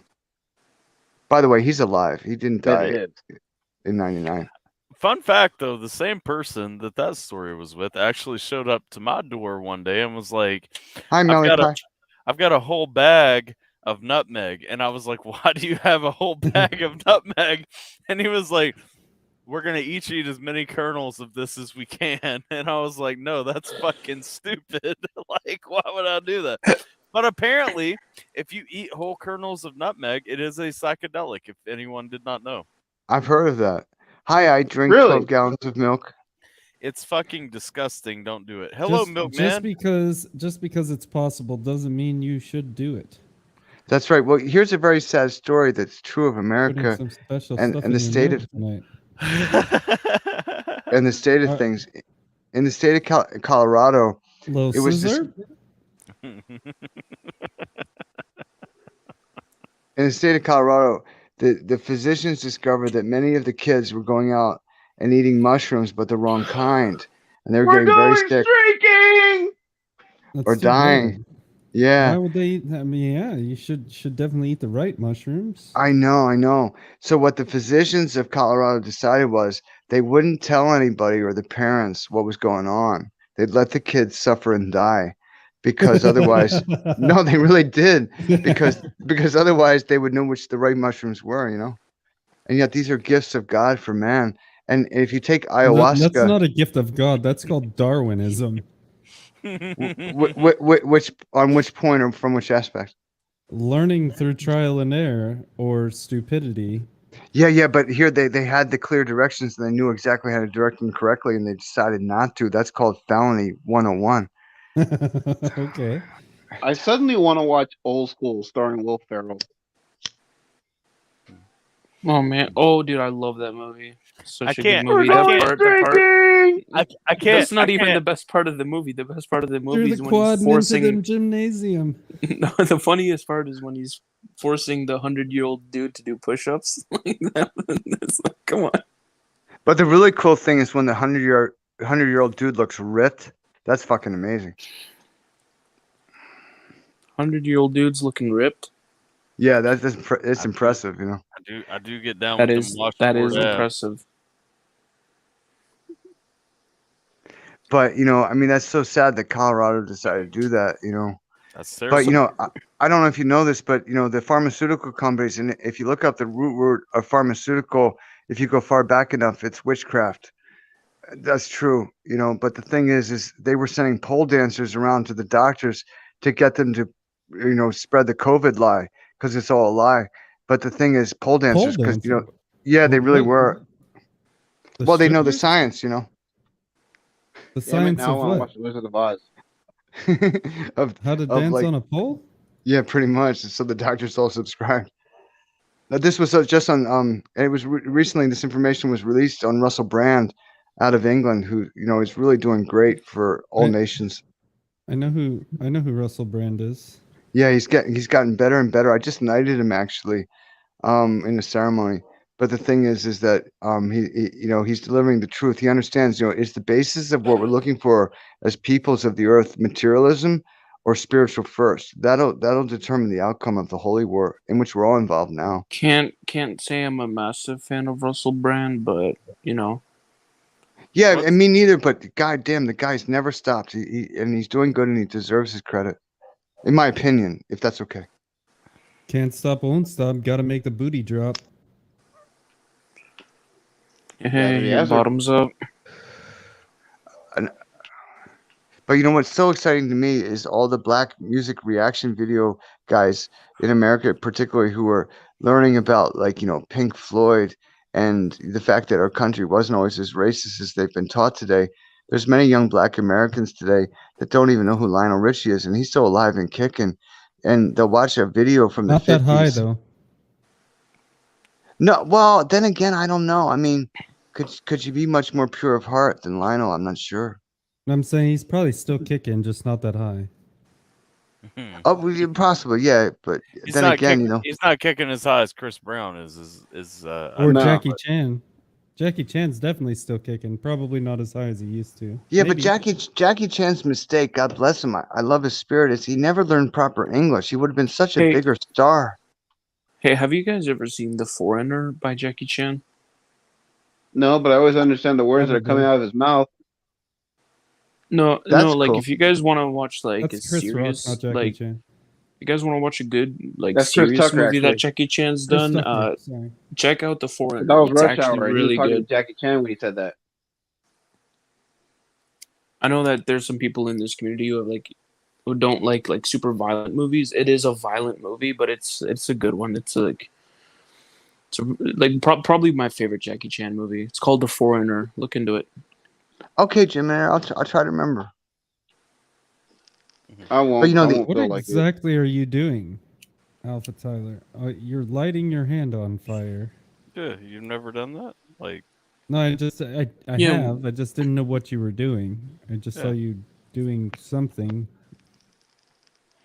Alpha, if you'll give me a tent to live in your backyard, I would. It looks gorgeous back there. I saw it in daylight once. it is That's beautiful. really great. You lived in such a lush place. I'm really happy for you. Yeah, it's beautiful. And I understand Simple's trying to visit you. If I come into any money, I'm going to try to send him a little so he can pay for the airfare. Yeah, absolutely. I'm sure he would appreciate that. I think he and Alan are planning a trip later this year. I think Alan actually just bought his ticket today, so pretty locked shit. in. I mean, you only live 8 hours away from me. Sorry, So- Texan reacts for everybody who doesn't know Alan is Alan. But it's also like Texas Ranger something. Yeah, Texas Ranger. Cool. Alan's a fucking Chad. Alan's a genuinely good guy. I believe it. I will say I have a picture with Alan somewhere. Hold on, because Alan is like a giant as well. If you guys have never seen Alan, He's a big guy. I never grew past 12, so I'm kind of like Peter Dinklage, but I'm still here. We're glad never- you're still here. Never Thanks. grew past 12. What? We wouldn't have these thoughtful conversations without you. Yeah, I wasn't allowed to live, breathe, grow, or learn after 12. It kind of sucked. I'm sorry to hear that. Thanks, brother. I appreciate that. It really hurt because I just wanted to bring everything I could for humanity and to learn all I could.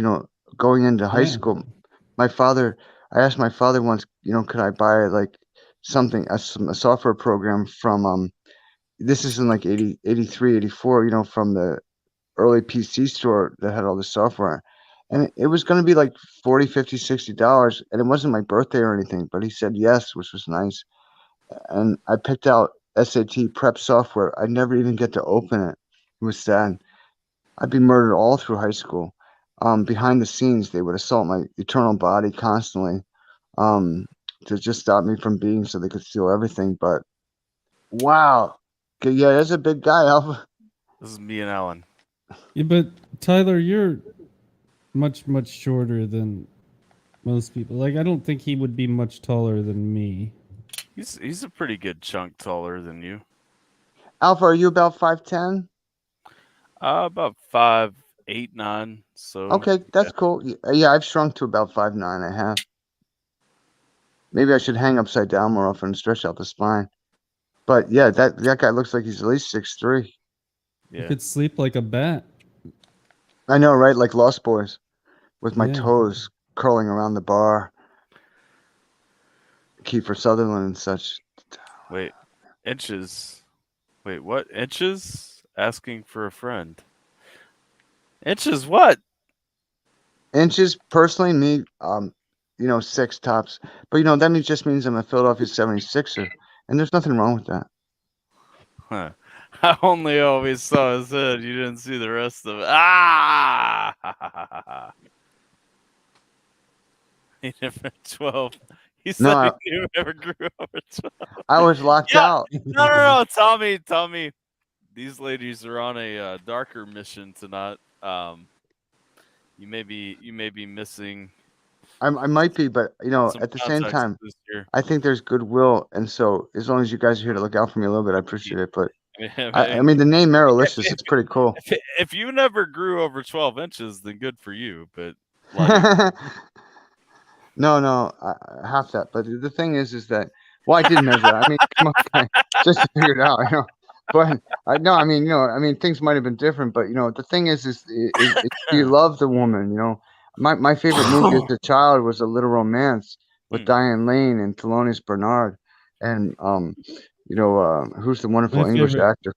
My favorite movie as a kid was the Teenage Mutant Ninja Turtles live action.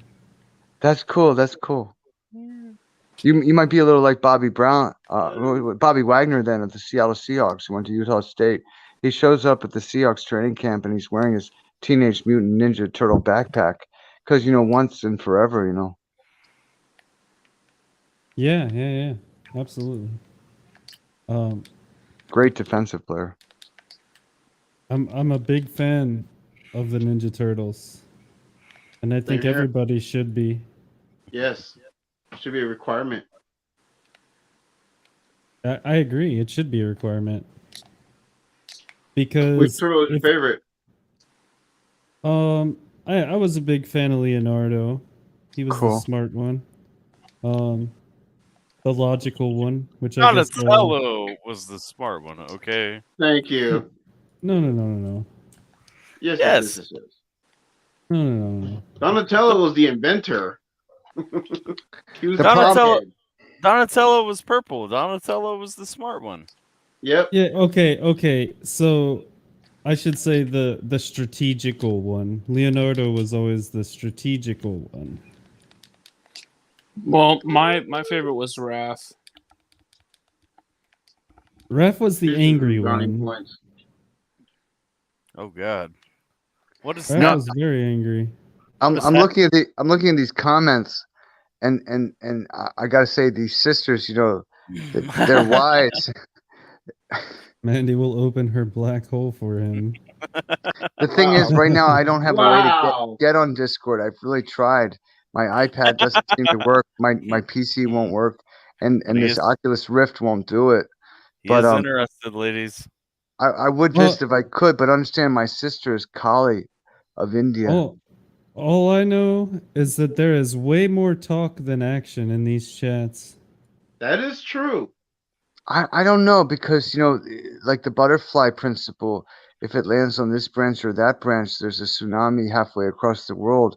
And right now we drop ripples and pebbles with our intentions, our hearts, and our goodwill together. And wherever two or more are gathered, there is he also.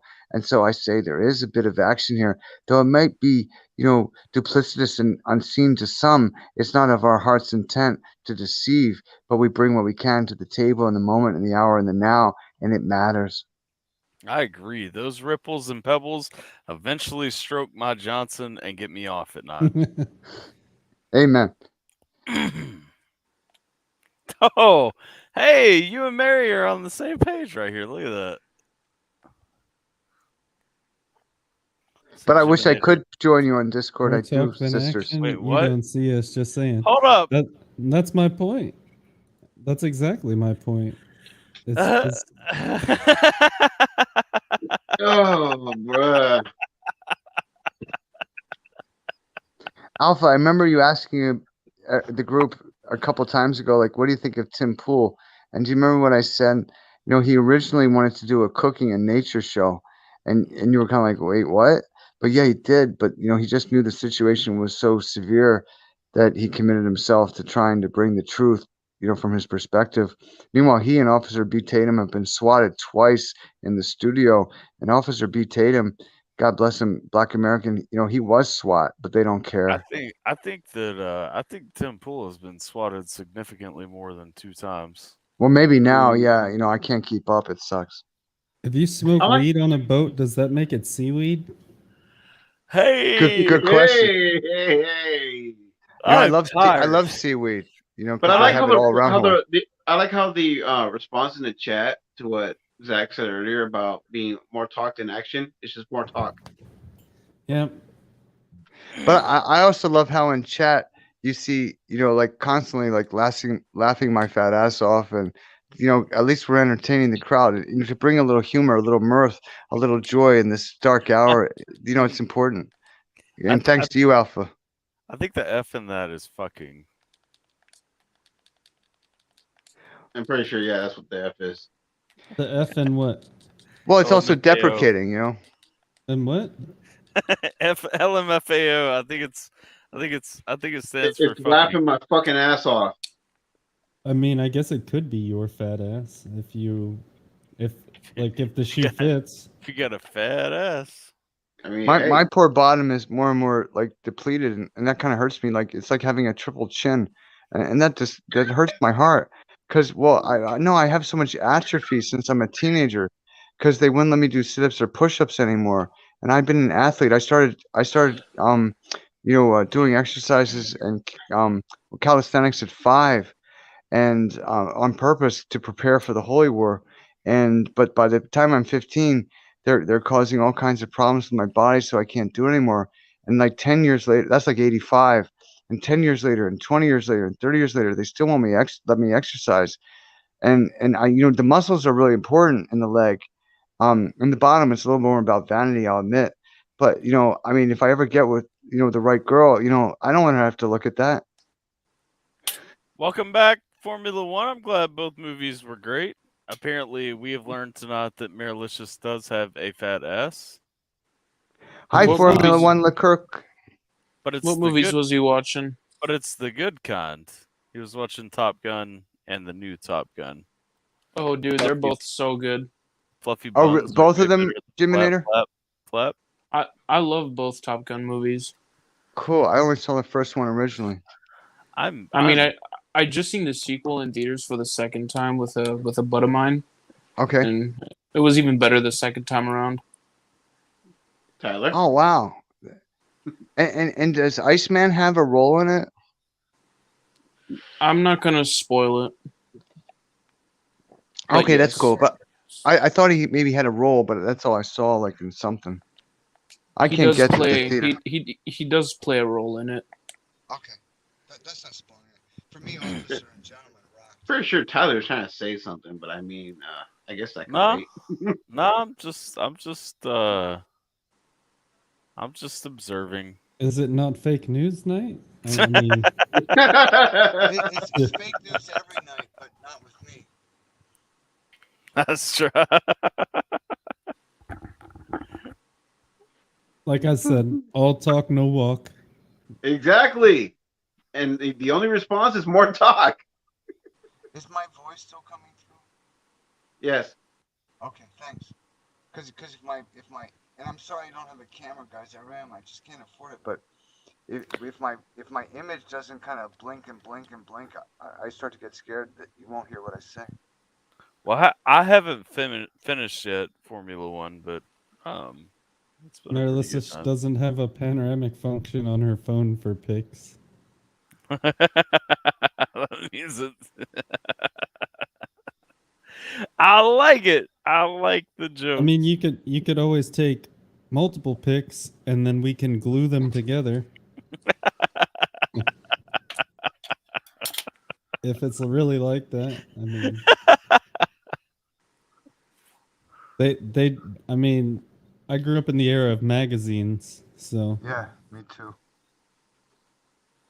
I remember Cindy Crawford's first Vogue magazine. One cheek, then the other. Merge. It's kind of famous. Enhance. It's called Baby Cindy. But I thought of Cindy differently, sisters. If you're out there, when I saw this magazine, Vogue magazine, it was their very first one.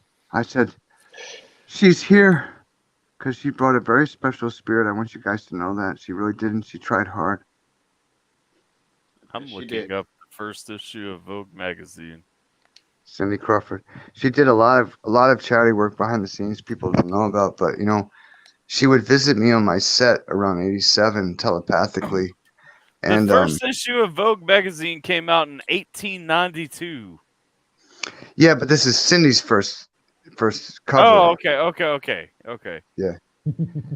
But my house was full of Vogue magazines because my mother had been following since the 40s and 50s.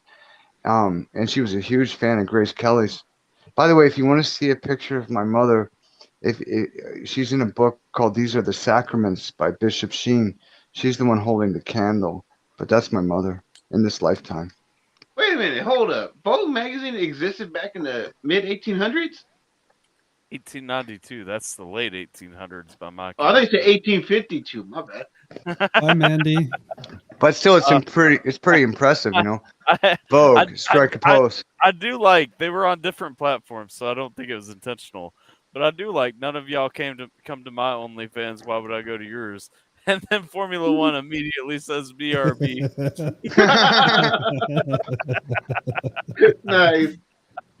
I think Formula One Leclerc might have been on Jackson Bye, Pierce's Mandy. channel. Bye, Mandy. Bye, man. If you're going, Mandy, take care. God bless you. That was dirty, Millie, and I see what you did there. Okay. Oh, hold up. Oh, okay, yeah. So Alpha, you guys are saying that these girls are a little bit treacherous in a good way, but still, I would go into the fire on Discord. I would if I could, but I just can't right now. It sucks. I mean, I'll do anything for the right price. Tyler knows this. Well, what's the right price? I'm just curious. It depends. Well, so you're kind of like a little bit like, you know, Han Solo talking to Princess Leia saying like, you know, I don't know. I can imagine an awful lot. Yeah, Tom, fucking A, man. Damn right, Well, dude. Well, I have personal Han Solo stories. You want to hear one? So Pamela Wilson, I tried to turn you on to her before. If you look up Pamela Wilson on YouTube, you'll see a picture of her. So we were friends in Holland. I lived there for 2 years around 2000, 2002 during 9/11. But they had to get me out of the country so they could pull off 9/11 because I was Jefferson. But the thing is that, yeah, sorry, it's true. Some of these guys know that. But the thing is that once they got me out of the country, they could pull off 911. Keep in mind, it was George Walker Bush. You know, like Wag the Dog. If you've seen that movie, you know he was such an incompetent guy. They needed a war to like make him look competent. And meanwhile, his father, Herbert Walker Bush, is pulling all the strings.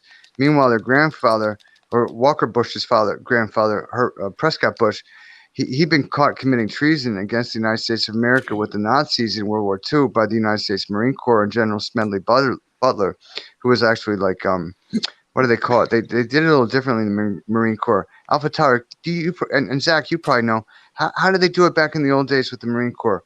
It was like, you know, they didn't quite rank the ranks the same, but he was the highest ranking officer, so it was like do you remember what was the actual title of the highest ranking general? Well, in the Marine Corps, it would have been the general of the Marine Corps. No, it was something different. Major? No. Yeah. It was like brigadier general. Like that was the hardest. General. That was like the highest it could be. But whatever. They went to Smedley Butler and they wanted him to join up because it would give validity to their cause, right? So he's like, I need a day or two because they're plotting treason against America. So he's like, I need a day or two to think about it. They're like, of course. But he went immediately to the United States Congress and named all their names. And one of them was Prescott Bush. So he had to sign documents or face execution for committing treason against the United States of America. And That son of a bitch. I know, right? Truly. I mean, you guys all were in danger. Hey, Formula One Leclerc, nice to see you. Sorry, I don't have a camera, but that's kind of my face, to be honest. Though I got a beard now because I can't shave anymore. Yeah. Hi, Formula One. What's up, dude? But so the situation is that no Bush family member or progeny could ever be president, and yet we get Herbert Walker Bush. Pretty awful. No, it sounds. We hear you okay. I do. And Walker Bush was president, and they'd plot treason against America, of course, like 911. You know, I'm just getting a terrible echo. That's about it. Oh, okay. Hey, make sure you've got the stream muted. That's probably what you got going on, especially if you have YouTube Premium. Exactly, Marilicious. The stream is probably Marilicious. You know, when Gary Hart was running against George Bush, Hold on. they would say in my heart I went Bush, but in my Bush I went Hart. Yeah, it's a little bit better. Yeah, you sound fine to me, but Make sure you don't still have like the YouTube app running with the stream. Yeah, that's what I running. just did. Yeah. But yeah. But you have to understand, like the presidencies of Herbert Walker Bush and Walker Bush are totally illegitimate. And it was Herbert Walker Bush that changed the law that no Muslim could ever serve in government. And as it was an illegitimate presidency, that means you can arrest Ilhan Omar immediately. But I'm just saying, I got to go get another smoke. Alpha, you take over. You know, it's your channel, and Jason, you know, I think about you guys all the time because it's hard and lonely out here in the Palisades, overlooking Pearl Harbor. You think about us when you're lonely? That's a little weird, man. Well, no, because you know I need to believe they're good soldiers out there. You know, Zach. Oh, I got you. Cool. I'll be right back. All right. Yeah. The hell did I join? Bush. I don't think that's the kind of Bush you're referring to. You did not, Tilly. And we were just getting a history lesson from Tommy, Formula One. Yeah. Yeah. Wow, was Zach just frozen? You were frozen with a pretzel in front of you. I'm glad you recognize that these are pretzels. They're pretzels. They kind of look like the pretzel chips. Who the Yeah, fuck they're is the breathing thin into the kind. mic? Yeah. Pretzel They're chips. pretzel thins. Yeah. You didn't die, Tilly. Why are you sad? Maybe it's because she didn't die. Dog Stray says much Hello, love, darkness, Formula. my old friend. I like those keyboards you got in the background, dog. These? Yeah. Some nice little mean- racks you got happening back there, you know? Yeah, I got my whole. I'm not gonna. Actually, I'm not gonna show the camera around because my name's plastered on half this stuff. But yeah, I got my little setup around here. I even got this thing, which is probably out of frame, but Yeah. deck. And I got What's that? mixer, everything. What you got It over was there? Was that a new arc you just picked up? No, it was one of the Pioneers. I forgot which model.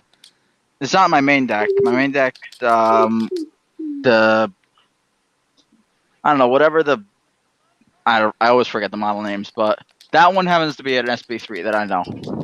Okay.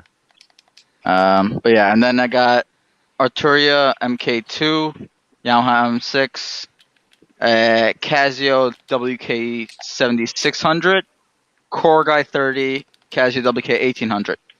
Nice. The real question is, can you play them? But I'm assuming you can. I think I know you well enough to assume that you can. Bet.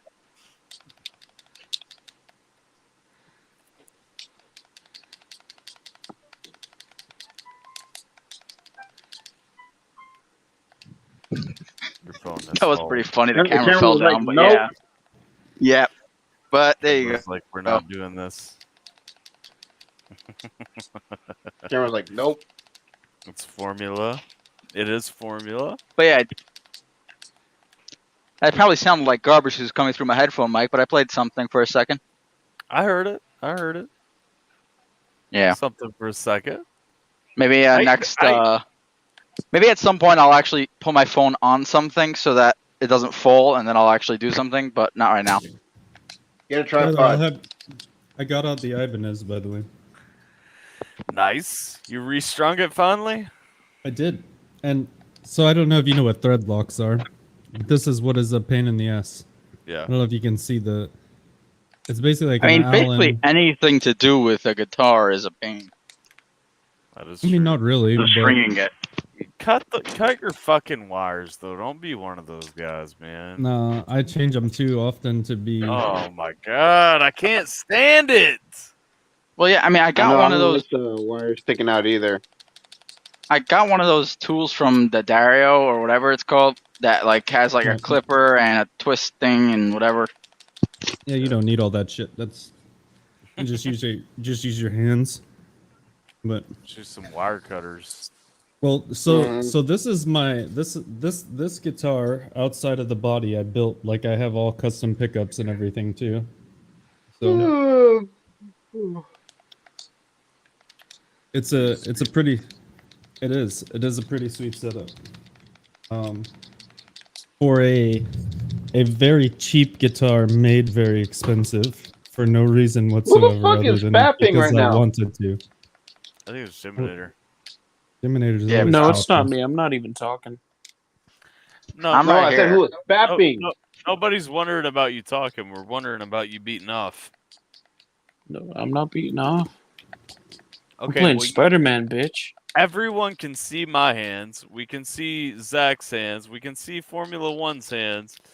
And Jason asked the question, so Shit, that's just my mic moving. Yeah, huh? that's not your mic moving, dog. Yeah, What direction is it moving, huh? I'm wearing these white headphones, so whenever it moves, it just makes noise. Super The sensitive. headset should not be making a fapping sound. If it Yeah, but these does, are my then you got headphones, more and I could do issues this. That's the than we wrong care to- sound. You might be just hearing my controller then. Well, These then you need to headphones- mute your ass. That shit's loud. And why are you using a controller anyway? Because I'm playing on PlayStation. Well, then you need to mute your ass because we can really hear that controller, man. That shit's His annoying. rap Like, did for real. mention dripping and other stuff. I mean, you ain't wrong, Kitty. You ain't wrong. Oh, sorry, it's my mic on. So, like, sure, Bubba J, he like, He Tilly's is just masturbating. up there. Tilly's just like, nah, Yep. he beating it. Like straight up, Yep, that man, he beating that off. man is beating off right now. Yeah, Sure, okay. and that's why he won't mute himself. It's off on it. Yep. He wants everyone to hear him beat off. Exactly. Bubba J's like one of those people that he can't do it unless there's like public around, right? Mhm. Yeah. It is hotter that way, though. I mean, I mean, so I'm not sure that I would be jerking off in a room full of dudes. I wouldn't say that that's hotter. Yeah, that's not hotter. That's fair. yeah. Poor choice of words, Tyler, at this particular Nice. moment. That's true. I'll take the. Want to know something sad? What's that? I haven't been down here in a while, and I just noticed there's an actual spider web on my mic. Like, I kid you not, which is really sad. And y'all know that, just so everyone knows, Bubba J is beaten off because he hasn't figured out how to enter Gabe his bull yet. I'm still working on it.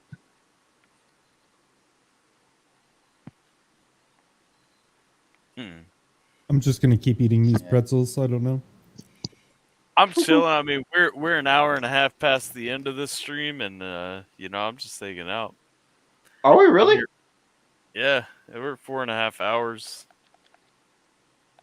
We usually run this Oh. late. Yeah, but we had The set conversation.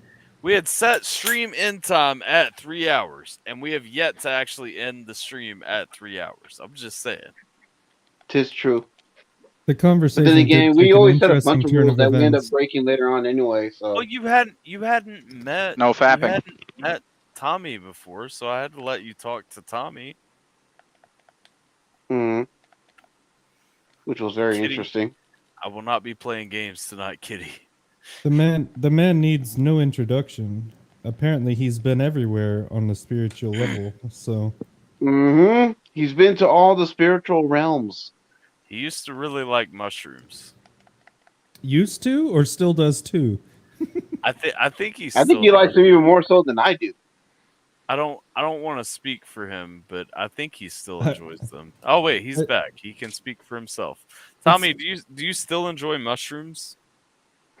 Well, they grow freely here in Hawaii because there's many cows, and many of the best cowboys actually are Hawaiian. If you look at the history of Texas rodeos, many of the world champions are actually Hawaiian. I thought that was really cool before I moved to Hawaii. But yeah, the sacred cow of India lives around the world, and that's why their poop, if you will, to just put it that way bluntly, brings forth that which is godly and of grace. I'm gonna take this But I very haven't had long some for some time. meandering. I I'm do gonna take this not. very long and meandering answer as a yes. I do not Yes. bully Tommy. I Thank used you, to do Alpha. drugs. I Yeah. still do, but I used to too. But the word everybody's heard drugs that is joke, right? Isn't It's that very- Mitch Hedberg or something? disinforming, because pharmaceutical companies sell drugs, but what is of God and grows of His own green earth, that's just a gift. That's true. It's just that the So pharmaceutical heroin- companies can't, charge for it. So heroin is a gift. No, Put that heroin message is in the is Jay a highly Trapping again. heroin is made of the poppies, and that's why Donald Trump was bombing all the fields in Afghanistan, because even the British military and navy to this day are sick and on. tired of transporting the Queen's heroin around the world. She's It's lived like so long now. cocaine. It's like Yeah. cocaine versus coca. He If had you to understand. stop. He had to stop. He's like, hold on. No, wait, what? Well, I mean, how deep you want to go? I'll go there with you. I promise. Why But was it Donald Trump that was bombing Afghanistan? Because I'm pretty.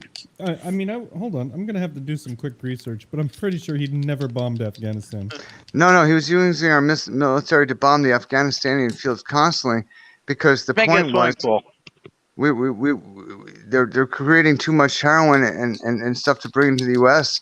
and he's trying to disrupt. He was trying to. By the way, Donald Trump won the vote by 100 million votes, but they used Dominion software to push delete. So Hold on. Biden's in Hold office. on. YouTube will shut my stream. Oh, down I'm sorry. for that. Okay, yeah. Tell me, Alpha. I'll be careful. Let's not. We don't talk want no too deep. shade. Let's We not don't want talk no too smoke. deep into conspiracies about the election and such. Okay, no problem. Yeah. So, in 2019, under Obama. Yeah, Barry Sotero. That's his real name. No, none of that either. Tommy! No politics! Oh, okay. Sorry. But I know all the answers. I do. The East-West Center is here in hold on. Hawaii. That's not saying too much, is it? I mean, that's just an established fact run by the CIA, which is forbidden to participate domestically in the United States, but they won't stop doing it. But Man, I'm you're sorry. gonna give Alpha a heart attack here. Okay, I'm sorry. YouTube, So- Twitch. just look But as away. Thomas Jefferson, this is very important to me. Do you understand? I can remember arguing in the House of Burgesses in Virginia. So hold on, Tom. I just want to point out that Tommy is correct. In 2019, under Donald Trump, there was a record of 7,423 bombs from the U.S. dropped in Afghanistan. I did not know this. But the important reason is why. It was to protect Americans' children. Sure. Hold up. What? Hey Tommy, how does a divine sister Well- make her period less annoying? Okay, Hold so on. I can tell you, Marilicious, I can, and maybe this won't get the FBI or the CIA upset with Alpha or YouTube. Is that okay? May I, Alpha? Go for it. Okay, I can address this. Is that in comments? I just so I can look at it again. Yeah, Hold on, let me look for it. there you go. Okay, all right. Hey, Tommy, how does a divine sister make her period less annoying?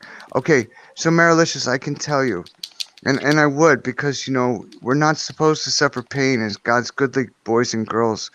And the issue is this, in the olden days, like for instance, my mother, who was born, again 6 p.m. December 7th, 1941, the day of Pearl Harbor's infamy. And remember, we had cracked the Japanese code, which means FDR allowed Pearl Harbor to be bombed to get us into the war. And if you're U.S. military and you don't know this, I'm sorry, but it's true. It's very sad. I would have found a different answer, but we were extremely isolationist before that point. But they were taught growing up, especially as Catholics, that a girl's period was her friend, and I've always regarded my body as my friend.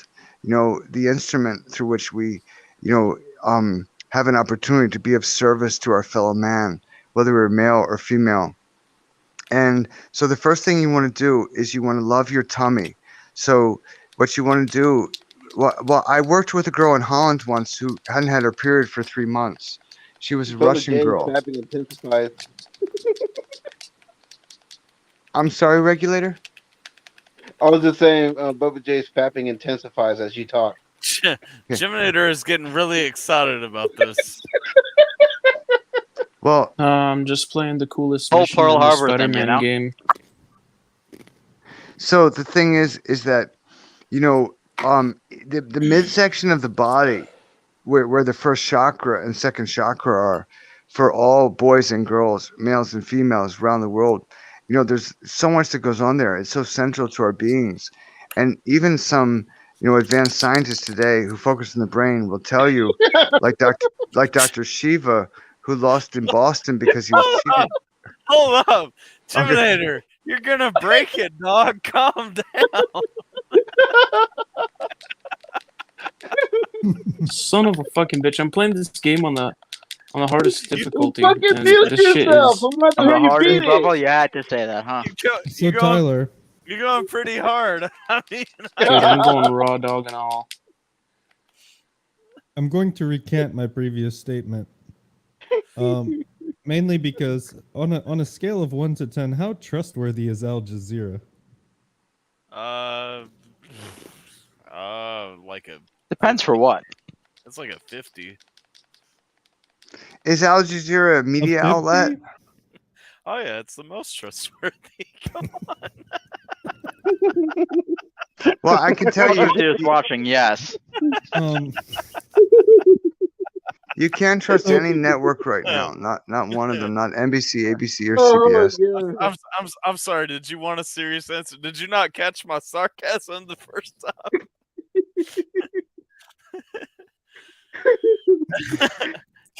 Well, I'm sorry. It wasn't a serious question, so it didn't deserve a serious answer. Yeah, I mean, you seem to take my 50 seriously because your eyes widen and you're like, a 50? Well, okay. I mean, it sounded a little bit serious at first, and I just wanted to make sure that I was like, wait, what? Hold up. Did I miss something here? So that is the only place that I can find any report of bombings. Okay. I thought I clicked on a different link at first, but so I have to recant my statement about the 7,000 some odd bombs being dropped on Afghanistan, because it was from Al Jazeera. Well, That's but the it only was place you going can find on, anything and that about was it. the reason it was going on, because we had to stop the importation of these hardcore drugs. Do you remember coca is a very natural plant, and in the ancient days of Central and South America, But they they don't would grow that in Afghanistan. no. But I'm just saying there are these gifts of God that Yeah, man can we're talking use to about- numb their pain. Yeah, we're on the Queen's heroin right now.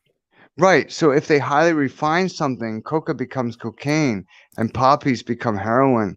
And that's different than what God intended. Or Does that make morphine. sense? Exactly. Or Is it or, though? or laudlum in the ancient English, which is only a couple hundred years ago. It's So not highly Formula One? refined though. Which isn't. Heroin, it's not highly refined. Well, compared to Not like Central State, it cocaine. is. It's actually one of the least refined in terms of the process that it takes to get from the base product to what it is. Okay, that's fine. That's fair. You Not that I'm going to call myself an expert, but yes, that's basically what I got. And I agree with you there, but again, language, we're trying to move forward kind of quickly, but feel free to, question anything I say at any time. But, the thing is, you have the idea, it's a difference between what God hath made and what man hath wrought. Well, I do know that in olden times, or olden times, listen to me. I like listening to you.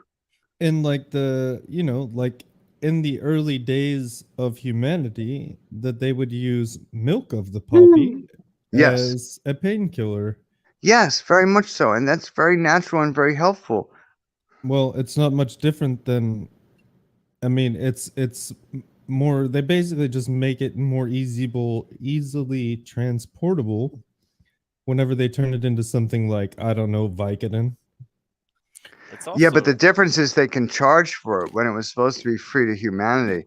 And what they do is they keep people sick rather than giving them the real healing and allowing them to heal of themselves.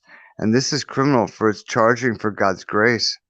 But I'm pretty sure though opium is what keeps people sick because it really just numbs pain. Like you can make an argument that like weed and mushrooms and like any kind of psychedelic kind of opens your mind or frees your spirit or something. But I don't really think when it comes to opium and opioids, I don't really think that you can make a healing argument because those are pretty much just masking agents. Unless I'm wrong. If I'm wrong, tell me. But what about alcohol? Oh, absolutely, just a masking agent. Versus marijuana that will really help people and young children with Bye, Tilly. Epilepsy. Bye, Tilly. Take care, Tilly. Speaking of marijuana, I'm about to go hit some. Marilicious Exbreken Beche at Nederlands. I'm gonna have to go to bed before very long because it's 3 a.m. for me. But I mean, I disagree. I disagree that alcohol I think is a it's 3 a.m. masking agent. You want some of the most honest truth that you'll ever get? Talk to a drunk person. Okay, yes. Alcohol lowers inhibitions. Alcohol breaks down barriers. But I'm talking in terms of like self-healing. Alcohol is absolutely a masking agent. It masks your own depression. It masks your own insecurities. It masks your own what have you. Those things don't permanently go away on the other side of alcohol. You don't have a breakthrough while you're drunk and say, okay, I'm no longer shy around people. It's like you will be the life of the party while you are drinking, but then you will be shy when you are no longer drinking. Jason, stop ripping open the body bag, baby. Dude, it's not me. My damn phone, it randomly shoots up ads and shit. I'm trying to fucking shut the shit off. Now, don't get me wrong. While you're, I love alcohol, so I'm not knocking like using it or anything, but I'm on it right now. Yeah, I'm saying it's absolutely a depressant. It masks, it numbs, Right. That statement. But the beauty of alcohol is twofold. One, it can mask enough pain that we can go forward for the war. And secondly, if you listen to some of the beautiful Peter Gabriel music that he made with the monks under his he came up with Peter Gabriel, who was the original lead singer of Genesis. Some of you will probably know this. He came out with his own label, and it was like an international label. And he had they were like, let me try to think of it. They were like monks of a certain order, and they were singing odes to the beauty of alcohol, and getting drunk and singing hymns. And it was so special and beautiful. It can lift the spirit, but by itself, no, probably not. It's just going to make you drunk and stupid. Versus, like an LSD, which will absolutely give you, like if you take it, if everyone could take it, oh, that looks like a nice soft pretzel, is it? It's a hard one. Yeah, those look like those ones that come in the foil bag. Well, I love pretzels. But the thing is, if you listen to like Yes 90125 or Dark Side of the Moon on a clean hit of LSD of like at least 110 micrograms, you'll experience reality differently. What, Zach? I'm just saying. I know these things. I bet you do. Hold up. One, I didn't know that there was a difference between a clean hit and a dirty hit. Yeah. And two, a small dose is not 110. Well, what do you consider? I don't know, maybe like 5. No, micrograms. You want at least 110. I promise you. Now, Jim Morrison of the Doors once took 10,000, but he wasn't seen by the band for a week, and he barely made it back. So I wouldn't recommend that. I got to be honest. That's like a whole sheet of like little Woodstocks, because they come in little tabs and stuff. But I gotta go. Okay, take care. Later. 401, nice to Good meet luck you. to a lot of you, really. 401, you. never forget Jackie Stewart, okay? He's still alive, bro. I didn't know that. You must be mad at Robbie Williams though, making that video. Well, he's gonna be mad at you now. Not Jackie Stewart. No way. I know the Millie Migla. Not even Formula One, dude. Come on. I'm not even gonna. I'm gonna spare you the embarrassment over here. No, bring it, brother. Bring it. Let's go. Oh, that's a shame. No, I know a lot about British racing. Back to the 110 gram microdose. Like, Yeah, it's 110 micrograms. That's what I recommend. But the thing, well, I've tried 70 and 80. It's just not quite enough. I got to be honest. To break you free from the fetters and the limitations that they call mental slavery in Jamaica, a la Bob Marley, he was very clear about this. Most people think that great God come from the sky, but if you knew what yours was worth, you'd look for yours on earth, and here it is. Bye, Formula One Leclerc. Sorry, too. So, fun fact, most LSD tabs contain between 50 to 200 micrograms. That's probably true. I don't know. I haven't kept up, but that might be accurate. But 50 is not enough. 50 is like nothing. It won't really shake you free of your reality and the mental state you've been indoctrinated into from filling your minds with so much, obstinance against what you're supposed to be that you can't be what you're supposed to be. All I'm going to say is that if you've never done LSD before, 110 micrograms is not the place to start. Like, you should probably start microdosing, like 5 to 10, I would 15 suggest, maybe. I would suggest just not doing LSD personally. LSD is just a fungus, truly. It wasn't even synthetic, It's not terrible, Tyler. I will say this. Okay, my anxiety prohibits me from trying a lot of like crazier psychedelics though. So Same. The very first Have you tried time... K? It's a horse tranquilizer, but yeah. Ketamine. Fuck no, as it turns out, I've never done ketamine. I mean, it's probably really easily accessible for you, Tyler. It definitely is, but no, I have not tried it, nor will I. Well, I was given it once by this Jewish friend of mine, and I said, "Are you going to charge me for this afterwards?" He said, "No," But this was many decades ago. He gave you the free anal, huh? No, it wasn't anal. I took it orally. I gotta be honest. But I didn't know this is why he invited me to Baltimore. I didn't. But as soon as he's like, now whatever you do, you don't want to stand up. And it's kind of like DMT. Like it's supposed to be like a 10, 15, 20-minute trip, as opposed to like 8 hours or so or more on LSD. Lucy in the sky with diamonds. Hey, Formula One, I'm glad you're still here. Yeah, I know, Formula One. Stay with us, brother. I got you. Millie Migla, But the thing is that but the thing is, as soon as I took it, I realized I could be free of the bonds that had held me back from being my true soul and spirit. So I began to stand up, and he's like, "What are you doing?" And I'm like, "I'm going into your powder room." This is in Baltimore, and Crick, ready those quick balls. What's that about? Anyway, that's another game or something going on. That's just the game in the chat, yeah. Okay. The first time that I ever hallucinated on anything, I was like 16. Cool. And a buddy of mine gave me a quarter bag of caps, and he said, "Here, eat these." And me, being the dumb teenager that I was, had no idea what they were. Or how, so I ate the entire quarter bag. That's a quarter pound. So I don't know, like for all you Canadian and worldly people, it would be about 4 ounces. Which translates into the metric system well. But we got to get rid of the metric system. Because the metric system but hold on. The ability of God to interact with humanity. I wanted to tell you about my story. So yeah, do. Anyways, trip starts to begin. My buddy turns back to me and says, "Hey, let me get those mushrooms," because we had been in the car for a while.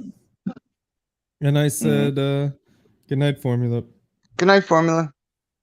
You seem like a great guy. My buddy said, "Let me get those mushrooms," and I was like, "What mushrooms? The ones you told me to eat?" And he was like, "You ate all of them?" And I was like, "Yeah, why?" He's like, "What the fuck? You weren't supposed to eat the whole thing?" And I was like, "I wasn't." He's like, "Oh fuck, dude." You took a heroic dose. Apparently, eating a quarter pound of mushrooms the first time you ever do it is like not Yeah, recommended. that's crazy. That's like 500 micrograms.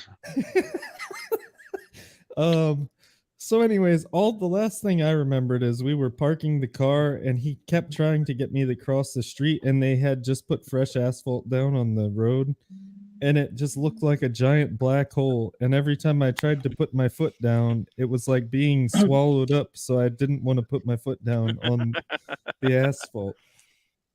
Well, I can And that only might have imagine been that was happening for real. The only other thing that really ever happened was we were watching. He put on Roger Rabbit because apparently that was a good idea. And let me tell you that was not a good idea. Those cartoon sure. rabbits were fucking me up, dude. Like, I bet. Yeah, that's oh my, that's a true friend, right? top 10 movies not to watch while hallucinating.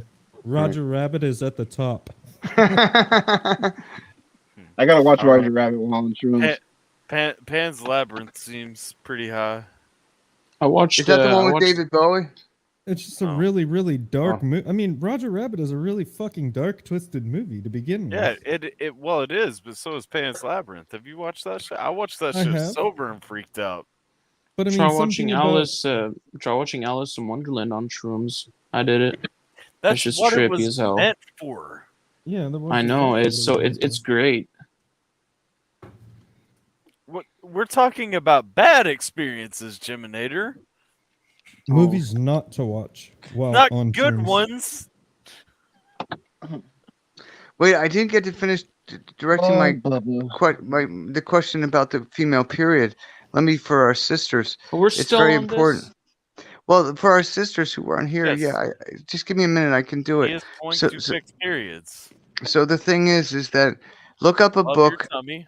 Yeah, love your tummy, and look up a book. You don't have to take Reiki, which is a form of laying on of hands, healing. That We're gonna need a can, pretzel sponsor for this Monday nights. Dude. I'm in. I love pretzels, But the thing is that look up a book. It's called Dolores Krieger, PhD, RN, and that's the author. And she taught this to thousands of New York doctors and nurses, and they all understood it. You don't have to pay any money for it. You can practice and learn. Reading And lay Rainbow? your what's that? No, go ahead. I'm sorry.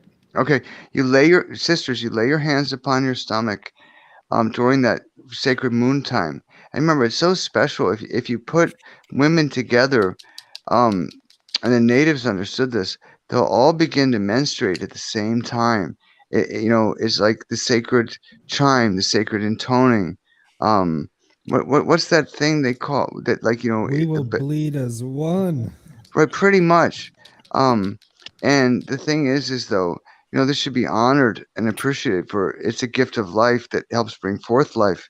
And the thing is that if you lay your hands upon your tummy and that area. Oh, so there was this girl in Holland, and she hadn't bled for 3 years. So I laid hands upon her, and it was making her sick, and she bled the very next morning, because I was able to free up what was, so to speak, constipated inside of her and blocked and How did stuck. you free it up? How did I? Yeah, how did you free it up? By Okay, laying on Dr. hands.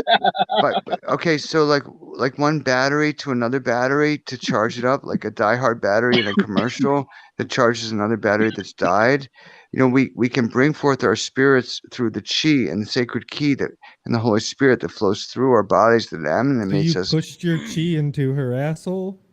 No. What I did is I laid my hands over her abdomen and her uterus, and I asked for sacred grace to minister, and she could feel it as I did it, and it loosened what was stuck and so to speak blocked, that was keeping her in pain from having her period. So she had it the next morning, but Did without you pain. also give her mushrooms during this time? At no time were there any drugs involved. Okay. You say so. How does this help make their period easier, though? That was the original. Because I think I'm feeling it right now. That's great, Miller. That's just good. That's great. Catch the contact high, because I'm bringing it as best I can, as injured and wounded as I am. But the thing is that because it makes the pure, it's the same way it would make birth easier if there were souls, whether they were men or women, there to lay their hands above and the womb, so that the pain doesn't have to be there, because it can be an experience of ease and grace. It doesn't have to be something of fear and doubt, which causes the pain. Yeah, I brother. don't understand how this makes it easier, though. Maybe it's a question then of feeling it, and experiencing an alpha. I mean, there might be only so much I can communicate to everyone via words or language, but what happens technically, mechanically, is that through our intention, we orchestrate a lack of resistance in the woman's body, so that I know only a man could say this. That's funny, Mandy. But I don't think that's true necessarily. But I was Joan of Arc also, so I've been man and woman. And take that for what it's worth. Maybe I'm a crazy person, or maybe I can tell you things. But the thing is that um, through the intention given to the spirit that each of us are in this moment, we can orchestrate and delineate and calculate, and with our thoughts imbue the moment with a sacred intention that allows things to be easier through our love and our care. Like if you were a little kid, you might remember when you fell down when you were 3 or 4 and skinned your knee, and you were a little scared, and maybe you had a loving mother that said, "Would you like me to kiss it and make it better?" And the kiss, it did seem to make it better, didn't it? I remember as a small child having dreams where I was flying around my neighborhood. That's awesome. That's awesome. I'm pretty sure Marilicious, they were out of body experiences. and yet not less true. Marilicious, oh yeah, we forgot. That's correct. So we need to help our sisters remember what's possible, and our brothers too. But getting back to your flying dream, Zach, my brother and I both had the same dream 8 years apart, where we flew down the steps of the house in which we live in a great blue light. Flying is very, very possible. Do any of you know of the band called Marcy Playground? Yes. Yeah, Sex and Candy. Okay, and have you listened to any of their other songs? Yeah, I had their album at one point. Okay, so I'm Tommy been in his years, tie but yeah. dye, believing he can fly. Yeah.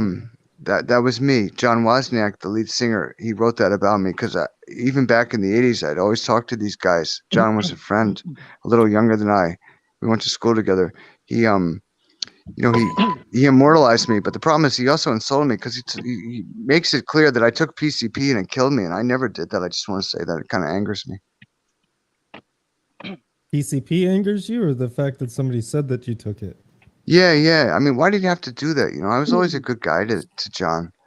But yeah, if you've heard that lingo or that lyric where he says, "And Tommy in his tie dye, believing he could fly, took some PCP and it killed him." I'm actually the guy. I'm Tommy. But that doesn't make me special. It just means he was a jerk in that moment. But if you've ever seen the song Sherry Frazier, Fuck that guy. I know, right? I was so nice to him. He got out an award from our community for putting out a fire in a building that was burning down, but he never told anybody he set the fire. Oh wow, that's crazy. Actually, Okay, Tyler, you I can know, stop showing right? that comment now. I'm about to bust a gut. you're gonna bust a gut or bust a nut? What am I about? All right, so Marilicious, Bust a that's gut. an important question. Marilicious, you could be your own divine mother to kiss your uterus and to love the sacred gift of the female form, and to bring love and to call it your friend and to count your body as your ally. And this will help with the pain, I promise, dear sisters, if you have them.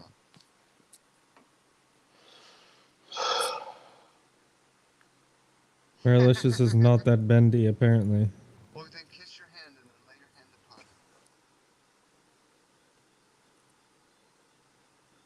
it. Apparently, if you kiss your hand and lay it on your uterus, that works too. You can't bend it like Beckham. I know, that was a great movie. It was the first movie of Keira Knightley. And it was nice of Beckham to actually appear in it for a few seconds. Yeah, it was nice of him.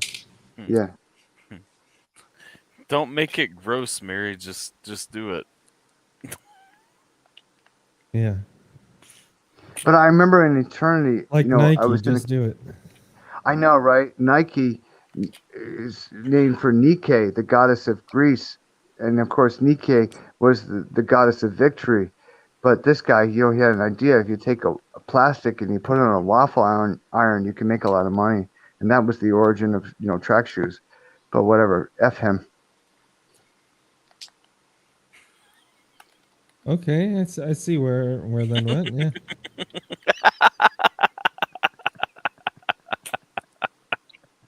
What's so funny? Why are you laughing? I watched you process that. Okay. Wait, But apparently Jiminator has naughty photos? Of?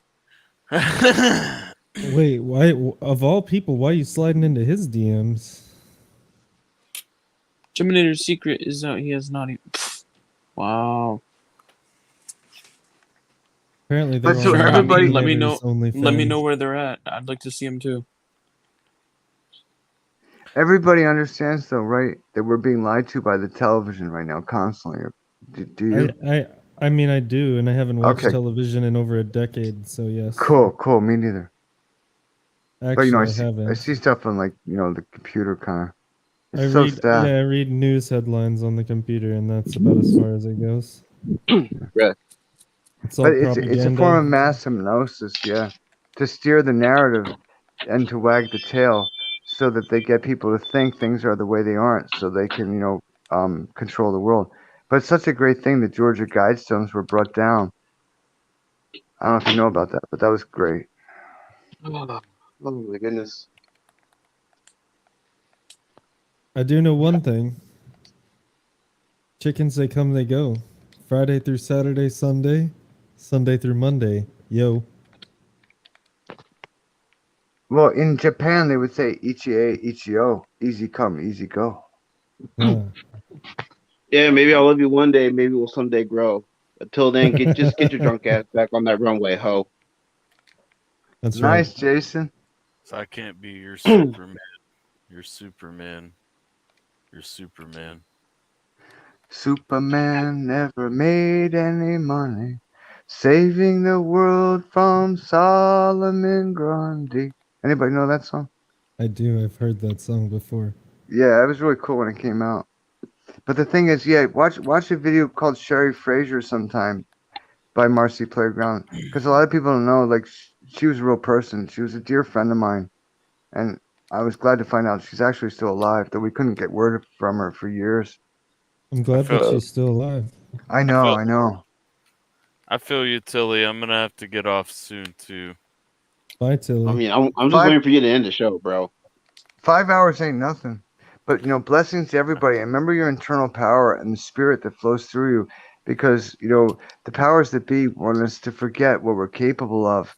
And every one of us is capable of smiling at a stranger, as well as doing great things in a worldly sense. But it matters, you know, every heart that's lifted up counts. It's a pebble dropped, an emanation out that, you know, touches all the world, not just those around us at the time. Fucking Yeah, A, man. man. Power to the people, man. People power. That's right. That's right. Well, I think that's about all I've got for this week's awesome show. That's we it? should- Yeah. We I'm should be full back. of awesome. I'll have to save some for next week. We should be back Yes. next Monday at 9 p.m. Eastern time. Yes. Good talk though. I'm glad we went from Hey, are wrestling we doing to we doing football Alpha to Tuesday LSD. tomorrow? You'll have to hang out on Twitch tomorrow. That's where Tongue evening punching fart streams are now. boxes. I know, but like, let us know in the Discord. No, I just No. gave you the He's gonna let you know on Twitch. That's where we discuss these things. Yes. He'll let you know on Twitch. That's where you go to find out. Thank you for stopping by and hanging out, Mary. And I'm glad you had fun, Mandy. I did as well. Thanks to everybody in chat. You were great. If you guys don't know, if I don't change my mind, I'm going to try playing The Long Dark at 5 p.m. Eastern time tomorrow on Twitch. So You're playing lawn darts? The Long Dark, No, The Long Dark. It's a Okay. game that's been on my to-try list for a little while. If I don't change my mind, we'll be doing that. And then for everybody who doesn't hang out on the Twitch every day, don't forget that Wednesday we'll be starting Fallout New Vegas for our Wasteland Wednesday stream. And then probably Thursday or Friday, we will be doing the Spider-Man game that just dropped on Steam. But The Spider-Man game. Are you still Spider-Man. plugging the coldest water, Alpha? Because I plug it all the time for you in my own reality. Oh, absolutely. I'm plugging the coldest water daily, baby. If you Cool. guys don't know, coldestwater.com, promo code AT for 10% off your order. Make sure you get one because it is the best fucking water bottle you're ever going to buy in your life, and it's the last one you're ever going to need. Bye, Elise Rogers, 79. Have a good night, Alyssa. Have a good night, Alyssa. Mandy, Mary. Take care in Canada, Jiminator. Of course, Tommy, No, I Jiminator, will. Jason, and Zach. Anybody else watching that I haven't named? Appreciate everybody. High five, Yeah. everybody. Yeah. Thanks for hosting, Alpha. You're a great Robin Hood. Always appreciate everybody, and we will catch you guys next time. There's the video. Huzzah! Yeah.